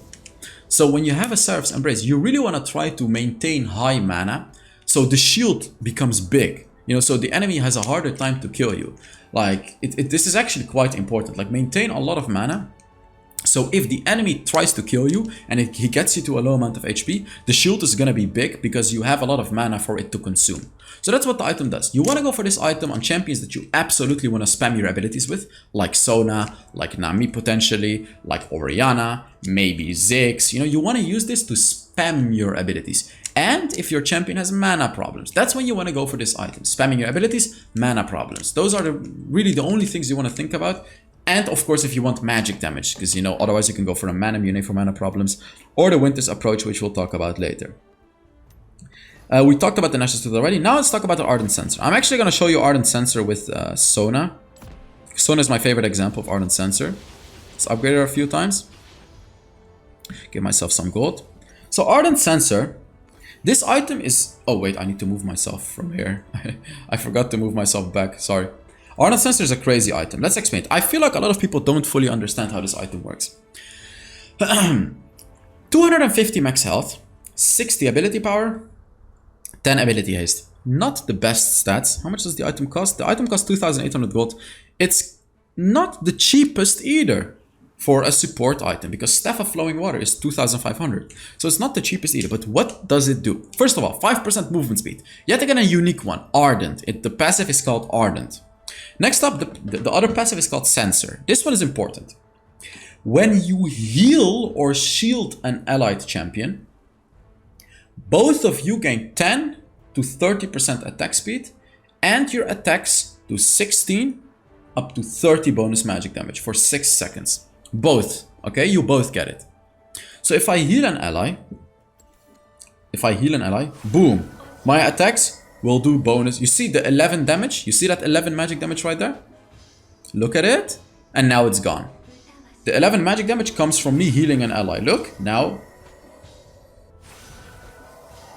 Okay, so I feel like there's a bug in the game. Because normally when you heal a full HP ally, it doesn't proc the passive. As you can see, when I heal, now it does proc it. Very, very interesting. I have no idea why it works like this. Because basically, if you heal a full HP ally, it doesn't work because you're not healing him. You know what I mean? Like, you're giving him a heal, but you're not healing him. But shielding, of course, does always work. So if I shield these dummies, boom. I feel like it's bugged because it's not showing a shield, but I definitely have the Ardent Censer passive now because I'm supposed to heal them. As I said, there are some bugs in the game, which can be a little bit annoying. But another thing you need to pay attention to, you can actually see whether or not you have the Ardent Censer passive. Because if I shield these allies, take a look at Sona's hands. It's red. You see that red right here? This one? When it's red, look, boom. When it's red, you'll do bonus damage. This is Ardent Censer damage. When the red is gone, now it's gone, you can see no more bonus damage. On the dummies, they don't have hands, so you won't see it. But you can actually still see that the dummies all have the red. But you can see it here. You see? It's like inflamed below them. You see that? And now it's turned off. So the question is, can you apply Ardent Sensor on multiple enemies? The answer is yes. As you can see, if you look very carefully at the dummy's legs, you can see it's red. It's like burning red. And after 6 seconds, it goes away. So that's what makes this an incredibly good item on Sona, for example. Also, you know, to show you guys, I know the answer already, but if you have a Locket, for example, look at Sona's hands. Boom. Using a Locket on your team also buffs you with the Ardent Sensor. Obviously, Redemption works as well, but only if you heal up some allies, which is very likely going to happen. So Locket works as well with the Ardent Sensor. And as you can see, you get bonus attack speed from it too. Take a look. I currently have 75 attack speed. When I heal my allies or shield them, it now turns into 87. This is the bonus attack speed that the item gives. This item is really good if you have a support like an enchanter that heals or shields, like Soraka, like Janna, like Sona, like Karma, you know, like a Lux, like a support like that constantly heals or shields your ally. This is very good with an ADC that's like heavy attack speed, like Tristana, Jinx, Kai'Sa, Vayne, pretty much any ADC except for like Jhin, Draven, and Ezreal, you know what I mean? Like if you want to have bonus at these attack speed, if you want to give bonus attack speed and bonus damage with their attacks, Ardent is a perfect item. It will make you really strong together. Also, think about it this way. If you have a heavy AD team, if you're playing Sona, and you have a Jax in your team in the jungle, and a Darius in the top lane, you know, and a Zed in the mid lane, Jinx ADC, you'll always build an Ardent Sensor because you're gonna be buffing them throughout the whole fight. Also remember, the Ardent Sensor effect remains for 6 seconds, which is really long, which means you can constantly reapply it on the same ally if you want to, because it's, you know, it's a very, very strong item, and it has a long effect duration. Keep that in mind. Next up we got Harmonic Echo. I actually want to show Harmonic Echo on a different champion because Sona is a bit hard to show. I'll show it on Janna, this one. Let's level up a few times. Get myself some gold. Harmonic Echo is an interesting item. First of all, it gives you 75 ability power, 300 max mana, and 10 ability haste. And the item is, you know, relatively expensive, I would say. So what does the passive do? Moving and casting abilities builds harmony. At 100 harmony, your next healing or shielding ability cast on an ally restores 70 health plus 10% ability power. Do you guys remember what I told you about, you know, the 110 or 70 plus 10%? What does this make the item? You said it correctly. An early game item. Harmonic Echo is also an early game item. So, but let's show you how it works. So, you know, if you heal or shield an ally, you will give bonus healing equal to 70 health plus 10% to your target and up to 3 nearby allied champions, including yourself. So like if you're one of the 3, you'll heal yourself up as well. So let's take a look. When I move, look, you see the Harmonic Echo right there? When I move, it gives me stacks. Of course, moving with dashes works as well. So I'm moving. Look, if I shield this dummy now, it's gonna heal up me and the 2 other dummies. Look, Joof. Actually, it heals them up because I'm full HP. Or I feel like it prioritizes your allies. So as you can see, if I move around, heal, Joof. It heals all of them. It will give all of them a heal. This is incredibly powerful early on in the game, but it will fall off pretty hard in the late game because 70 healing is nothing in the late game and 10% scaling is also nothing, especially considering you're a support and you're very unlikely to get a Rabadon's Death Cap, you know, early on in the game. Like you're only going to get this late game, and even then it's just not going to be that useful. Right now this item kind of sucks. But if you do want to build it, it can be good on Soraka, for example, to, you know, give like even more healing. It's also a good item on Lulu, for example, to give healing to your team. And on Janna, something like that. I don't really recommend it on Sona, because you already have enough healing on Sona and shielding and everything. Honestly, I just don't recommend this item at all, really. I feel like it sucks. But I do think they may potentially change this item and make it a bit better.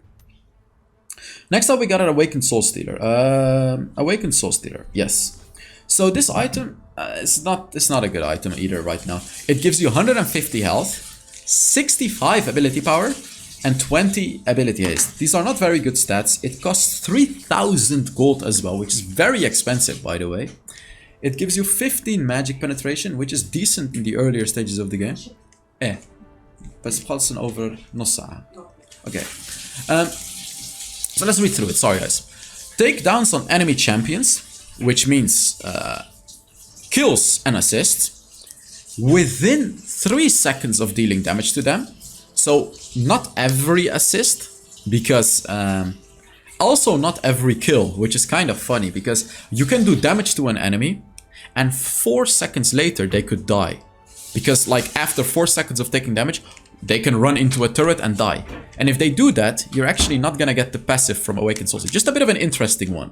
So if you get an assist after 3 seconds or a kill after 3 seconds, after doing damage, it won't proc the passive. So let's talk about the actual passive right now. Takedowns on enemies, champions, within 3 seconds of dealing damage to them, reduce the remaining cooldowns of your abilities by 25%. So how does this work? It reduces the remaining cooldowns of all of your abilities. So let me just kind of try to show you how it works. So let's say I'm playing Janna. I use my ultimate to heal my team, and now I get a kill on an enemy. What will it do? Let's say now I got the kill. My cooldown is at 60 seconds and I just killed an enemy. It will then instantly refund 25% of 60 seconds, which is gonna be 15 seconds. So it will go from 60 immediately to 45 seconds. It will refund 25% of the remaining cooldown. So if my ultimate is sitting at a 10-second cooldown, it will only refund 2.5 seconds, not 25 like in the beginning. This makes this a bit of an interesting item. I don't recommend it on any champion, but like if I think about it, possibly it could be good on Fizz. Because the thing with Fizz is, when you use your ultimate, normally you should always get a kill. Like if you hit your ultimate, you should get the kill. So like having an early Awakened Soul Stealer could possibly be very good at Fizz, or Evelyn actually. Like you go in with Evelyn, you kill an enemy with your ultimate, and you will instantly refund 25% of the cooldown. It could be good, because also this item gives you 15 magic penetration. Remember, magic penetration, this is the same as Yumo's Ghostblade with the physical penetration, with the armor penetration. This is not good against tanks, this is good against squishies.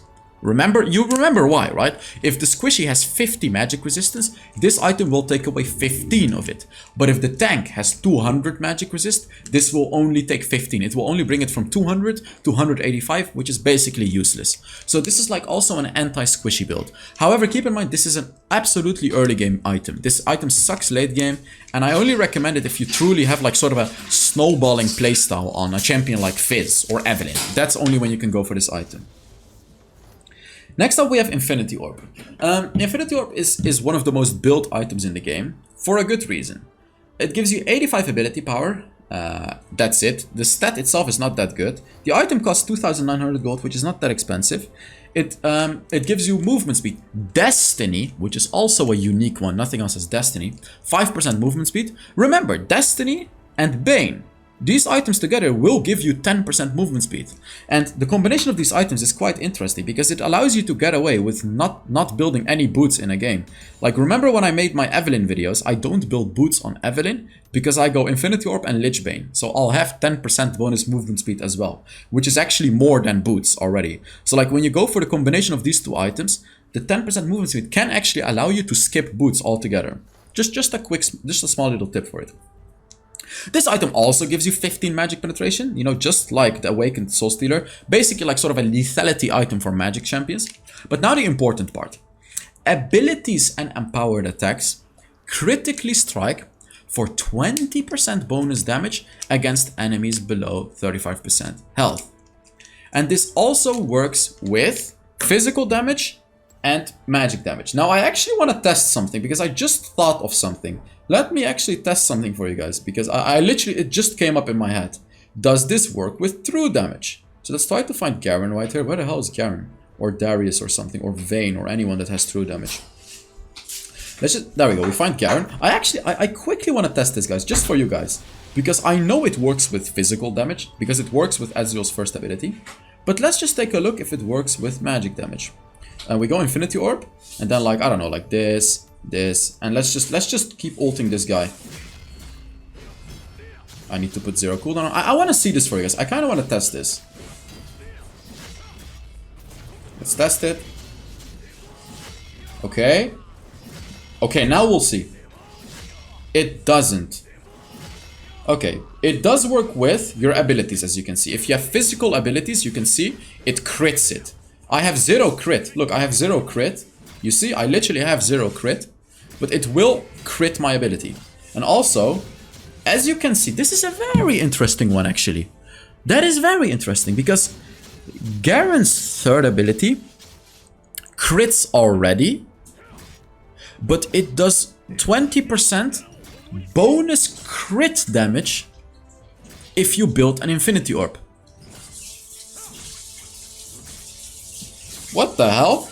But if you... Let's test this one out. So it currently does 80 damage. 80. I'm gonna sell the Duskblade of Draktar. Wait a second. Duskblade has 55 attack damage. Infinity Edge also has 55. Infinity Edge further increases it. All of this works together. You see that? So Infinity Orb allows your abilities and empowered attacks to critically strike for 20% bonus damage. Infinity Edge further increases that damage. Wow, interesting. That opens up possibilities for some funny stuff, I would guess. Wow, that is really interesting. So you can crit ability power, magic damage, sorry. You can crit physical damage with the abilities. It's not you can, you will crit every single physical damage you do on the enemy. And everything with an ability, but it doesn't work on true damage, as you can see. It just doesn't. So a bit of an interesting one. I feel like they should be a bit more descriptive on these items. Like their description they're giving them is really... Like it doesn't justify what it actually does. The fact that it increases everything except for true damage. But okay, that's what this item does. Who is this good for? For champions that are already good at finishing off enemies. Because this makes it even stronger. For example, Katarina. You want to go for Infinity Orb on Katarina. For example, Evelynn. Evelyn's ultimate already does a lot of damage on low HP enemies. Infinity Orb is going to make it even more. Another example would be Akali. Akali's ultimate does bonus damage to low HP enemies. Infinity Orb will help you with that. So if you want to finish off enemies, this is a very good item. But like Ziggs, for example, you could argue it could work on Ziggs because Ziggs' ultimate is strong. But then Ziggs is a poking champion, so it's much better to go for other items. But this is a very strong item. Right now in the meta, this is an incredibly strong item. Next up, we have a Staff of Flowing Water. And for this item, I'm gonna take Janna. There we go. Level up a few times. This is also a very, very interesting item. So let's take a look at it. Staff of Flowing Water. This item costs 2,500 gold, which is also the cheapest item in the game. It gives you 65 ability power, 350 max mana, 20 ability haste. Healing or shielding an ally. Remember, healing a full HP ally doesn't work, but healing or shielding an ally grants both of you 15 ability haste, which is great. You'll get 35 ability haste from this item, because remember, this item already gives you 20 ability haste, plus 15 is 35, and 20 to 40 ability power for 6 seconds, based on the target's level. If you are level 1 and your target is level 15, which is never gonna happen, but you know what I mean, you'll be buffing yourself and the target with 40 ability power. It doesn't matter what level you are. So let's take a look at what it does. Let's just take a look at it. So as you can see, I currently have 65 ability power. You can see it up there. If I shield my ally, boom, it goes to 93. 65 to 93. But it's based on the dummy's level, sorry, which is level 15. So it gives me a lot. Also, you get ability haste. Ability haste, you can see right here. 35. Boom. And now it's 50. So something interesting about this item, as I told you, if you build a Rabadon's Death Cap, the 40 extra ability power is going to be increased by a lot. So I go from 245 to 285. I think it's, again, I think it's bugged with the dummy, by the way, because the numbers are just not correct. You just need to get take my word for it, because again, this game is a bit bugged. I'm really not sure why it works like that. But basically, Rabadon's Death Cap will give you the bonus. Don't let these numbers deceive you. Let's see. Let me actually check the videos that I have. I have come. Okay, I got it. So this item is a very, very good item on champions that constantly have shields and healing. Sona is obviously the perfect example for this item because as you can see, whenever you use your second ability, you constantly buff your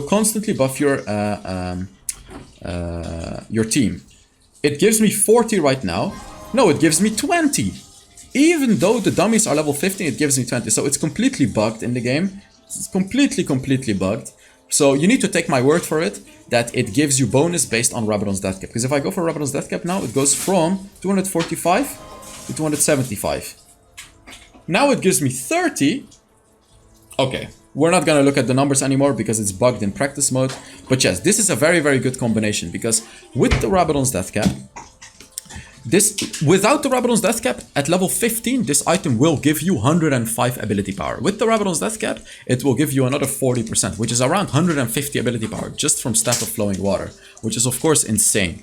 So this item is completely broken if you have a champion like Sona, who can heal her team all the time. Because the buff remains for 6 seconds. Take a look. 6 seconds. As long as you can keep up the healing every 6 seconds, you know, whether you're playing Janna, whether you're playing Nami, whether you're playing Karma, whether you're playing Sona, you will constantly have the 15 bonus ability haste and the bonus ability power. Let me tell you one more thing about this ability, which is very important for you to understand. I'm gonna put the cooldown on 0. As you can see, I'm actually gonna level up a few times for this because this is actually incredibly important to understand about this ability. Take a look. So remember, when you heal an ally, you get 15 ability haste. Take a look. My second ability is currently on a 5.8 second cooldown. When I heal an ally with my second ability, it reduces it to 5.2. It didn't work with the heal enchant because healing a full HP ally doesn't help it. But basically, as you can see, from 5.8 seconds, it goes to 5.2. However, the first cast, as you can see, if I hold it, it should show you. There you go. 5.8 seconds. When I use my second ability, even though I get 15 ability haste, it is still gonna be on 5.8 second cooldown. However, the second time I use it, it's gonna be on the 5.21. What does this say? This means that the first heal or shield you do won't give you the cooldown reduction on that ability. So the first time I heal my ally, it won't give me the cooldown reduction. But if I heal again within 6 seconds, it will give me the cooldown reduction. Very, very important. So as a Sona, you have Ari. Normally you have Ari. Oh, I do have Ari, as you can see. So a little bit of a trick is, you can use your first ability to, you know, hit the enemy or use it around your team. Your first ability will give Ari to your team, and then you can already use a buffed second ability, which will put the cooldown on 5.2 seconds immediately, rather than like this, where it puts it on a 5.8 second. You can also proc this with a locket, for example. Like if you go for locket, as you can see, wait for it, 5.2, boom, becomes 4.7. I can instantly enjoy the reduced cooldown. Very, very important to understand about this item. Oh yeah, and I already told you on what champions I recommend this item. Next up we got a Crystal Reflector. This is an anti-armor item, anti-physical damage item. It gives you 45 armor. Let's see how much it costs first. 2,900 moderate cost, 45 armor, 60 ability power, 15 ability haste. It actually gives you really good stats against physical damage, by the way. This is worth a lot. And the way it works is Mirrored Force. Ability casts grant a mirror shard up to 3 that each block 10 physical damage plus 5% ability power. See, this one I would say is pretty good, even though I told you like it doesn't scale very well. it actually does scale pretty well because you can spam this ability. And you'll also deal 20 magic damage plus 10% ability power to them. See, this one, don't let the percentages deceive you, is actually very good because you can get the shields very easily. Like, look, one shield, you can see the shield right here, by the way. You see that? This is the shield, and the duration is very, very long as well. Because if we look at the ability, the shield actually remains, it doesn't say how many seconds, but I believe it's 10 seconds. Let's just quickly look at it. At 50, I used it. Let's see how long the shield remains. The shield indeed remains for 10 seconds, and then when you use another ability, it refreshes the cooldown. And then when an enemy attacks me, you know, you can have up to 3 shields as you can see. When an enemy attacks me, they'll take damage. First of all, I'll block part of the damage. I block 10 physical damage plus 5% of my ability power. Which means if you have 500 ability power, you'll block 10 plus 25, which is gonna be, you know, 35 physical damage, which is actually quite significant. Because, like, for example, if the enemy ADC does 200 damage to you, you'll block 35 of it. Which is, you know, 15 to 20% of his damage. Quite significant. And you'll do damage to them. 20 plus 10% of your AP. Again, if you have 500 AP, that's 20 plus 50 is 70 damage. 70 damage just for them attacking you. And remember, you can spam your abilities and constantly do this damage. So when do you want to build this item? You want to build this item if the enemies have a lot of ADC type of champions. Especially ADCs that do a lot of attacks. So Lucian is the perfect example because Lucian does a double attack. You'll be able to, you know, if a Lucian attacks you once with a double attack, you'll be able to do damage to him twice with the Crystalline Reflector. But against Draven, for example, this is not a good item because Draven does big chunks of damage, or Jhin as well. Jhin does big chunks of damage, so blocking a tiny bit of the damage is not going to be worth. But against Akshan does, you know, the double attacks, you'll be able to block a lot of his damage as long as you keep spamming your abilities. This is a very, very good item to go for on sort of mage assassins like Akali, like Katarina, just mage champions. You can also go for it on Orianna, for example. It's very good against a Zed, because if Zed dives you, you'll be able to block a lot of the damage and do a lot of damage to him as well. So if you're a magic damage champion, you need armor, this is the item you go for. Next up we go, I need to go back to the base. Next item we talk about the Banshee's Veil. Banshee's Veil is basically the Edge of Night for ability power champions. It gives you 75 ability power. Let's actually look at how much it costs first. 2,800, relatively cheap, but still kind of expensive. 75 ability power, 40 magic resist, 15 ability haste. The stats are really not that good, but it grants you a shield that blocks the next hostile ability. As I told you, same story as the Edge of Night, the next hostile ability like Ezreal's ultimate, Blitzcrank hook, Thresh hook, anything like that, it will immediately block it. This item, I would say, is a late game item. Like early game, the stats are so horrible that you never want to build this early. But late game, as your 4th or 5th item, when you already have enough damage to like kind of one-shot the enemies, the shield is very powerful. Because you know how in the late game, it's really like you make one mistake and you die. Because, you know, the enemy can one-shot you instantly. Now, when you have a Banshee's Veil, they won't be able to one-shot you because you'll block the next hostile ability. Very, very good to go in the later stages of the game. And of course, the magic resist can be somewhat helpful. You know, if you're playing Orianna against like an Evelynn and stuff like that, the 40 magic resist will help you a bit against her. Next up, we go for the Imperial Mandate. Imperial Mandate, very good item right now. 200 max health. Let's see how expensive it is first. 2,500 gold. The cheapest item in the game as well. 200 health. 40 ability power, 20 ability haste. The stats are horrible, by the way, but let's read the passive, because obviously the power lies within the passive. Coordinated fire. Abilities that slow or immobilize a champion. So, for example, my ult, or slowing, which is the empowered part of my 3rd ability as a Sona. Boom, you can see. Wait a second. It doesn't work because it has a cooldown. Let me show you. Boom. See? It applies the effect on them. You can see the Imperial Mandate effect right above them. I'm gonna turn the 0 cooldown again. So look. Chew. You see that Imperial Mandate effect? You can see it on top of them. Your allies can see this too. So let's read further into it. Abilities that slow or immobilize a champion deal 47 up to 75 bonus magic damage. This scales with levels. And you mark them for 4 seconds. And there is a 6-second cooldown per enemy. As you could see earlier, if I apply this mark on this enemy and it runs out, it won't immediately work if I apply another one on them. However, something you need to know, it has a 6-second cooldown, but the cooldown already starts counting right when you put the Imperial Mandate on the enemy. So the cooldown is actually 2 seconds. Because look, if I slow this enemy, 1, 2, 3, 4, 5, 6, and now I can do it again, you see? So like it already starts counting right when you put it on the enemy, which makes it, you know, basically a non-existent cooldown. You always have it up in a team fight. Unless, of course, your ally procs it, then, you know, it's gonna be 6 seconds. That's how it works. Let's see.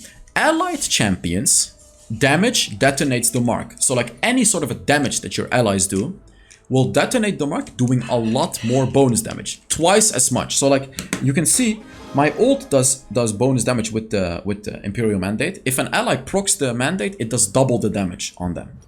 This item, oh, also when your ally procs it, it grants both of you 20% movement speed for 2 seconds, which is actually quite significant. Why is this significant? When you play Karma, Imperial Mandate is a core item for Karma. You can hit the enemy with your first ability. Your first ability slows them, so it applies Mandate on everyone, of course. If your allies proc the Mandate, you get 20% movement speed, allowing you to get close to them and use your second ability as a Karma.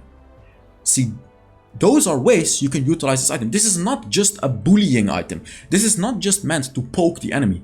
This is also meant to poke them and potentially follow up. If your allies follow up, you both get movement speed.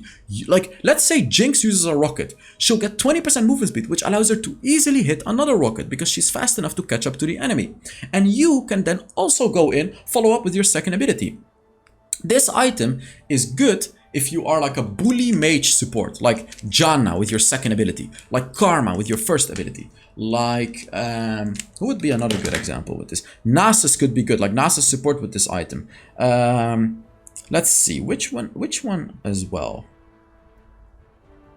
Seraphine is also a good example. So like champions that like to bully like that, and champions that have CC. Remember, you need CC. You need at least a slow. Stuns and stuff works as well, of course, but at least you need a slow, because like on Sona, Mandate is not good, because the only way you can apply it is with your ult or the empowered third ability. And you never want to use the empowered third ability because the second ability is better. So like on Sona, you never built Mandate. Let's get some gold. Next up, we got the Cosmic Drive. This is one of my favorite items. The Cosmic Drive costs 2,800 gold, which is not that much. It gives you 75 ability power and 30 ability haste. 30 ability haste, which is huge, by the way. This is huge, 30 ability haste. It gives you Hyperdrive, which is 5% movement. Yet again, this is completely different from Lich Bane and anything else. Hyperdrive is a different one. And active abilities and empowered attacks grant you 30 plus 70% ability haste as movement speed after dealing damage to an enemy champion. This movement speed decays over 2 seconds, and each source has an individual 1 second cooldown for triggering it. I'll explain the each source part. When you play Morgana, I'll show you guys with Morgana right here, because this is actually important to understand. Morgana. Let's level up a few times. When you play Morgana and you buy this item, Cosmic Drive, my second ability will constantly do damage. You know what I mean? Like it's doing damage over time. Boom, boom, boom, boom. It keeps doing damage. So when you, like, as you can see, my current movement speed, you can read it right here, 363. It should go up when I use my second ability. Look. What the hell is happening? Let me explain exactly to you what is happening. Whenever you hit an enemy champion, you get bonus movement speed, and it decays over 2 seconds. It decays over 2 seconds, right? Like anything you do, bonus movement speed, instantly it starts decaying, instantly. Morgana's second ability does damage over time, but remember, each individual ability, each source has an individual 1 second cooldown. Individual 1 second cooldown. So my second ability, even though doing damage all the time, it has a 1 second cooldown. Every 1 second, it bumps up the damage again. Every 1 second, choof, choof, choof. You know, it bumps it right up. And now I'm actually curious whether it works with Liandry's, so I'm gonna buy Liandry's right now. Let's see.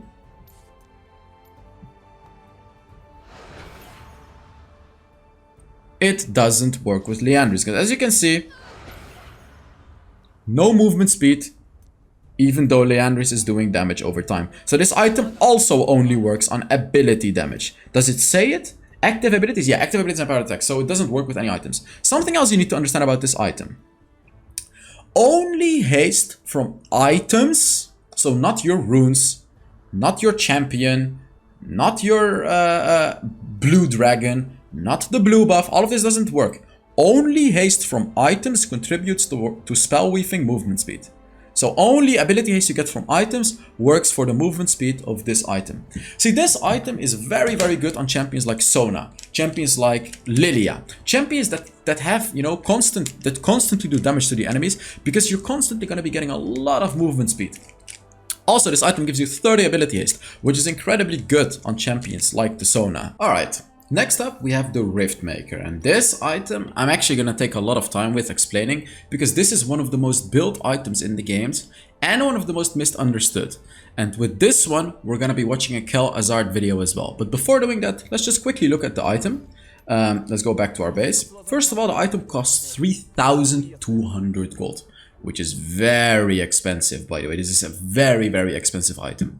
But with an expensive cost comes a good item. 150 max health, 80 ability power, and 15 ability haste. These stats are not amazing, but they're okay. So I'll read the passive after, but first we're gonna watch a video from HellsDevil which completely explains the item, and I'll add my stuff to it as well. Let me see, can you see everything? Yes, you can see everything. So the first passive, Assimilation. It gives you Omnivamp. This item will give you 12% Omnivamp. He has 15 Magic Vamp right here because he is going for the rune. But basically you get 12% Omnivamp. Now let's see, does he explain? Okay, so let me quickly explain what Omnivamp does. And we're gonna go back into my game right here. So as you can see, it gives you 12% Omnivamp. Omnivamp means, if I click on it, does it actually tell you? Basically, Omnivamp means you heal from everything. Physical damage, magic damage, even true damage. Even true damage will heal you up, which is very important with this item, because this item does true damage. So let's get back to the HellsDevil video right here. So second passive is Void Corruption. Void Corruption allows you to get corruption stacks every second when you're in combat with an enemy champion only. So it doesn't work on minions, doesn't work on dragon, doesn't work on jungle camps, only enemy champions. Let's see. He's showing us right here. You see, the arrow shows you the stacks. It counts. It's like 1, 2, 3. It counts. And there is a cooldown to it, which I'll explain later as well. Each stack will increase your damage dealt by 3%. As magic damage, when you have one stack, you do 3% more magic damage. Even if you do, like, for example, you do 100 damage per basic attack, your next attack is gonna do 103. 100 physical damage, but 3 magic damage. Then the next one, when you have two stacks, you get 6% damage. So you're gonna do 100 physical damage and 6 magic damage. And then the third stack is gonna be 9. So let's just take a look. At maximum stacks, it becomes true damage. Now let's see how he explains it right here, because there's a very important thing you need to know about this part. Let's see what he says. So Jinx's attack damage is 100, okay? On the dummy, of course, she'll do 50 damage, because I explained to you guys, she'll do half the damage. So let's see. 50 damage, obvious, right? Like the dummy has enough armor to cut your damage in half. So let's see. Now she's doing 52. You can see his calculation right here. 3% of 50 is 1.5. It always rounds up in Wild Rift, so you're gonna do 2 extra magic damage. This is at 1 stack. You see? At 2 stacks, you'll do 3 damage, because 6% of 50 damage is gonna be 3 damage. You see? 3 magic damage. This is added to it. This is because of the Rift Maker. At 3 stacks, you won't get to true damage yet. At 3 stacks, he's doing 5 damage, because 9% of 50 is 4.5. Rounding it up is gonna be 5 damage, okay? He's actually saying it wrong, by the way. It doesn't take 9% from the 50 damage. It actually takes 9% of your total physical damage, but the dummy also has magic resist, which halves your magic damage. Basically, if the enemy doesn't have a lot of magic resist, you will do more damage, more magic damage. So his calculation is kinda wrong. He's basing it off the physical damage, but you should base it off the pre-mitigation damage. I'll come to this part later. Because look, when he gets to true damage, look at what happens. It goes from 5 to 9. As you can see, it goes to 9. Why? Because it takes 9% of the pre-mitigation damage. Remember what pre-mitigation means? Pre-mitigation means before armor, before magic resist. You know, whatever you would have dealt to a target with 0 armor and 0 magic resist. Right here, it's 100, because Jinx has 100 attack damage. 9% of 100 is 9. So you'll do 9 true damage extra. So even though it seems like you're doing 9% extra, if the enemy has a lot of armor or magic resist, you will do a lot more than 9% extra. In this case, it's almost 20% extra damage. You see, every single basic attack does 9 true damage extra, which is very, very significant. Of course, it's very significant. This is a very powerful item. Like, look, 9 extra damage, which is huge. Bonus damage works on skills as well, because look, 175 damage. This is 175, so she has 350 damage normally, but the dummy is reducing it. So indeed, she's doing 32 bonus magic damage, because 32 is 9% of 350. To reach maximum stacks, just a single hit won't be enough. Exactly, if you hit the enemy just once with a single basic attack, you will get 3 stacks, as you can see. But it's not gonna be enough to get your full passive, because it's gonna run out. The timer runs out, as you can see. You see, like, he's gonna show it again. You will get the stacks. So like, you don't have to continuously basic attack the enemy or damage the enemy to keep getting stacks. You hit them once, you keep getting stacks. You just have to hit them again to reset the timer and get the Rift Maker going. So you'll need like 2 attacks. If you attack twice, as you can see, now you got the Rift Maker. And the Rift Maker passive lasts for like 6 seconds. So all you really have to do to get this is damage the enemy twice. Literally just damage the enemy twice. Whether it is like putting, whether it is like with an ability plus Airy, or like hitting a 2 basic attacks, you'll get the full Rift Maker from it. And then you have 6 seconds to reset it. Whenever you hit the enemy, it resets the Rift Maker as well, and you keep doing true damage. You will keep doing true damage over and over again. Very, very strong item. DPS can trigger the stacks as well. So like, the damage source can be anything. Liandry's, for example. Like, as you can see right here, Liandry's continuously reapplies the Rift Maker. So having an item like Liandry's is obviously a very, very good combination with the Rift Maker, because on Singed, for example, you'll be able to constantly proc Liandry's, also with the gas constantly doing damage. Which means you'll get the Rift Maker so easily. Morgana is another good example, right? Like, you put your second ability down, you'll easily get the Rift Maker from it. And getting a Liandry's as well, you'll easily get it.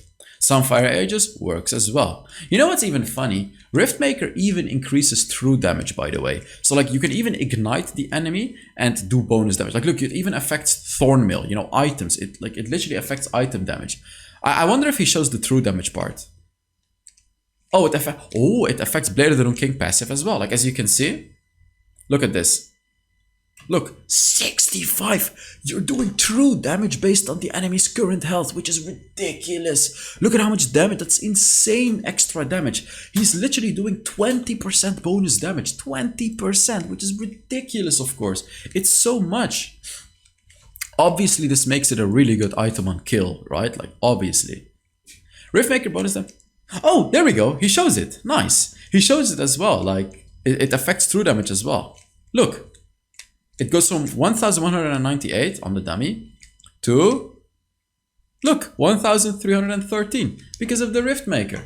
Riftmaker also works with true damage. Also works with Runan's Hurricane, as you can see.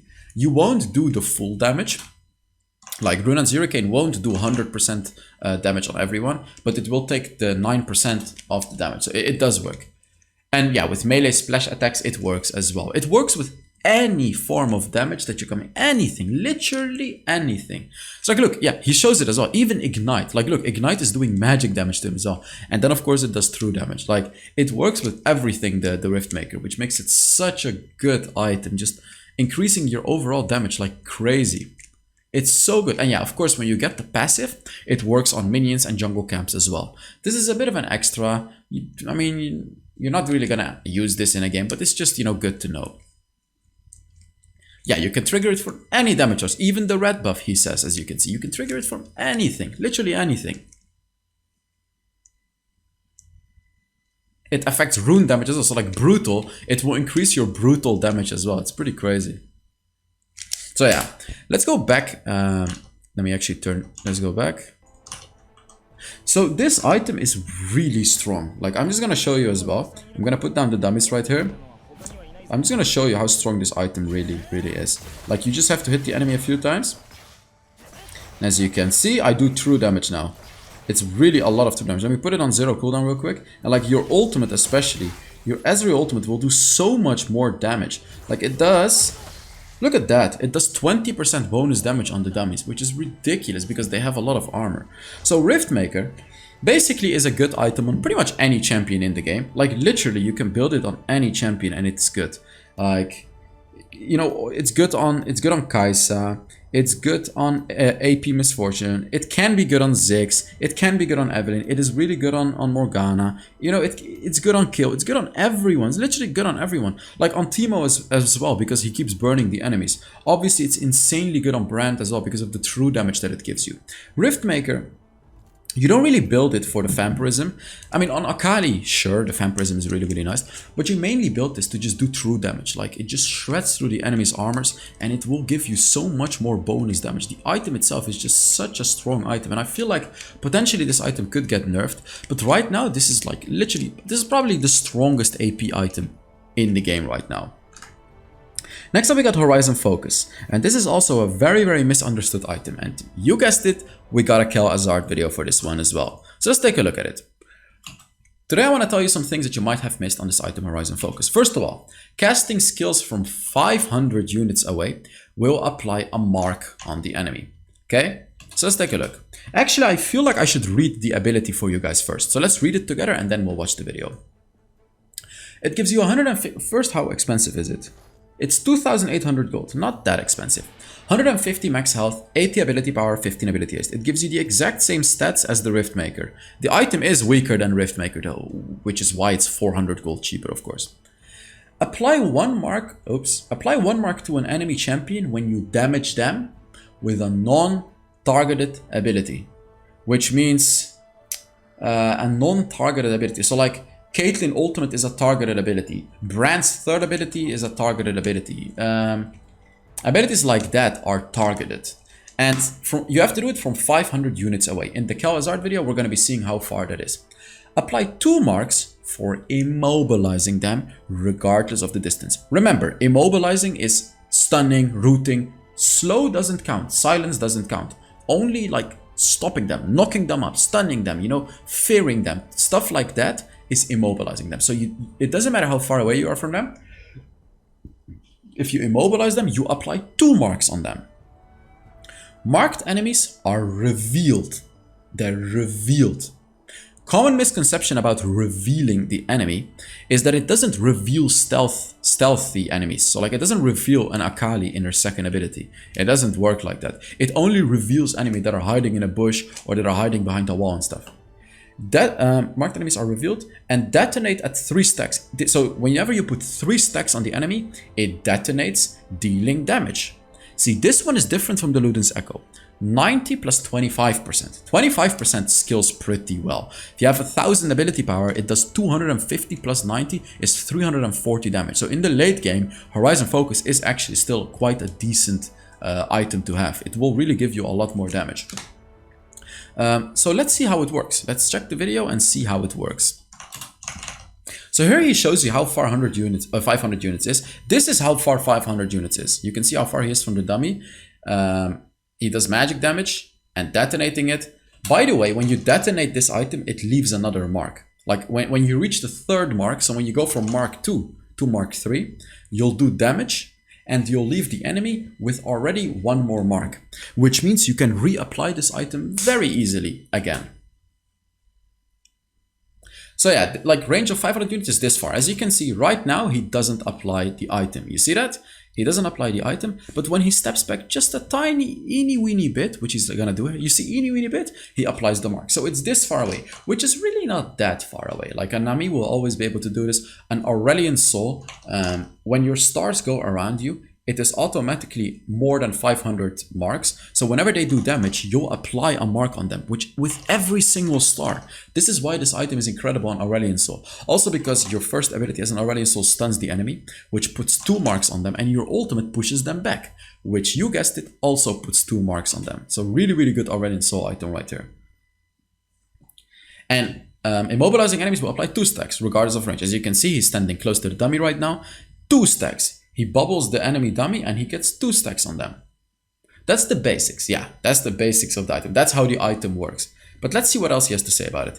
Enhanced basic attacks. So when you buff your attacks with like Sona's first ability or Nami's third ability, are able to apply a mark. This is very important as well, of course, because this makes it a good item for, you know, Nami, for example. Also, if your damaging ability has a delayed CC, so Senna's second ability is a good example, and there is more abilities like this as well. First of all, you'll do 1 damage with the you get 1 stack because you did damage, and then you get 2 more stacks because you rooted the enemy, and it will fully apply the stack of the Horizon Focus. As you can see, Senna just did the bonus damage. You see 1 stack, and then when she roots him, another 2 stacks, which does the Horizon Focus damage. DPS can only apply it once. So Morgana's second ability, unfortunately, will not be able to apply it multiple times. So like you'll only be able to apply it once. Like, as you can see, even Akshan's first ability, even though hitting the enemies twice, every ability can only apply it once. But for Ari, for some reason, her first ability can apply it twice. I would guess that's because first she does magic damage and then she does true damage. So it's like 2 different sources of damage. So maybe that's why she can actually proc Horizon Focus twice, which is quite interesting, to be honest. As you can see, she can literally proc it twice with her first ability.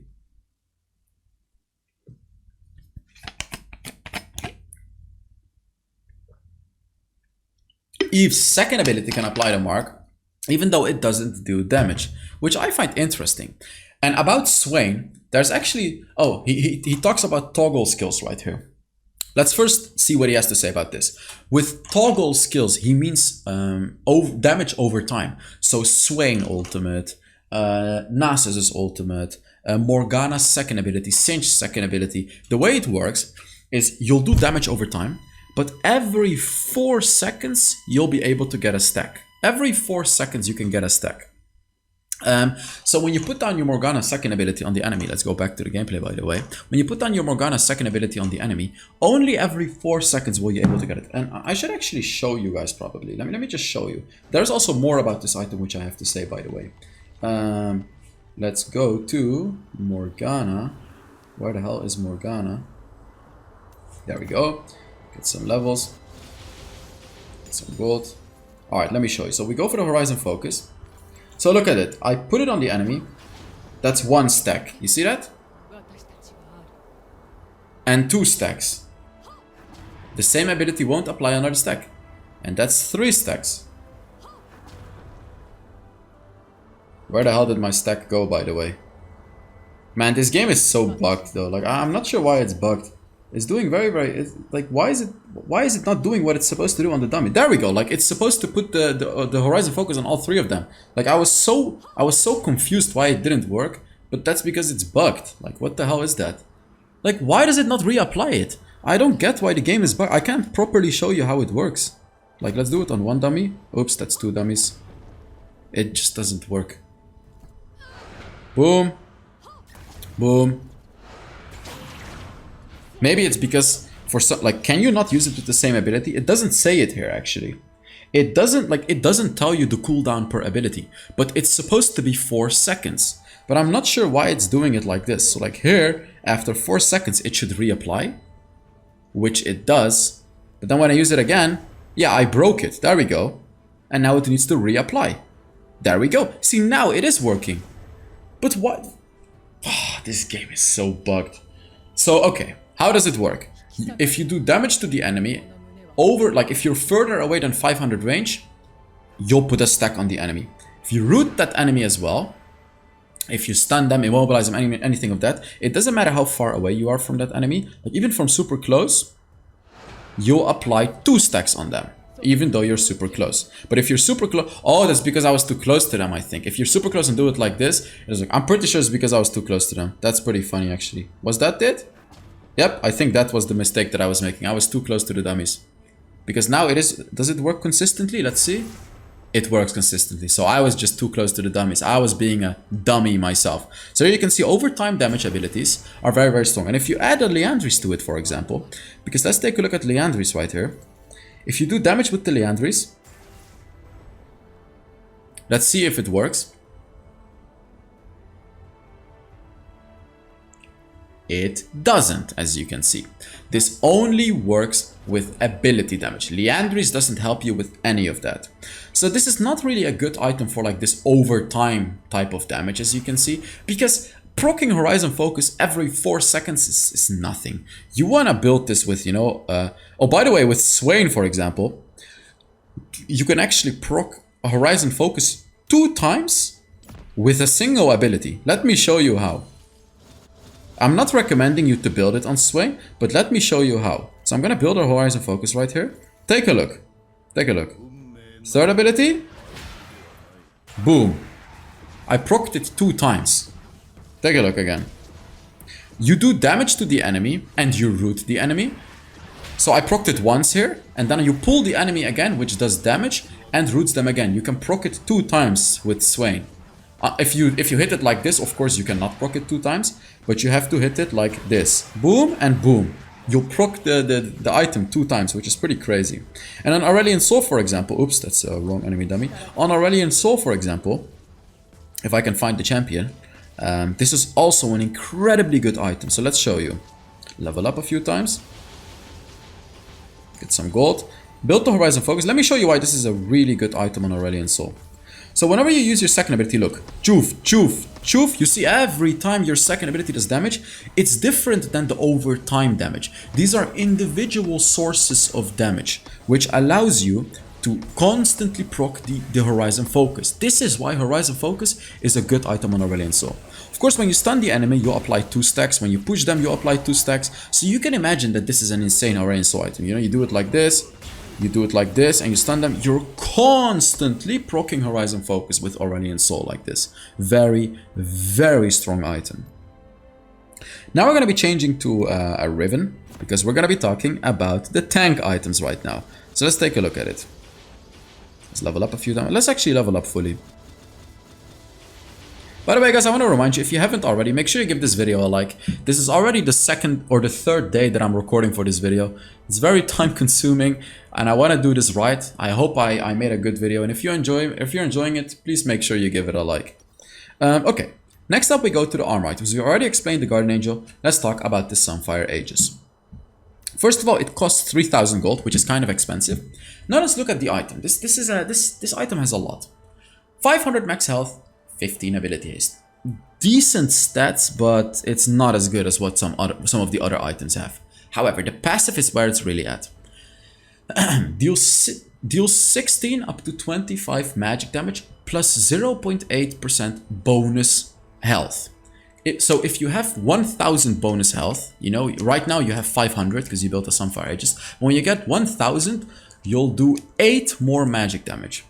So this item actually skills decently in the late game as well. Like in the late game, you will do quite a lot of damage per second to nearby enemies, because it will increase. As you can see, you'll do this damage per second to nearby enemies, damaging champions or epic monsters with Immolate stacks. Increases its damage by 7%. So you can stack it on champions or epic monsters, which is Dragon, Baron, and stuff like that.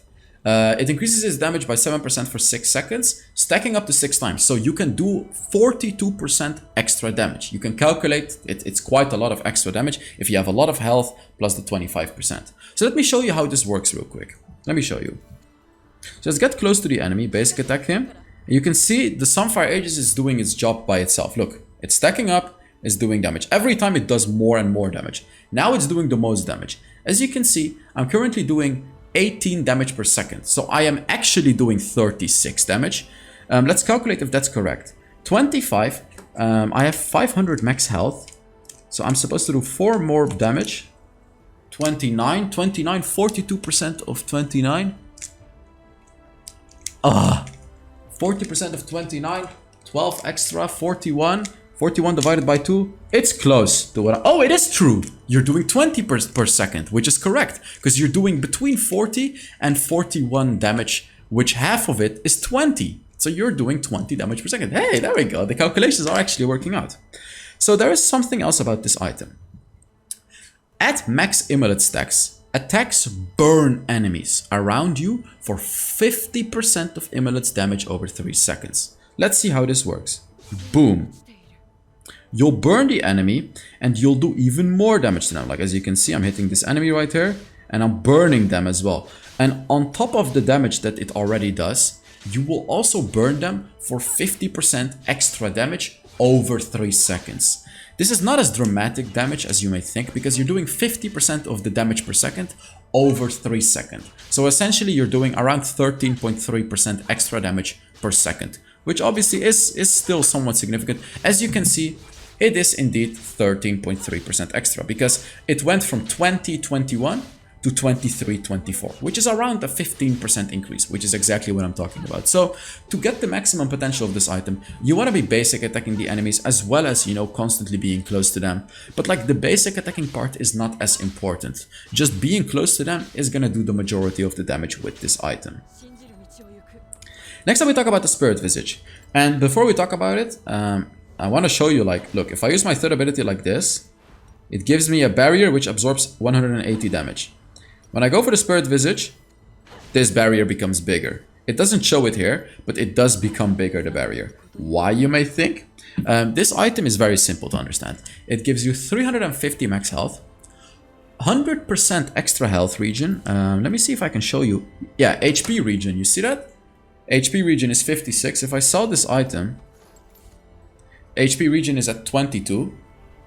But when I buy this item, it goes from 22 to 56. You may be thinking, but Hells, that's not 56, that's not 100% extra because 22 times 2 is 44.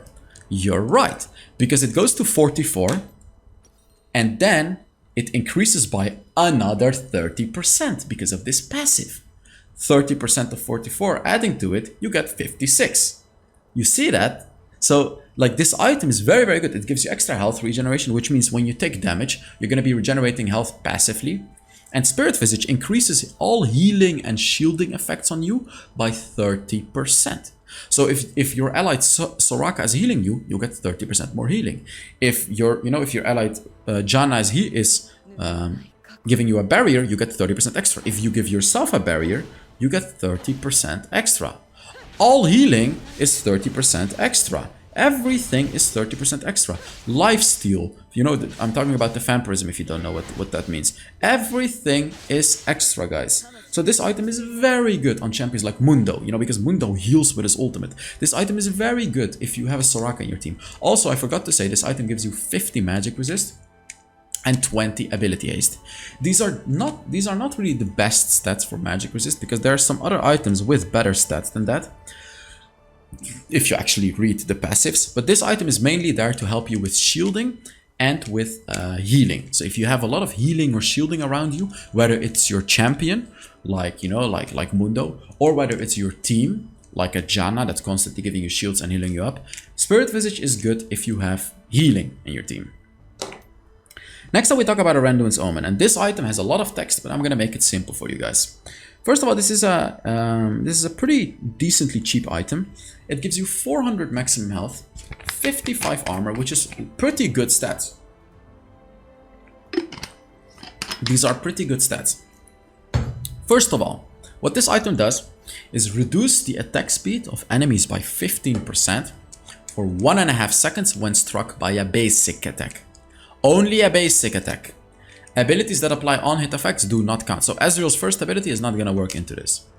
But when the enemy Jinx basic attacks you, you'll reduce her attack speed by 15% for 1.5 seconds. Simple, right? Like whenever the enemy Darius basic attacks you, 15% cooldown reduction. The next passive of this item, Determination. When you are critically struck, so if the enemy does a crit on you, You gain charges of determination for 5 seconds. Equal to, if you're a melee champion, 16%, and if you're a ranged champion, 10% of the pre-mitigation damage. You guys know what pre-mitigation is, right? Pre-mitigation is before armor. If the enemy Jinx's basic attack would have done 100 damage to me, but it actually did 50 because I have a lot of armor, I will charge up 16% of that, 16% of the 100. So 16. I'm not going to charge 16% of the 50. I'll charge 16% of the pre-armor damage, pre-mitigation. So this item is very, very good if you have a lot of armor, because they may do a lot of pre-mitigation damage, but they're not doing a lot post-mitigation, but you are getting a lot of stacks. You know how it works now? So you'll get those stacks for 5 seconds, up to a maximum of 500 charges, which is a lot, by the way. It's really hard to reach the 500. And when you attack an enemy champion within those 5 seconds, you consume all determination stacks and heal yourself for that amount. So if you have 300 stacks of determination from the crit hits, you basic attack the enemy, you heal it up. So this is very, very good. So this item not only reduces the attack speed of the enemies, but whenever you're hit with a critical hit, you know, by Yasuo, by Yone, by Jinx, by anyone, you're gonna get those stacks from the crit damage. And, you know, up to 500 charges, all you have to do is basic attack the enemy and boom, you heal right back up. You're going to be healing right back up into the fight. Very, very good item. Very good anti-crit item. Next up, the Thornmail. This item gives you 100 maximum health and 75 armor. A lot of armor for an item, by the way. And well, let's see what this item does.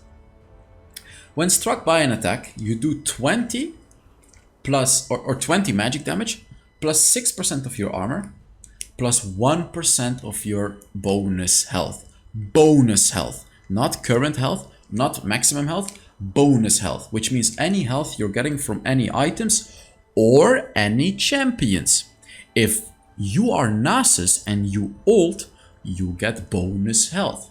If Lulu ulted you, you get bonus health. It counts towards these items. So you will do more damage like that. Think about that one as well. This is going to be a strong late game item. Like early on, you only want to build a Bramblefest because you just want to have the anti-healing and the bonus damage. But late game, Thornmail is very, very strong because it's going to skill a lot with your armor and your bonus health. Sorry. So you'll do damage. If they attack you with a basic attack, you'll do damage to them and inflict 40% grievous wounds. If you immobilize the enemy champion, again, this is not slowing and everything, this is actually stunning them or anything like that, knocking them up, you will apply 60% grievous wounds to them. So it doesn't matter whether they are above or below 50% health with this one. With Thornmail, the anti-heal depends on whether the enemy attacks you. When they attack you, you apply 40% grievous wound to them, and you'll do damage to them. When you stun them, root them, charm them, anything, except for slows, you will apply 60% grievous wounds. So it's very, very good on champions like Leona, you know, because Leona, you'll go in, you'll stun them, you know, you'll root them, all that stuff, and you'll apply the 60% grievous wounds for 3 seconds. Very, very strong for finishing off an enemy, because when an enemy has 60% grievous wounds, they're only going to be taking 40% of the healing. So like if the enemy Soraka tries to heal that guy or girl, instead of 100 heal, she's only going to heal for 40, which is of course not a lot anymore. Next up, we got a Warmog. So the way that Warmog works is it gives you 700 max health, by the way, which is a lot. 200% health regen. 200% is a lot. Like this, it changes the 22 to 65, as you can see. It's not 66 because 22 probably was 21.5, but the game always rounds up. As you can see, even though this gives you 200%, it doesn't give you much more than Spirit Visage, because obviously Spirit Visage gives you the 30% bonus. But this is a lot. Like having 65 HP regen is a lot. HP regen works in team fights. So like even if you're fighting, you will get HP regen. But the thing is, this item is not about the HP regen. It gives you 10 ability haste as well, by the way. This item is about this. If you have at least 950 bonus health. So you're gonna need more items, like, you know, you're gonna need a Bami Cinder for this to work, or like any other item. Now I have 950 bonus, but when you have the 950 bonus, you will restore 5% of your maximum health per second if you haven't taken damage within the last 6 seconds. Let me show this to you right now. Let me just show this. Let's go under the turret, take some damage, because this item can be really broken in the right games. I'll tell you when to build this item, by the way. Let me just first show you. Let's just take some damage. Boom. Oh, there we go. 1, 2, 3, 4, 5, 6. 161, 161, 161. So I will have around 3200 HP maximum because I'm healing 5% of my max HP every second. Look, this is literally how the item works. In the middle of a game, you will be healing up this damage. It doesn't matter what you do, as long as you just don't take damage. It even works, if you're attacking jungle. Let's see. We take some damage. So let's go for the jungle. Seems like it doesn't work when you take jungle. Very interesting. So let's test it again. Let's wait a little bit.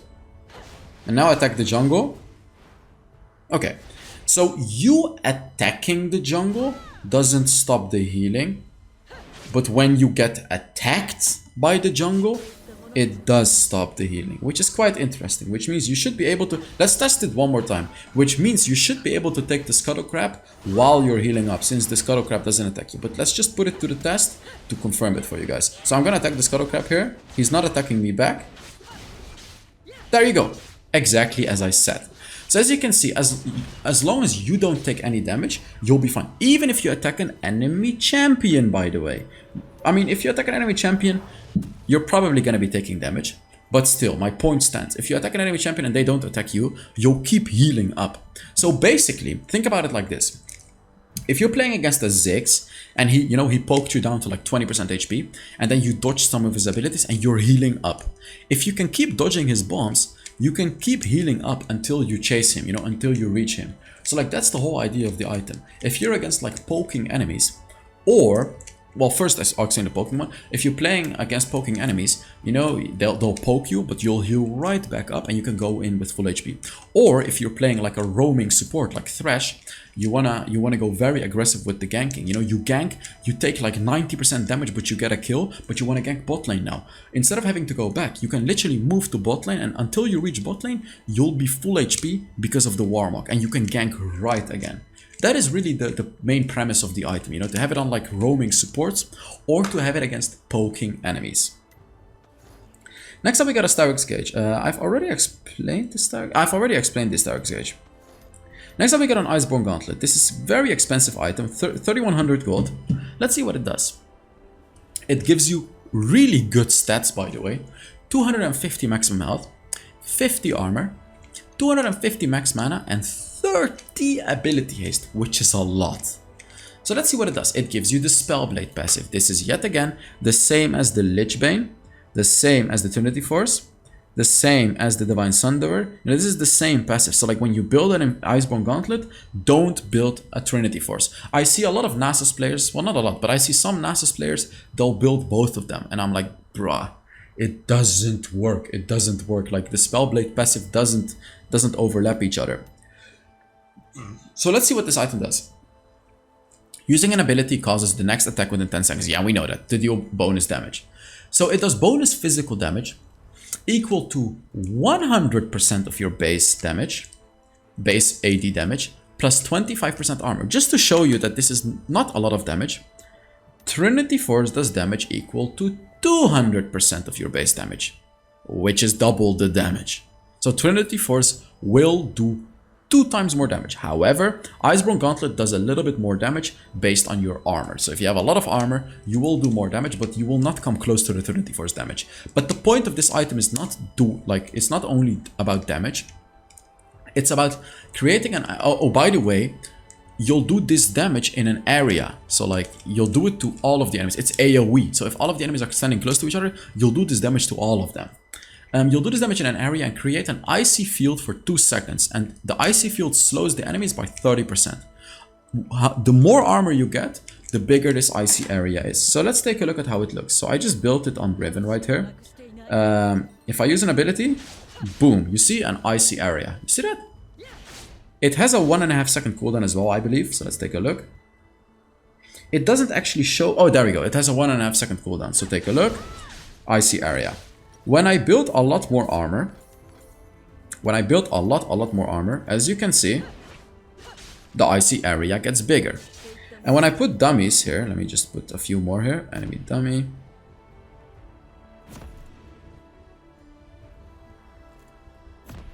Come on. There we go. Like, look, when I do it like this, it does damage in the area. You see that 98 damage? Boom. It does it to everyone. You see that? Boom. I didn't proc it there because of the 1.5, but there you go. Like, that's the point of the item. It does damage to everyone. It does damage to everyone in an AoE damage. If you have a lot of armor, this item will do a lot of damage. And the thing about this item is it doesn't only count armor you get from your items. It literally just counts your armor. So if you have a way to gain a lot of armor, this item will do a lot more damage in a much bigger area. And I'm looking for Ramis right here. Where the hell is Ramis? There he is. Of course, I'm looking for Ramis. Let's level up fully. The point is, of course, the second ability. So let's take a look. Let's show you. We'll go for armor boots. We'll go for thorn mill. We'll go for as much armor as we can. Boom, boom, boom. And where's the last boom? Boom. So let's take a look. Use this ability. Boom. There we go. I can make it even bigger actually by doing it like this.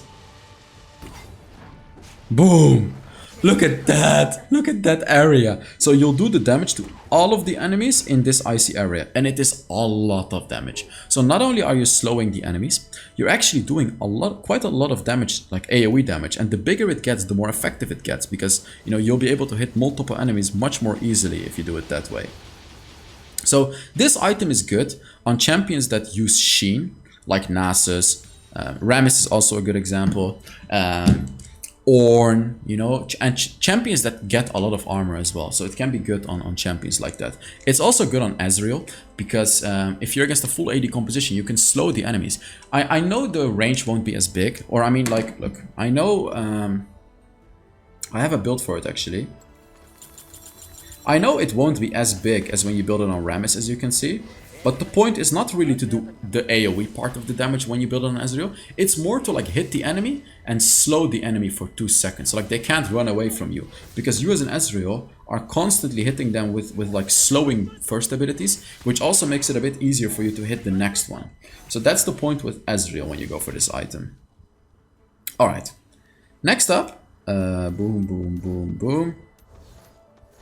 Next up we got the Deadman's Blade. This item gives you 250 max health. By the way, how expensive is it? It's 2800 gold, which is not expensive. This item gives you 250 maximum health, 50 armor, and it gives you Relentless, which is also a unique passive. Nothing else has Relentless. It gives you 5% movement speed. So how does this item work? Momentum, which is the same passive as the, where is it? The Yuma's Ghostblade? There you go. It's the same passive as Yuma's Ghostblade, Momentum. So getting a Deadman's Blade and a Yuma's Ghostblade will not stack the movement speed. Very important to know, of course. Moving builds Momentum, granting up to 40 movement speed at 100 stacks. Attacking an enemy removes all momentum. Stacks decay when movement is impaired. So when you're stunned, slowed, anything like that, the stacks will go down. Crushing Blow. So let me first show you the momentum. When you walk, look, when you walk, you get stacks. When you flash, when when you dash, when you dash, when you backport, like whenever you cover a distance, it doesn't matter how you cover the distance, but whenever you cover a distance, you get stacks for this item. Wait a second, that was an interesting one. Wait a second, wait a second, wait a second. Just wait a second. I want to see something right here.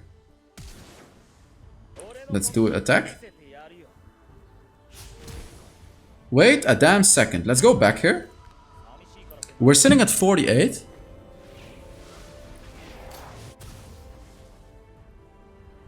What? Huh? Wait a second. If we go... Wait a second, guys. We are experimenting with items right here. Basic attack and teleport back. 27 momentum stacks from the Yuma's Ghostblade. It only gives you 10. It's not like the Luden's Echo, it's not like anything else. So Deadman's Plate, this is important to know. You know why? Because it won't work with like long dashes. So like Thresh's Lantern won't give you the full stacks of the movement. This item is only gonna be good for like walking around, roaming around. And what's the point of this item? When you reach full stacks, attacks deal up to 100 bonus magic damage based on how much momentum is removed. If you remove 1 momentum, you'll do 1 damage, 2 damage, 3 damage, 56, you'll do 56 damage. 100 momentum, which is the maximum, you'll remove 100 damage. But when you do a melee attack with maximum momentum, you'll do 100 damage and you'll slow the enemy by 50% for 1 second. So let me show you real quick. Let's change up to Darius, for example. I used to build Deadman's Plate on Darius back in the days. Go for a Deadman's Plate. Like, look, if I move around, I have 28 momentum. I should be doing, wait, 33, 34. I should be doing half of it on this dummy, which is 17. You see that magic damage right there? You see the magic damage? 2 magic damage. Now it's gonna do 6. Now it's gonna do 9. You see? So that's how it works. When you get full momentum, I will do 50 damage. I do 100 pre-mitigation damage. Like, look, now it's 50 because the dummy reduces it by 50%. We've already explained why. Like, that's what the item does. The point of this item is like, look, if I reach full stacks, wait for it, I get a lot of bonus movement speed. And the thing about this item is, while you're building up stacks, you're already getting movement speed. Like, look, I'm already building up movement speed. Look, I'm already faster. Now I'm a lot faster. Without boots, this is incredible speed. Like I have incredible speed right here without boots. The point of this item is you can roam around like crazy. Like I literally have 40 bonus movement speed, which is almost the same as tier 2 boots. So you can roam around, like, you know, you roam around to mid lane, you go in, you do a crazy hook gank like this, boom, boom, boom, you get a kill, and then you go back. You roam to bot lane then. You roam to bot lane. Like, this item is built for roaming. You know, you can invade jungle. This item is only good for roaming. And I recommend it on Rammus because Rammus likes to roam around as a jungler. I recommend it on Thresh support. Recommend it on Galio support. On any sort of a roaming support that needs tankiness. Because Pike, for example, he doesn't need tankiness. He can't get tankiness. The point of that is like you only want to build Deadman's Plate on tanky supports. Man, there's a stupid fly on my foot all the time. I swear to God, I will to the ground this fly. Hopefully the video won't get demonetized because of that. But yes, let's see. I was talking about the Deadman's Plate. Nothing else that I missed about it. Okay, now the Abyssal Mask. Abyssal Mask gives you 300 maximum health, 40 magic resistance, 300 mana, and 10 ability haste. This has the Eternity passive, which is the exact same passive as the Rod of Ages. Eternity, as you can see. So the Eternity passive, we talked about it earlier, restore mana equal to 15% of the damage taken from champions, and regenerate health equal to 20% of the mana spent, capped at 25 health per cast. I explained this during the Rod of Ages already, so I'm not going to do it again. If you want to read know the explanation again, go to the Rod of Ages, and the first part of that item, I explained this. So when you receive magic damage, you gain 20% of the pre-mitigation damage taken as charge. Remember, guys, pre-mitigation. If the enemy is supposed to do 100 damage to you, but they do 50 because of your magic resist, you will gain 20% of the 100, the pre-mitigation, pre-armor damage as a charge. So you'll have a charge of 20 damage. So you, when you immobilize an enemy champion, you will consume your charge, so the 20 damage right here in this scenario where you took 100 damage, and it will explode in a small area near the first immobilized target. So if I hook an enemy, for example, as a Darius, when I have charge stacks, I'm gonna turn on the enemy. I'm actually gonna turn on the enemy. Let's see. Enable bot. I'm gonna level him up, give him some gold. I actually want to show you guys this. Let's go to the robot, because I actually want to show you this. Morgana, I'm gonna take damage from Morgana, stack up the charge. There we go, 92 charge. Oh my god, she's doing a lot of damage. 100. Oh my god. Oh my god. Damage. You see? Whenever I... Oh my god. You're doing damage. You saw that damage? Like, look. She does damage to me. Only if magic damage works, by the way. Look, magic damage. And when I hook her, boom. 36 damage. That came from the charge. Did you see that? That came from the charge right there. You can rewind the video to check out how it really works. So it explodes in a small area and it does AoE damage. So if an enemy is close to that, close to the Morgana, he'll take the damage as well. This item is good if you want to be aggressive against magic damage champions. If you're against like a Ziggs or something, you are a tank with a lot of magic resist. He'll damage you, he'll damage you, he'll damage you. You'll stack up all the pre-mitigation damage and then you'll go in, stun the Ziggs and do huge exploding damage. This item is very good on champions like Thresh, for example. Because you'll take the damage and then you go in and you'll do massive damage to the enemies because, you know, you've charged up so much damage.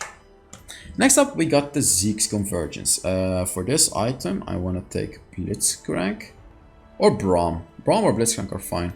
Let's take Braum. Let's level up a few times.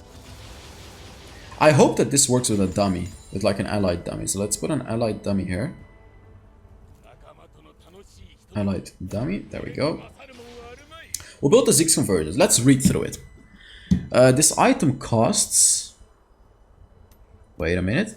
2700 gold, which is not very expensive. It gives you 40 armor, 40 magic resist, 150 max mana, 10 ability haste. Not the best stats, I would say, but this item is meant for the passive. So let's read the passive. Harbinger. Casting your ultimate surrounds you with a blizzard and enhances a nearby ally's attacks for 10 seconds. Your blizzard slows the enemies by 20%. Let's first check out that part. How long is the cooldown of this item, by the way? Ooh, 45 second cooldown. Hopefully, because I have 0 cooldown turned on. Oh lord, it's on cooldown. It slows the enemies, as you can see. You see? Like if I move around, this is the blizzard part that slows the enemies. Hopefully if I sell and rebuy this item, if I switch champions, I guess it could work. Yeah, there we go. We found a glitch in the system. So let's get Blitzcrank's ultimate right here. So yeah, that slows the enemy. You see that? Like that part, the blizzard around you slows the enemy. And then the ally, your blizzard slows the enemy and your allies' attacks burn enemies. Reading right here. Your allies' attacks burn enemies, dealing 30% of the attack damage as bonus magic damage. So if your ally has 100 attack damage, they will do 30% of that as bonus attack damage. Like they'll do 30%. And this is not base damage. So if your ally has a lot of attack damage items, they have like 500 attack damage, they will do 30% of that as bonus magic damage, which is really good, by the way, because if the enemy has stacked armor, this is gonna be shredding the armor because this does magic damage. So like if they have 500 attack damage, 30% of that's gonna be 150. So in addition of the physical damage they're doing, let's say the enemy has fully stacked armor and has like 0 magic resist. You will shred through their HPs with the magic damage with this item. And it does 30% of the attack damage over 2 seconds. So 15% of the attack damage per second. It enhances the highest attack damage ally. So if like you have 4 allies around you, it will only enhance one of them who has the highest attack damage. Item has a 45 second cooldown. And one more part to the item, Frostfire Covenant. Slowing a burning enemy. So if your ally is attacking an enemy and burning them because of this, you know, because you buffed your allies' attacks. If you slow them with your blizzard, so you're slowing a burning enemy, you will do an additional 60 magic damage per second and slow them instead of 20%, 50% for 3 seconds. This is huge.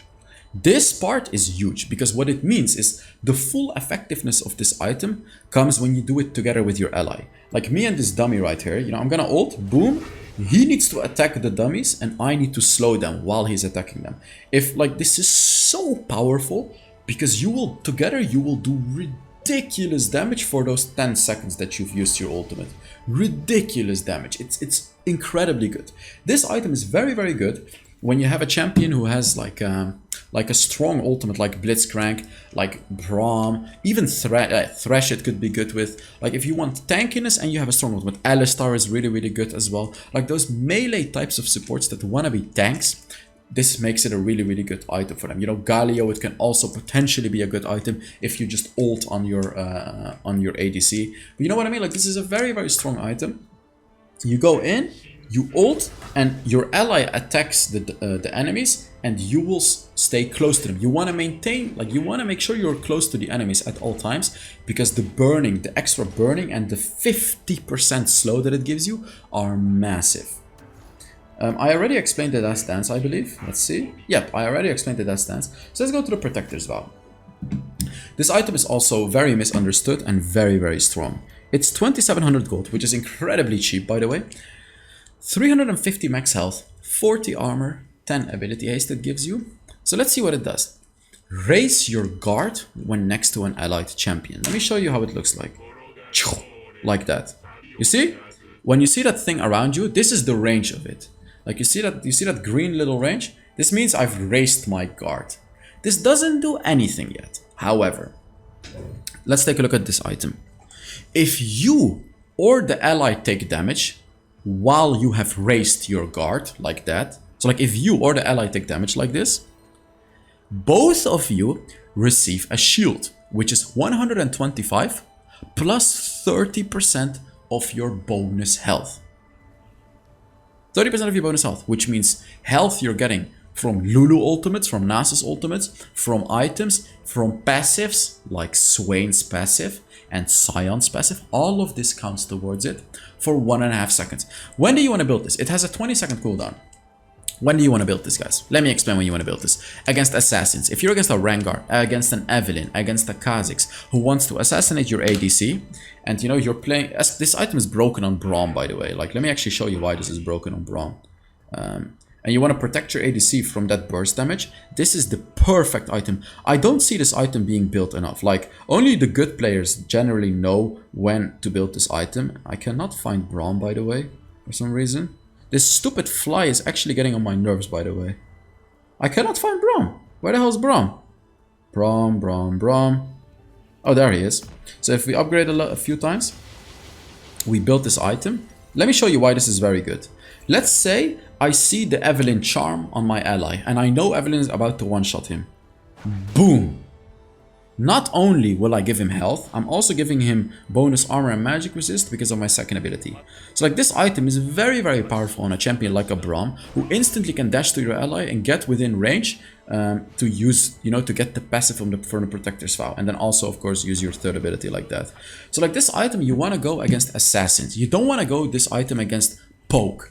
If you're against a Caitlyn with long range, if you're against a Ziggs and anything like that, this item will be completely useless. Against a Morgana, completely useless, because the shield only lasts for 1.5 seconds. It's only meant for burst damage, not overtime damage. But if you're against like burst heavy types of champions, like a Lee Sin, like Kha'Zix, like Evelynn, you know, those types of champions, build this as the support, like when you're Alistar, Braum, anything. Rakan as well. And protect your ally from the burst. Very, very strong item. Very strong item. For the Winter's Approach, I also have a video, which is not a Kel'Thuzad video, but it's actually my own video that I've recorded separately. First of all, this item gives you 350 max health, 500 max mana, 15 ability haste. What does this item do? This item grants you bonus health equal to 8% of your maximum mana. As you can see, my mana is at 1047. So 8% of that is going to be like around 81 health, which is not a lot. When you get a lot more mana, you know, this, when you upgrade this item, it gives you 1200 mana, and then you can guess it's gonna be quite a lot of HP. Also, it refunds 15% of all mana spent, which is great. Whenever you use an ability with this item, it gives you 12 stacks. Manamina gives you 10. Seraph's Embrace, or Sapphire Crystal, sorry, gives you 15. Winter's Approach gives you 12, which is decent. It will stack up faster than the Manamune. And when you get 700 stacks, this fly.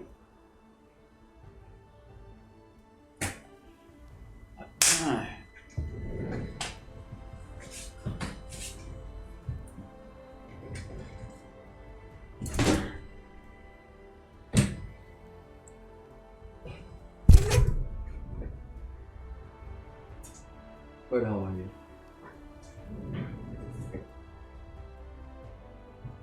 And now it's gone. Now it's gone. Of course, now it's gone. Just when I'm about to kill it, it runs away. At least you're not stupid. Okay. Where was I? When you reach 700 stacks of the mana, it upgrades the item to the Fimbulwinter. This unlocks a new passive. First of all, it still gives you 8% bonus health and refunds the mana spent, but now this is the addition of the passive.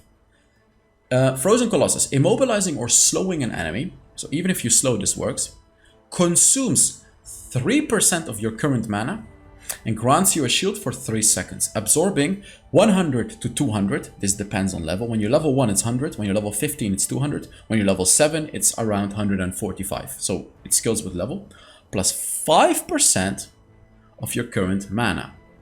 And what the hell? Absorbing...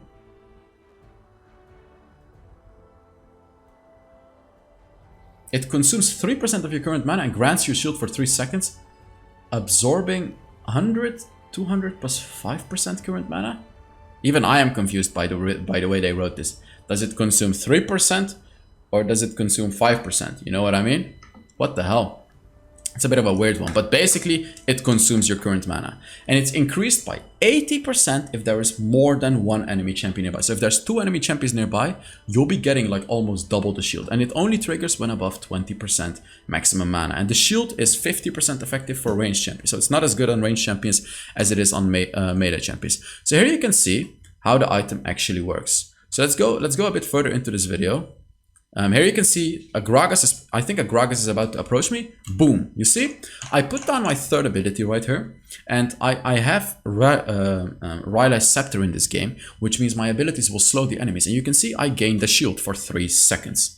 Also, you don't have to do damage to proc this item, because as you can see right here, I'm going to use my second ability on the Echo here. Look, second ability, and I will also proc the shield like that. So this is a very, very good item on a champion like Nasus. You can always proc it with your second ability. This item does have an 8-second cooldown, which is really not that much. Like 8 seconds is really, really not that much. This item is good if you need like a lot of mana. You know, Nasus is a good example. Would be a good example as well for this item.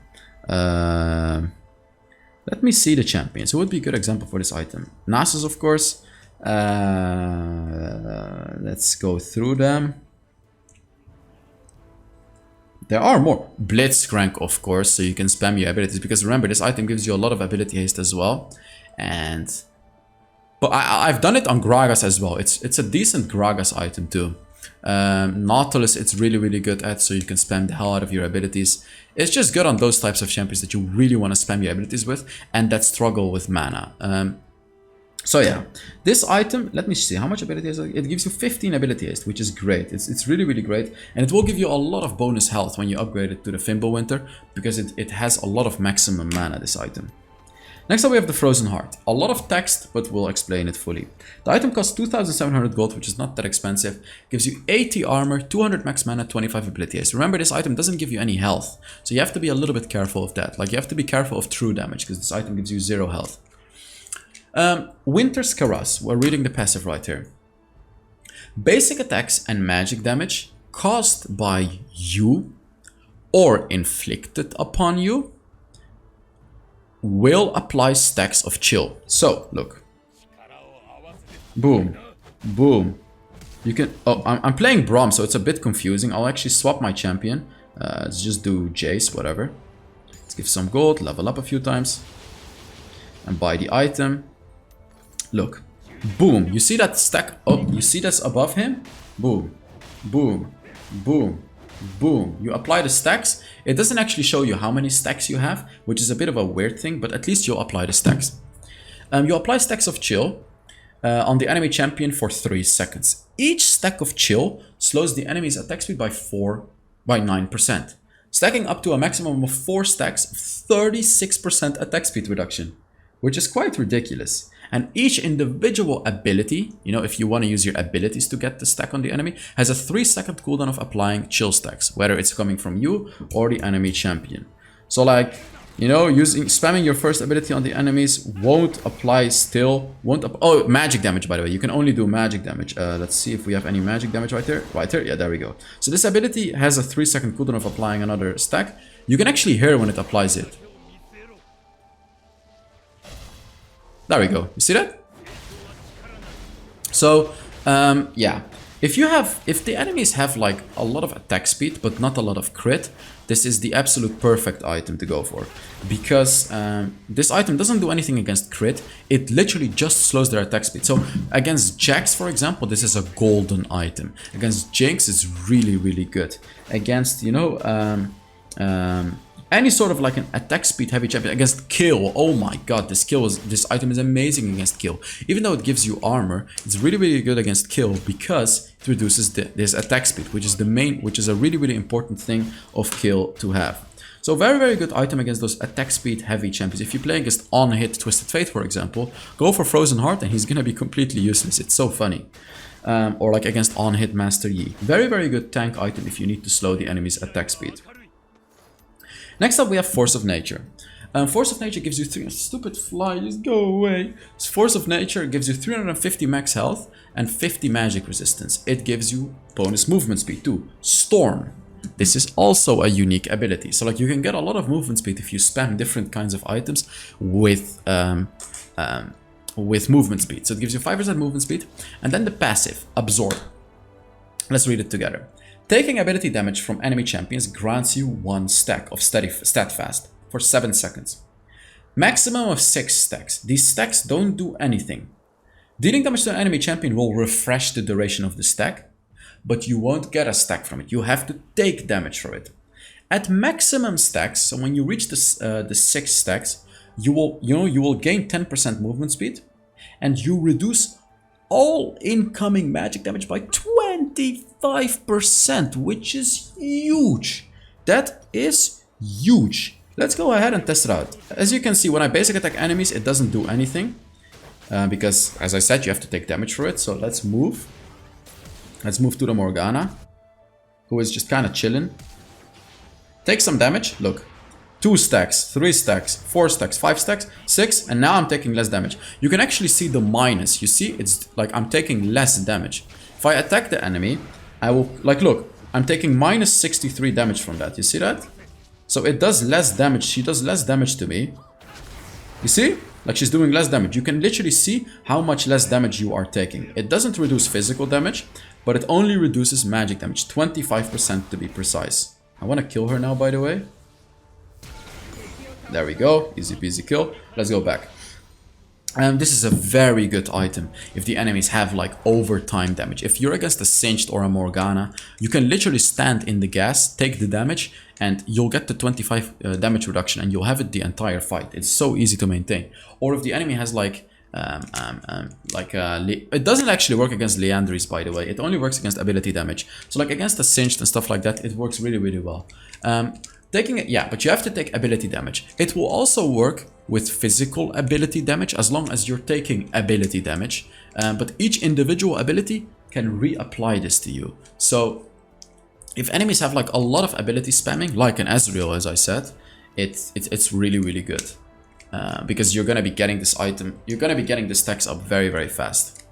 Let's see, did I actually say something wrong about this item? Dealing damage to an enemy champion, reverse the duration, and 10% movement speed. No, I didn't. No, I said one thing that's wrong. You will stack up from the same ability over and over again. So you'll be fine with that. All right. Now we have the Ishtali Sea Jar, which is a bit of a newer item and very, very misunderstood. So let's talk about it. 425 maximum health and 25 ability haste. By the way, I want to remind you, this item costs 2400 gold, which is actually cheaper than all of the other items, which I called the cheapest items. This is the actual cheapest item in the game. 2400 gold, which is cheaper than all the 2500 gold items. It gives you a lot of ability haste, a lot of HP, pretty good stats. It gives you Spring, which is also unique. 5% movement speed. First of all, Harvester. Plants hit by you or your allies drop a seed. Picking up the seed replaces your trinket for 60 seconds, grants you 40% movement speed, decaying over 2.5 seconds. Let's take a look at how this works. You see the seed right here? If me or an ally takes it, boom, you will pick it up. Very interesting. It actually immediately put it in my pocket when I did it. Let's just put it down. Attack it. This one, like look, this one, it seems like when you attack it, you immediately pick it up. But when your ally attacks it, it will drop a seed. I'm not sure why it works like that. When picking it... Yeah, in a game, it will actually drop the seed. I'm really not sure why it's giving it to me immediately in this game. You can drop the seed, and after a short duration... Oh my god. Okay, Morgana. Okay, relax. That's a lot of damage. You can see the force of nature really helped me with tanking up her damage, by the way. So picking up a seed has a cooldown. Each seed has a cooldown of... Does it show? Yeah, 30 seconds. It shows it on the bottom. You can plant your own seed at any location, causing it to grow full size in 1 second.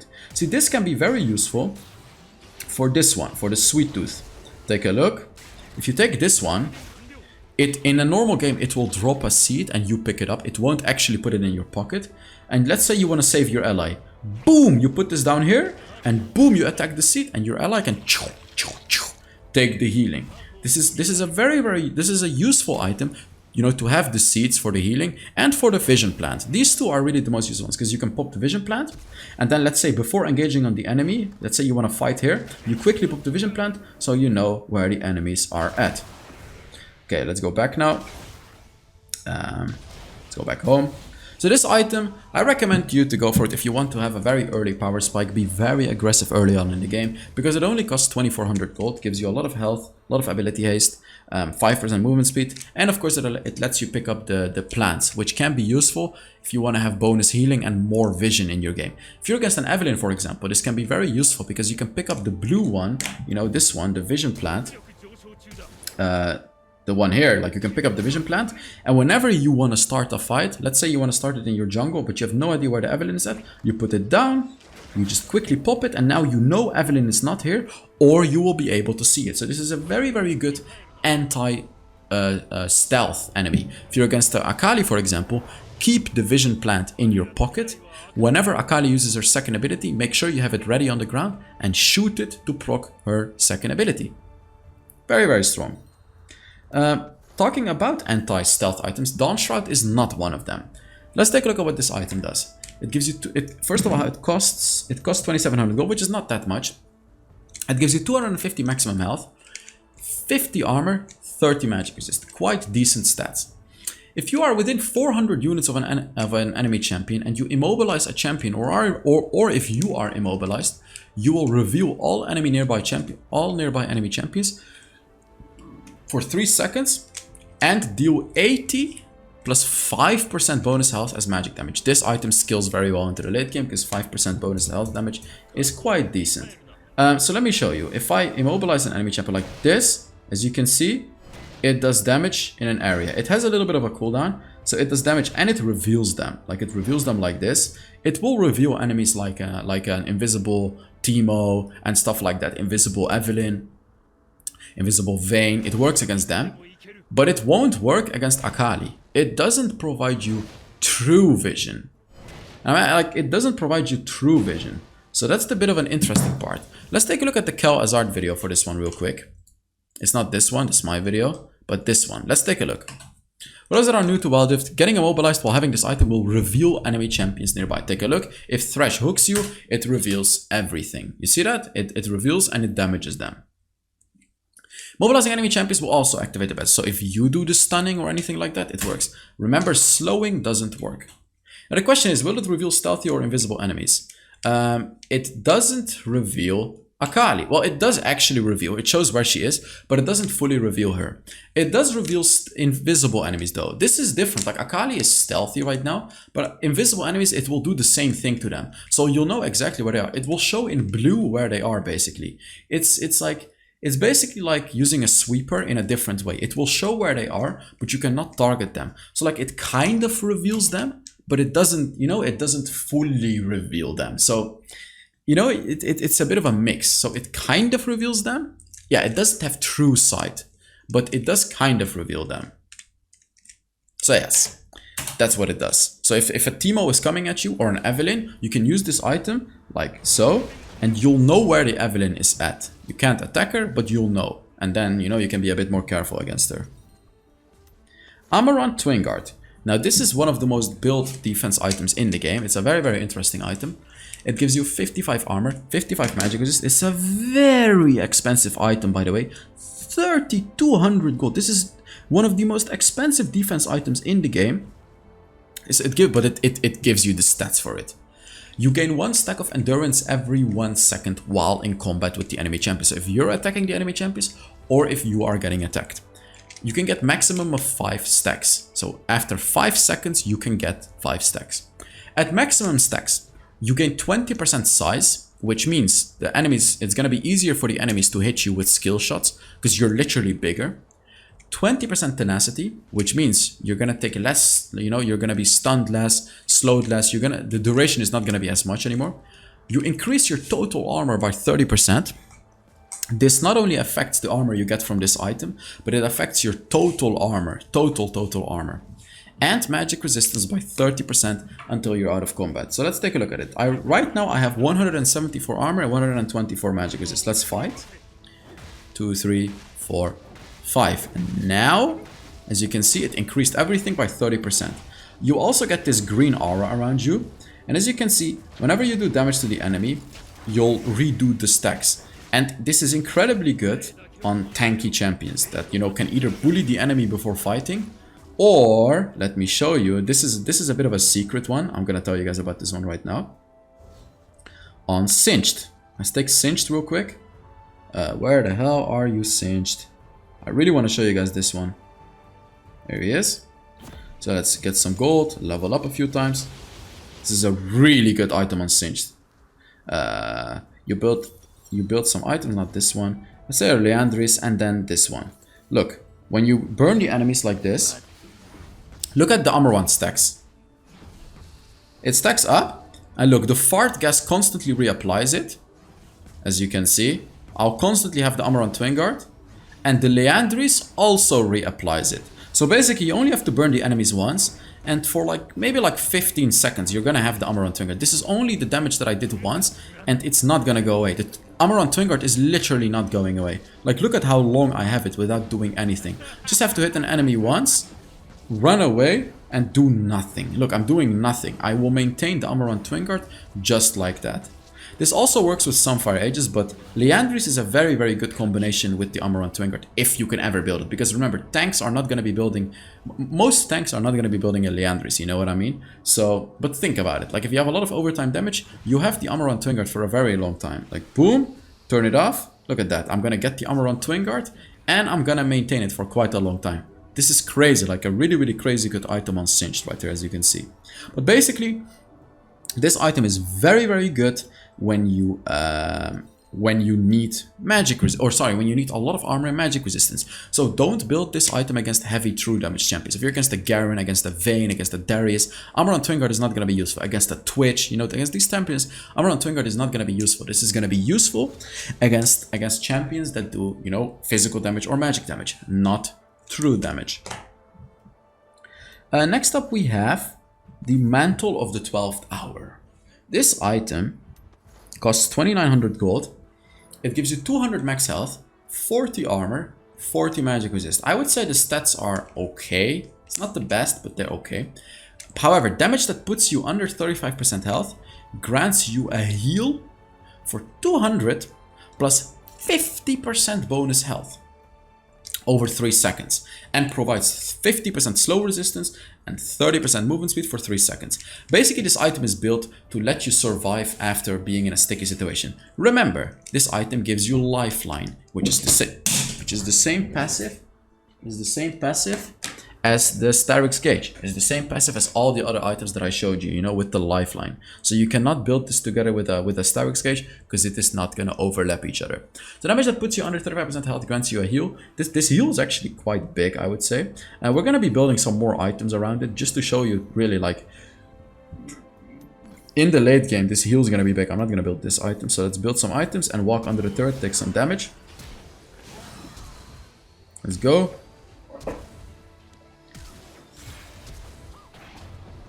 Let's dive this. Oh, look at that. Look at my damage. I'm level 7, but I'm doing so much damage. But let's take a look at the heal. And now the heal. Look, boom, boom, boom, boom, the heal. Did she build... And she built anti-heal. What an... She built anti-heal, she ruined my heal. But you could see how it works. Whenever you go under 35% health, you heal up. You see, like you heal up. Over 3 seconds it heals you up, provides 50% slow resist, and it provides you with 30 movement speed. Doesn't provide you with tenacity, by the way. So you can still get stun locked down and you'll die anyways. I don't think this is a good item. They're probably gonna change this item because I feel like this item needs buffing or reworking, or at least give you like at least it should give you some tenacity. Next up we got the Searing Crown. This item costs 2700 gold, which is not a lot, and it gives you 300 maximum health and 50 armor, which is decent stats. The passive is where it's really at. After dealing damage with an attack or an ability, burn the target for 3 seconds, dealing 1.4% of the target's maximum health as magic damage per second. So you just have to do an ability on the enemy once, and you'll do 1.4% of the target's magic damage per second for 3 seconds. 3 seconds times 1.4 is gonna be 4.2% HP with a single ability on the enemy. Really, really strong, of course. For a ranged champion, this is gonna be 0.7%. I don't want to show you this on Singed actually, because Singed is not a good example. Well, actually this is a broken item on Singed, of course, because you run through the enemy like this and your Searing Crown is going to do a lot of damage, and you're constantly going to reapply the Searing Crown and you will do a lot of bonus damage with it. Like the Searing Crown will really do a lot of damage against this enemy. It doesn't scale with anything, it only keeps scaling with their maximum HP. So this item will be good late game. This item is really, really good late game. But let me show you if I use, like even using a basic attack applies it, which is very interesting. Like after dealing damage with an attack or an ability, yeah, so you can actually see how much damage Searing Crown does. Boom, 70, 70, 70. So it does 210 damage, which is half of 420, and 420 is 4.2% of 10,000, which is exactly how much damage it should have done. So you can clearly see how it works. You damage an enemy once, whether it's with a basic attack or an ability, and you will burn them for 1.4% of their HP every second for 3 seconds. Of course, their magic resist is going to be reducing this damage, you know what I mean? So getting a Void Staff with this is going to do bonus damage, but of course it's not worth it to get a Void Staff just to do bonus damage with this item. This is a very good item for champions that if you need armor and if you need armor and you're against a lot of tanks, then this item is good on almost any champion really, but especially on champions that can do a lot of AoE damage, and especially on champions that can do ability damage, like Nasus, for example, with his third ability, like Singed, for example, with his fart gas. You know what I mean? It can also be good on Sion because his abilities are all AoE, so it can be pretty good on that too. Gragas, it can be good on if you're playing tank Gragas. Man, come on, this fly is actually killing me. On tank Gragas, because you can constantly use your abilities on the enemies. Very, very good item on those types of champions. We've run out of items, however, we still have boots. First of all, and the enchantments, by the way. I'm not going to talk about the tier 2 items because no one really cares too much about them. Like, it's obvious. You can simply just read what they do. It's really, really easy to understand. So let's talk about the boots. Glutinous Greaves, the tier 1 boots, by the way, give you 25 movement speed. The tier 2 boots, which cost 1000 gold, give you 45. All of them give you 45. All of them. It doesn't matter which one you go. So boots of Glutinous Greaves gives you 8% vampirism because each one of these boots has one of its effects. Omnivamp gives you vampirism on everything. Physical damage, magic damage, and true damage. Very, very good on ADCs like the Vayne, for example, because of the Omnivamp. Boots of Fury gives you the Rage passive. Hey, wait a minute, Rage. Trinity Force, Rage. Black Cleaver, Rage. What does this mean? These passives don't stack with each other. Don't go for Boots of Fury when you have a Trinity Force or a Black Cleaver. The passives will not stack with each other. But if you don't have a Trinity Force or Black Cleaver, this is a very, very good boot to go for on ADCs or any sort of a champion that you want to get movement speed with. You get 30 bonus movement speed for 2 seconds, which is really a lot. Like, considering that the boots give you 45 movement speed, getting 30 more is like, it's insane. You know, you get 30 more movement speed. So on a Jhin, for example, this is ridiculously strong because Jhin wants to be fast. So getting Boots of Fury on him, every attack will grant you 30 movement speed for 2 seconds. It doesn't decay or anything, just a flat 30 movement speed for 2 seconds. Remember, when you have any other item which gives you a percentage amount of movement speed, like the Lich Bane, it's gonna take 5% of the 30 and add it to it as well. So like it scales with each other. Mercury's threats give you 10 magic resist on top of the 45 movement speed and tenacity. You get tenacity against everything, reducing, or you get 35% tenacity. This is insane, by the way. These boots are broken in some games. Like if you're against a Morgana and a Lux, for example, you'll always have to go for the Mercury threats, because then you're going to be reducing their roots by 35%, which is insane, of course. This is ridiculous. Like it's so good. I'm going to be building them just to show you. So if I build this, 35% tenacity,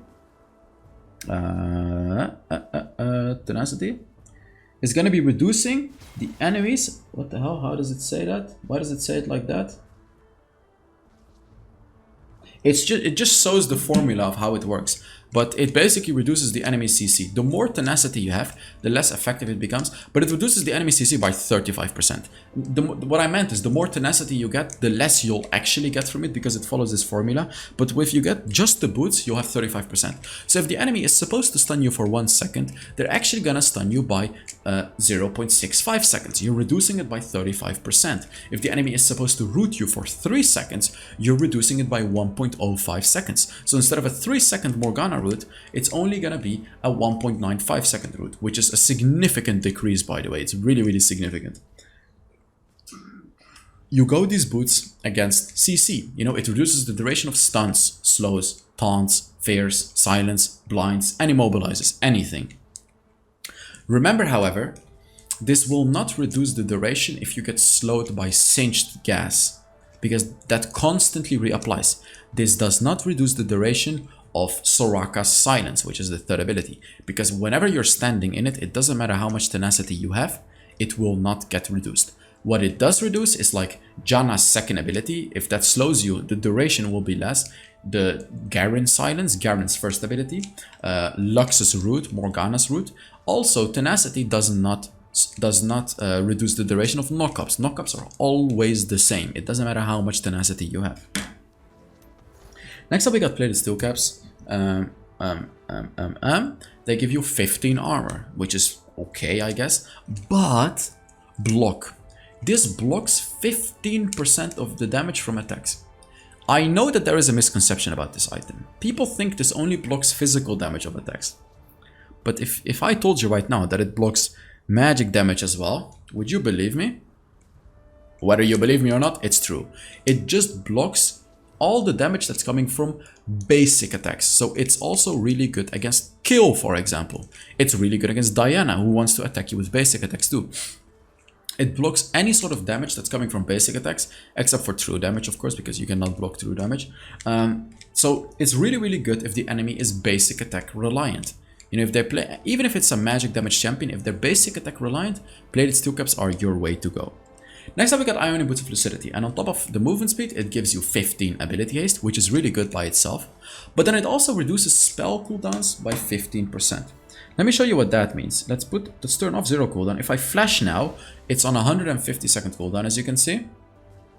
150. If I turn on 0 cooldown again and turn it off, now it's off again. I buy the Ionian Boots.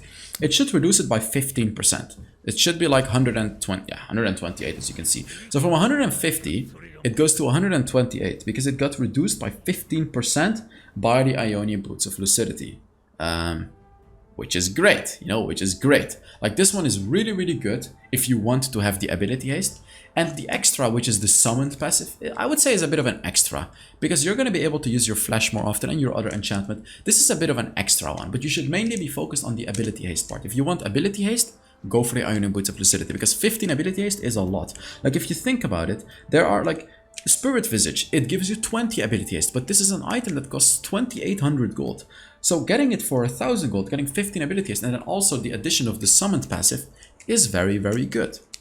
Alright, now we're going to be talking about the enchantments. And first of all, we got the Stasis enchant. And for this one, I actually want to move to the Morgana just to show you a bit how it works. Because this one stops the time. It's like a stopwatch, as you can see. And you can use this, let's take a look. You can use this while you are rooted. If you're rooted, you can use this. But let's get ulted by the Morgana real quick. I want you to ult me, Morgana. Come on, there we go. I'm gonna get stunned. You cannot use it when you're stunned. You can only use it after the stun. So if you're knocked up, or if you're stunned, or if you're pushed away or something like that, you cannot use your stasis. You can only use stasis if you're either, you know, you're walking around, or if you're rooted. If you can still use your abilities, you can use stasis. If you're silenced, of course, you cannot use your stasis as well. When is this useful? This is useful when you want to stop damage coming in. So like if a Z ults you, you know there is a big chunk of damage coming in after. So like let's say the enemy Z ults you, boom, you stasis right before the damage is coming in, the second part of the damage. Fizz ults you, you stasis right before his shark jumps on you. You know, stasis is very, very good against those types of abilities. And it's very good against a lot of stuff. Like, it can also be good against, you know, Garen ultimate. Against Camille, you can block Camille's ultimate as well. For example, like if a Camille is about to ult you, you stasis and you'll block her ultimate against you'll block her ultimate completely. So stasis is very, very good against those types of champions. And stasis is mostly the most built enchantment in the game, really, because most people like to have a stasis enchant to be able to survive like going in. Because with stasis, you can also turret dive, for example. You can turret dive and you can use the stasis last second to tank up one more turret shot because it won't do damage. Like nothing will damage you anymore when you've used stasis. It literally stops the time and nothing will damage you. Even if you're ignited, it stops the ignite damage. However, keep in mind, after the stasis, the ignite can continue. So that's a bit of a thing you need to keep it and pay attention to. Next up, we got a Locket enchant. Locket provides yourself and nearby teammates with a magic shield, like the Morgana shield, for example, that absorbs 70 to 420 magic damage for 2.5 seconds. Just a quick thing, Serpent Fang will not reduce this shield because this is a magic shield, just so you know. So the item Serpent Fang, you should not be afraid of it because Serpent Fang does not work against magic shields, you see? So it doesn't work against the Locket enchant. It used to work against Locket, but they changed Locket, so now it doesn't work against it anymore. When do you want to build this item? Like, look, this is how it works, by the way. You can see the range, like I'll hit everyone like this. It has a pretty big range. Oh, by the way, when you build two Locket enchants, so like two of your teammates build it, it's not going to be effective because the effect is reduced by 50% if your teammate has already been affected by another Locket in the past 20 seconds. But this is a very, very strong item if you want to, you know, if the enemy has a lot of magic damage and you want to soak it up. So like if a Katarina goes in, Locket can be good addition to the team to tank up a little bit more of the damage. It can also be really good against Ziggs, for example, because when Ziggs ults your team, you can always try to time your Locket with the Ziggs ultimate. So like you're going to take a lot less damage from it because, you know, your Locket is going to be blocking a big part of it. So you want to go Locket against heavy magic damage. Next up we got a Glorious enchant. When you activate it, you gain 15% movement speed for 4 seconds. Let me show you. Wait, Singed already gets a lot, but let me just show you. Boom. You see? You get bonus movement speed for a few seconds. You get bonus movement speed for 4 seconds. This increases to 75% when you're moving towards an enemy champion. Take a look. Moving towards the dummy. Oh, wait a second. Wait a second. I'll move towards them. Look, boom. You see that? And then when you reach an enemy champion, let me show you again. So when you move towards nothing, it's not fast. When you move towards enemy champion, 75. When you move towards champion, 75. Look, when I move away, nothing, 15%. When I move towards enemy champions, a lot. Towards enemy champions, a lot. So whenever you move towards enemy champions, the movement speed becomes very big. The point of this item is to catch up to the enemy. Wait for it. You catch up to the enemy within 4 seconds. You emit a shockwave that slows nearby enemies by 50% for 2 seconds. Let's show it. Turn it on and then, boom. The shockwave will slow them by 50% for 2 seconds. This enchantment is good if you need to catch up to the enemies. A good example could be Alistar. You can catch up to them and slow them. A better example is Olaf. Olaf likes the Glorious enchant because it allows him to get a lot of movement speed while moving towards the enemy champions. And you'll slow them as well when you get close to them. So this one, like, it's not the best one, but you can go for it if you need movement speed, if you need more movement speed to catch up to the enemy. Next up, we got Protobelt. Protobelt is amazing. It dashes you forward, unleashing a cone of missiles that does damage. So take a look. It's like that, literally like that. It's like a dash. See, with this one is very interesting because it does damage to enemies, as you can see. It literally does damage to them, you see? And you can do more damage, but remember, if you do all of the rockets on a single enemy, they won't do as much damage as if you hit multiple enemies like this, you see? Because each extra rocket is only gonna do 10% of the total damage. But the point of this item is not the damage, it's to have a dash. So for example, if you're playing Singed, you can get close to the enemy with your Protobot and knock them back like that, you see? So like, they'll never see it coming, like this, and then, you see? You can throw enemies behind you like that. You can really surprise them with this. Locket is very, very good to surprise enemies with Gragas or Singed, for example, like this, you see what I mean? Or it's also really good on ADCs that want extra, you know, extra mobility. Like Jhin, for example. Jhin is an ADC that has 0 mobility, or Draven. You can add mobility to them by going for Locket. You know, it allows you to have a dash, which can be a very, very powerful tool to catch out an enemy champion. Let's take a look. Oh, by the way, Protobot cannot cancel your animations. So, wait, let me show you. Let me actually show you what I mean. If I pick Jhin, level up a few times. You know how you can flash combo your second ability like that, right? So like you can cancel the animation like that. Protobot, it doesn't work, as you can see. You cannot do this type of plays with Protobot. This only works with flash like that, you see? Only with flash. With Protobot, you cannot do it. It will only work after the ability. So with that part, Protobot does not work, unfortunately. Next up we have QSS. And for the QSS, I'm actually going to walk up to the... what is she called? To the girl, to the Morgana. You can QSS stunts. It works in 2 ways. First way, you can use it before you get hit. Let me show you. Boom, unstoppable. It makes you unstoppable for a very brief moment. Let's level up a few times so I don't get destroyed by this Morgana. So it makes you unstoppable for a very brief moment. Like look, if I get rooted... Root me. Root me. Well, you become unstoppable for a brief moment, but you can also stop the root after it hits you already. Like look, I can stop it after as well. So like I can either use it right before she roots me, or I can use it after, just like that. And yes, this also works on knockups. Not after the knockup, it only works before the knockup. So if you use the QSS right before Malphite ults you, like Malphite is about to ult me, and I instantly QSS right before his ultimate, it will stop his ultimate. So like Malphite ult, instant QSS, and you will stop it. Like look, you're unstoppable. But after the Malphite ult, it won't work anymore. It will work after stuns, roots, and anything like that. So you can stop anything, any sort of CC, except for knockups. Well, you can stop knockups too, remember that. But you have to hit it before if you want to stop the knockup. That's the thing about QSS.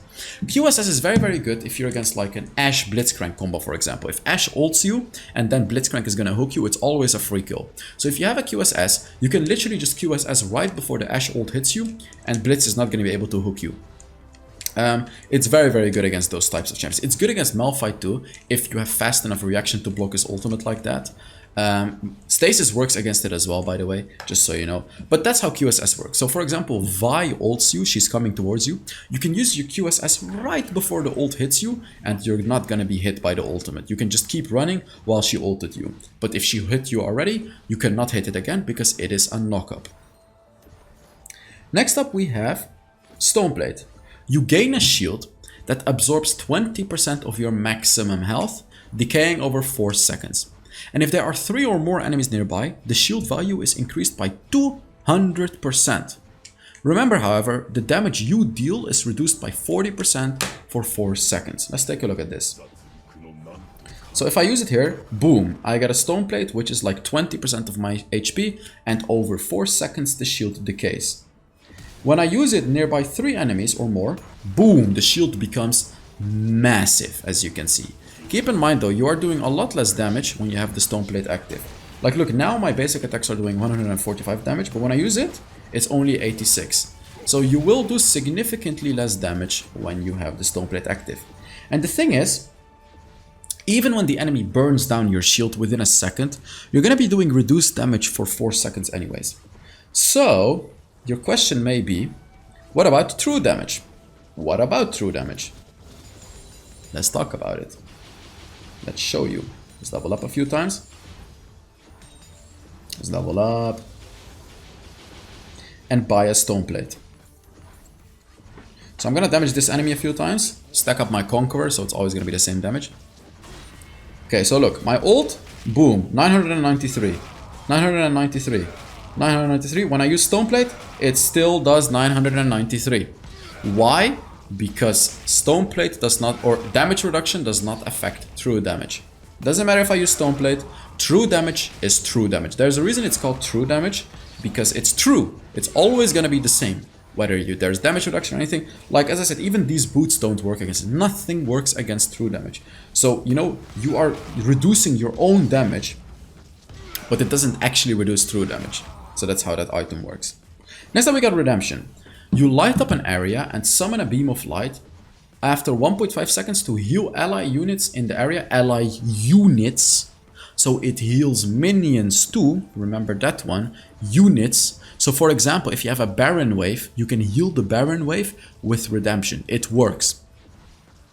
So yes, you can drop it down and heal your allies. So let me show you. Like you can see, you can drop it like this. After 1.5 seconds, boom, it heals everyone.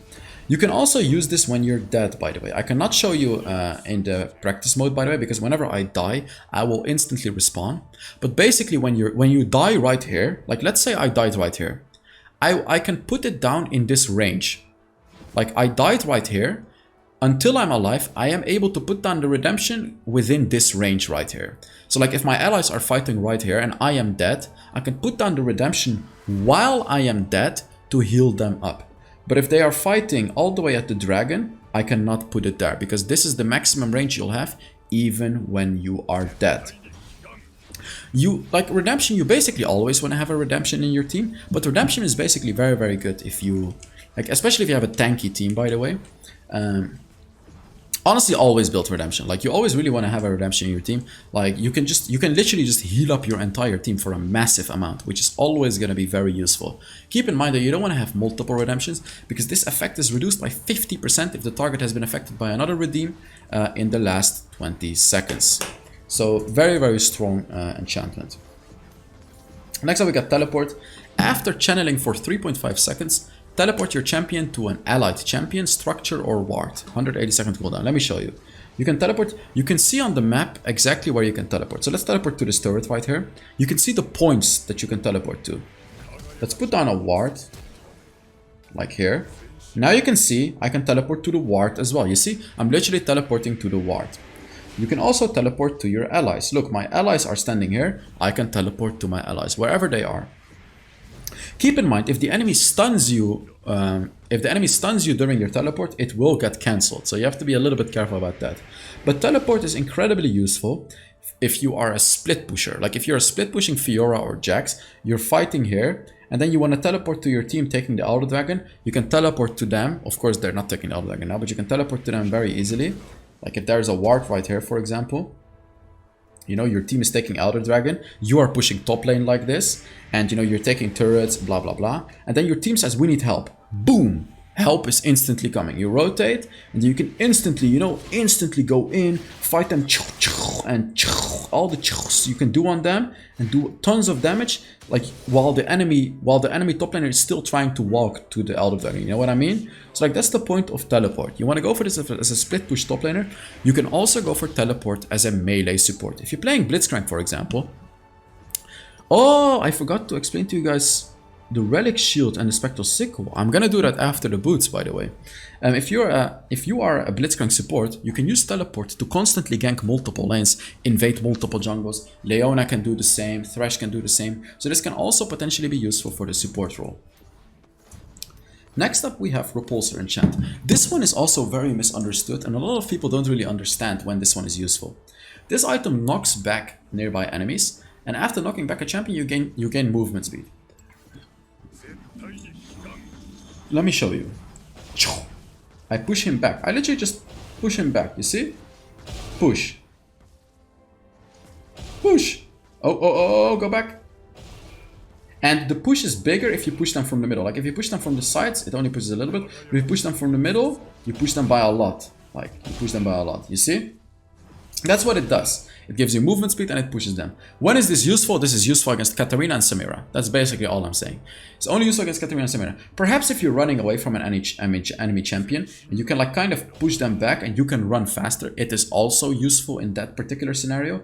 But the main usage of this rune is to cancel abilities. So like Katarina is ulting, you're like you knock her right back.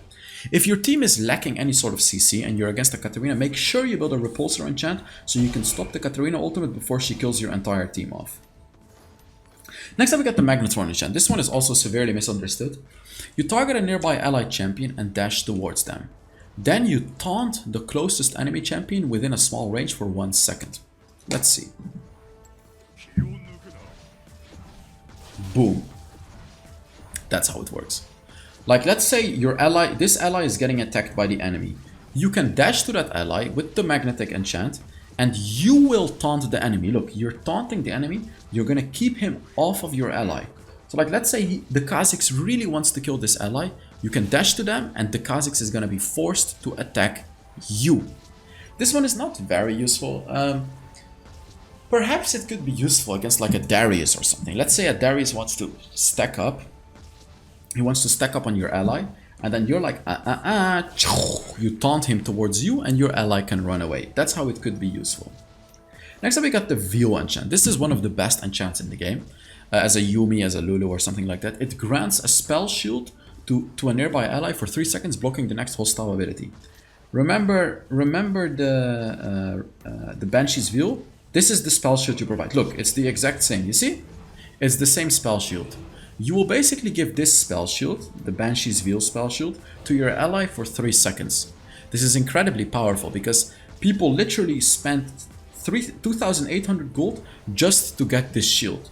So for you to be able to give it to your ally for 500 gold because you have a Veil, obviously is very, very strong. So like if the enemy Vi tries to ult your ADC, you can literally block the Vi ult with the Veil. It's crazy. It's actually crazy, I know. Or if the enemy Ashe is ulting your ADC, you Veil your ADC and you'll block the Ashe ultimate. Very, very useful one. Very useful enchantment. If you have good reaction, you can use it to block a lot of crazy abilities, like Darius Hook, for example. You can block anything with it, really. Next up, we got the Protect enchant. For this one, I want to show... I'll show Janna. Let's get some gold, let's level up. Let's level up one more time. Okay, so let's buy the Protect enchant here. My normal shield, as you can see, it doesn't show it on him. I'll show it on myself then because it's bugged. This is what my normal shield does. I'm actually gonna buy some items to make the effect more dramatic. My normal shield, look, this much. You see, it's gonna be around like 705 HP. And yeah, that's what it is. When I use the Protect enchant, look at how much it's gonna be. Wait for it. Boom! It's so much more. How does Protect enchant work? It increases your shield. So for the next 3 seconds, the power of your next heal or shield ability you use is increased by 25 up to 150% based on the ability's cooldown. The shorter the cooldown of your ability is, the stronger the amplification. I don't know exactly how short the cooldown needs to be, but basically if your ability is on like under a 10-second cooldown, it's gonna be buffed by 150%. So like this shield is massive that I'm giving to my ally with the Protect enchant. This is a massive shield.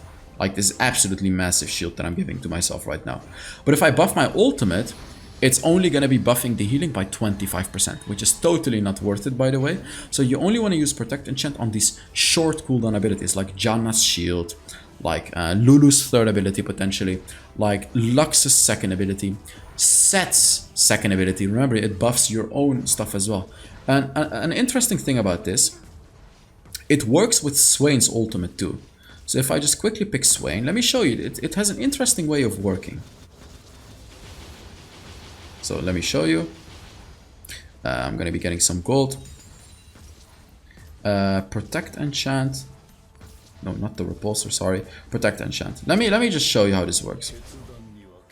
So I'm going to take damage from the turret. As you can see, that's the Morgana. This, instead of 25 healing, look, it increases the healing if I constantly use it. The Morgana, man, I need to turn off the Morgana. Let me turn it off right now and show you properly. Screw you. So let me show you. Let's put down one enemy dummy here. If I use my ultimate, it heals me for 40 HP. It stacks, yeah, 42 because of Conqueror. When I use Protect, it goes to 54. Look at that. 54 now. You can, and it works if you use it again, by the way, which is kind of funny. You can use it infinitely because I don't know if that's a glitch. The timer ran out. Are you kidding me? Well, I have to go right back into the game then. Be right back. Alright, we are back into the game. This time playing Jhin, of course. So let's upgrade. Let's see, where were we? We were at the Meteor enchantment. Meteor lights up an area and summons a meteor after 2.5 seconds, dealing 25% of each enemy's maximum health damage as magic damage. This is a lot of damage. I need to put down dummies again. There is something very important about this item which I'll show you. Let's put them down here. Take a look. 1,250. It's supposed to do 2,500 damage, which is 25% of 10,000, but it gets halved because they have magic resist. The Meteor, I just want to say, Meteor does ridiculous damage. So let's turn off everything. Put 0 cooldown on. Take a look.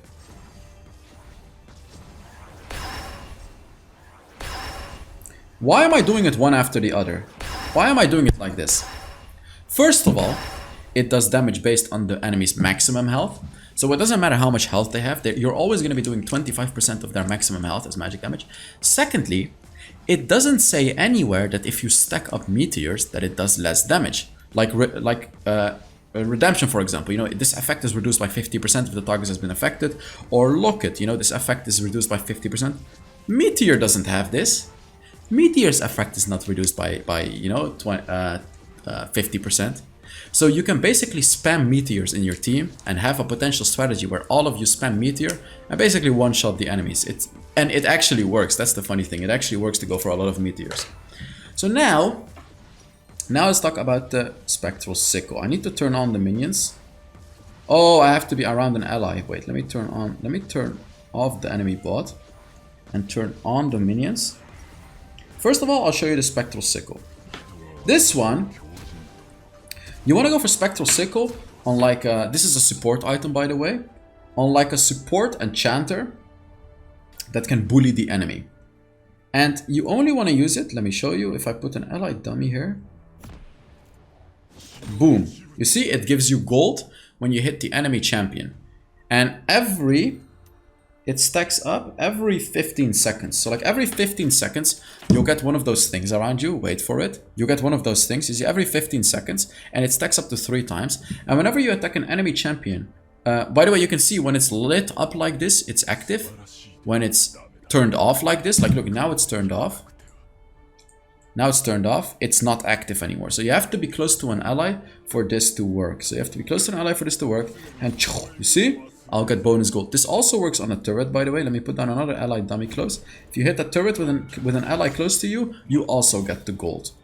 So I wanna respawn the waves. Respawn monster. No, not monsters. The wave. Where's the? There we go. I want to remove all the dummies. So let me show you how this one works. Let's kill this Morgana first. Let's put an allied dummy close to me. And now go back. So that's how the Spectral Sickle works. Where the hell are the minions? Spectral Sickle works like that. You can attack the enemy champion, attack the enemy turret while your ally is close, and you're gonna get 40 gold for it. And when you stack it up fully, it upgrades to the Harrowing Crescent, and then it upgrades to the Black Mist Sith. And then whenever it upgrades, it gives you more attack damage, more and more attack damage and ability haste. So this item gives you either 20 attack damage or 40 ability power when you reach maximum stacks. And it gives you 2 gold per 3 seconds. So also what it gives you is when you finish this item fully, kills and assists against enemy champions refresh the total cooldown of your enchantment by 40%. the total cooldown, which means Stasis Enchant has a total cooldown of 120 seconds. And even when the cooldown is only at like 30 seconds for you, it will take away 40% of the total cooldown, which is 48 seconds, which means it will fully give you back the Stasis Enchant. This is obviously very, very powerful late in the game. It will allow you to use your enchantments multiple times throughout the fight. So that's the Spectral Sickle. Spectral Sickle is good if you have poking in the lane, if you have long range. We also have the Relic Shield. Do we have minions now? There we go, we have minions. Relic Shield is different. Relic Shield is more of a defensive one. It gives you max health, and it gives you the 10 ability haste, and also the gold, and the passive is the same as the Spectral Sickle, but this one gives you health. It doesn't give you attack damage or ability power. It gives you 200 health, and the way it works is if you have a dummy close to you, you need to get the stacks. I'm waiting to get the stack. Like, I'm waiting right now, because the Relic Shield gives you stacks every 30 seconds. Like, look, now I have a stack, and you can actually see a minion get to a low, get a different color.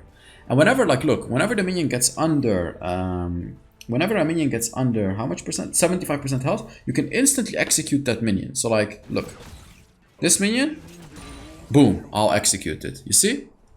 It also works with an ability. However, your ability won't execute the minion. Like, look, my ability won't execute the minion. But if I get the kill with the ability... Oh, I was not close enough to my ally. Wait, let me put down another allied dummy. Like, look, your ability won't execute the minion, you see? But if you do actually execute the minion, you'll get the gold from it. So, you know, it's like you just want to use your basic attacks, basically. You want to use your basic attacks for this one. Turrets don't help with the Relic Shield. It only works on minions. This one is generally the most useful one because it's much safer to use than the Spectral Sickle. With the Sickle, you either have to hit the enemy turret or the enemy. With the Relic Shield, you can literally stay behind your ally and just attack minions and get the stacks up. I don't think I forgot anything now. I explained every single item in the game. How long did the video turn? Like 5 hours, 6 hours? It took me like 3 days to, well, actually weeks, months to make this video, but we got it. We got it. It is done, and I thank you guys so much. Big thanks to Kel Azar as well for allowing me to use this content for this video. I'm gonna have a nice meal right now, and yeah, I will see you all in the next HellsDevil video.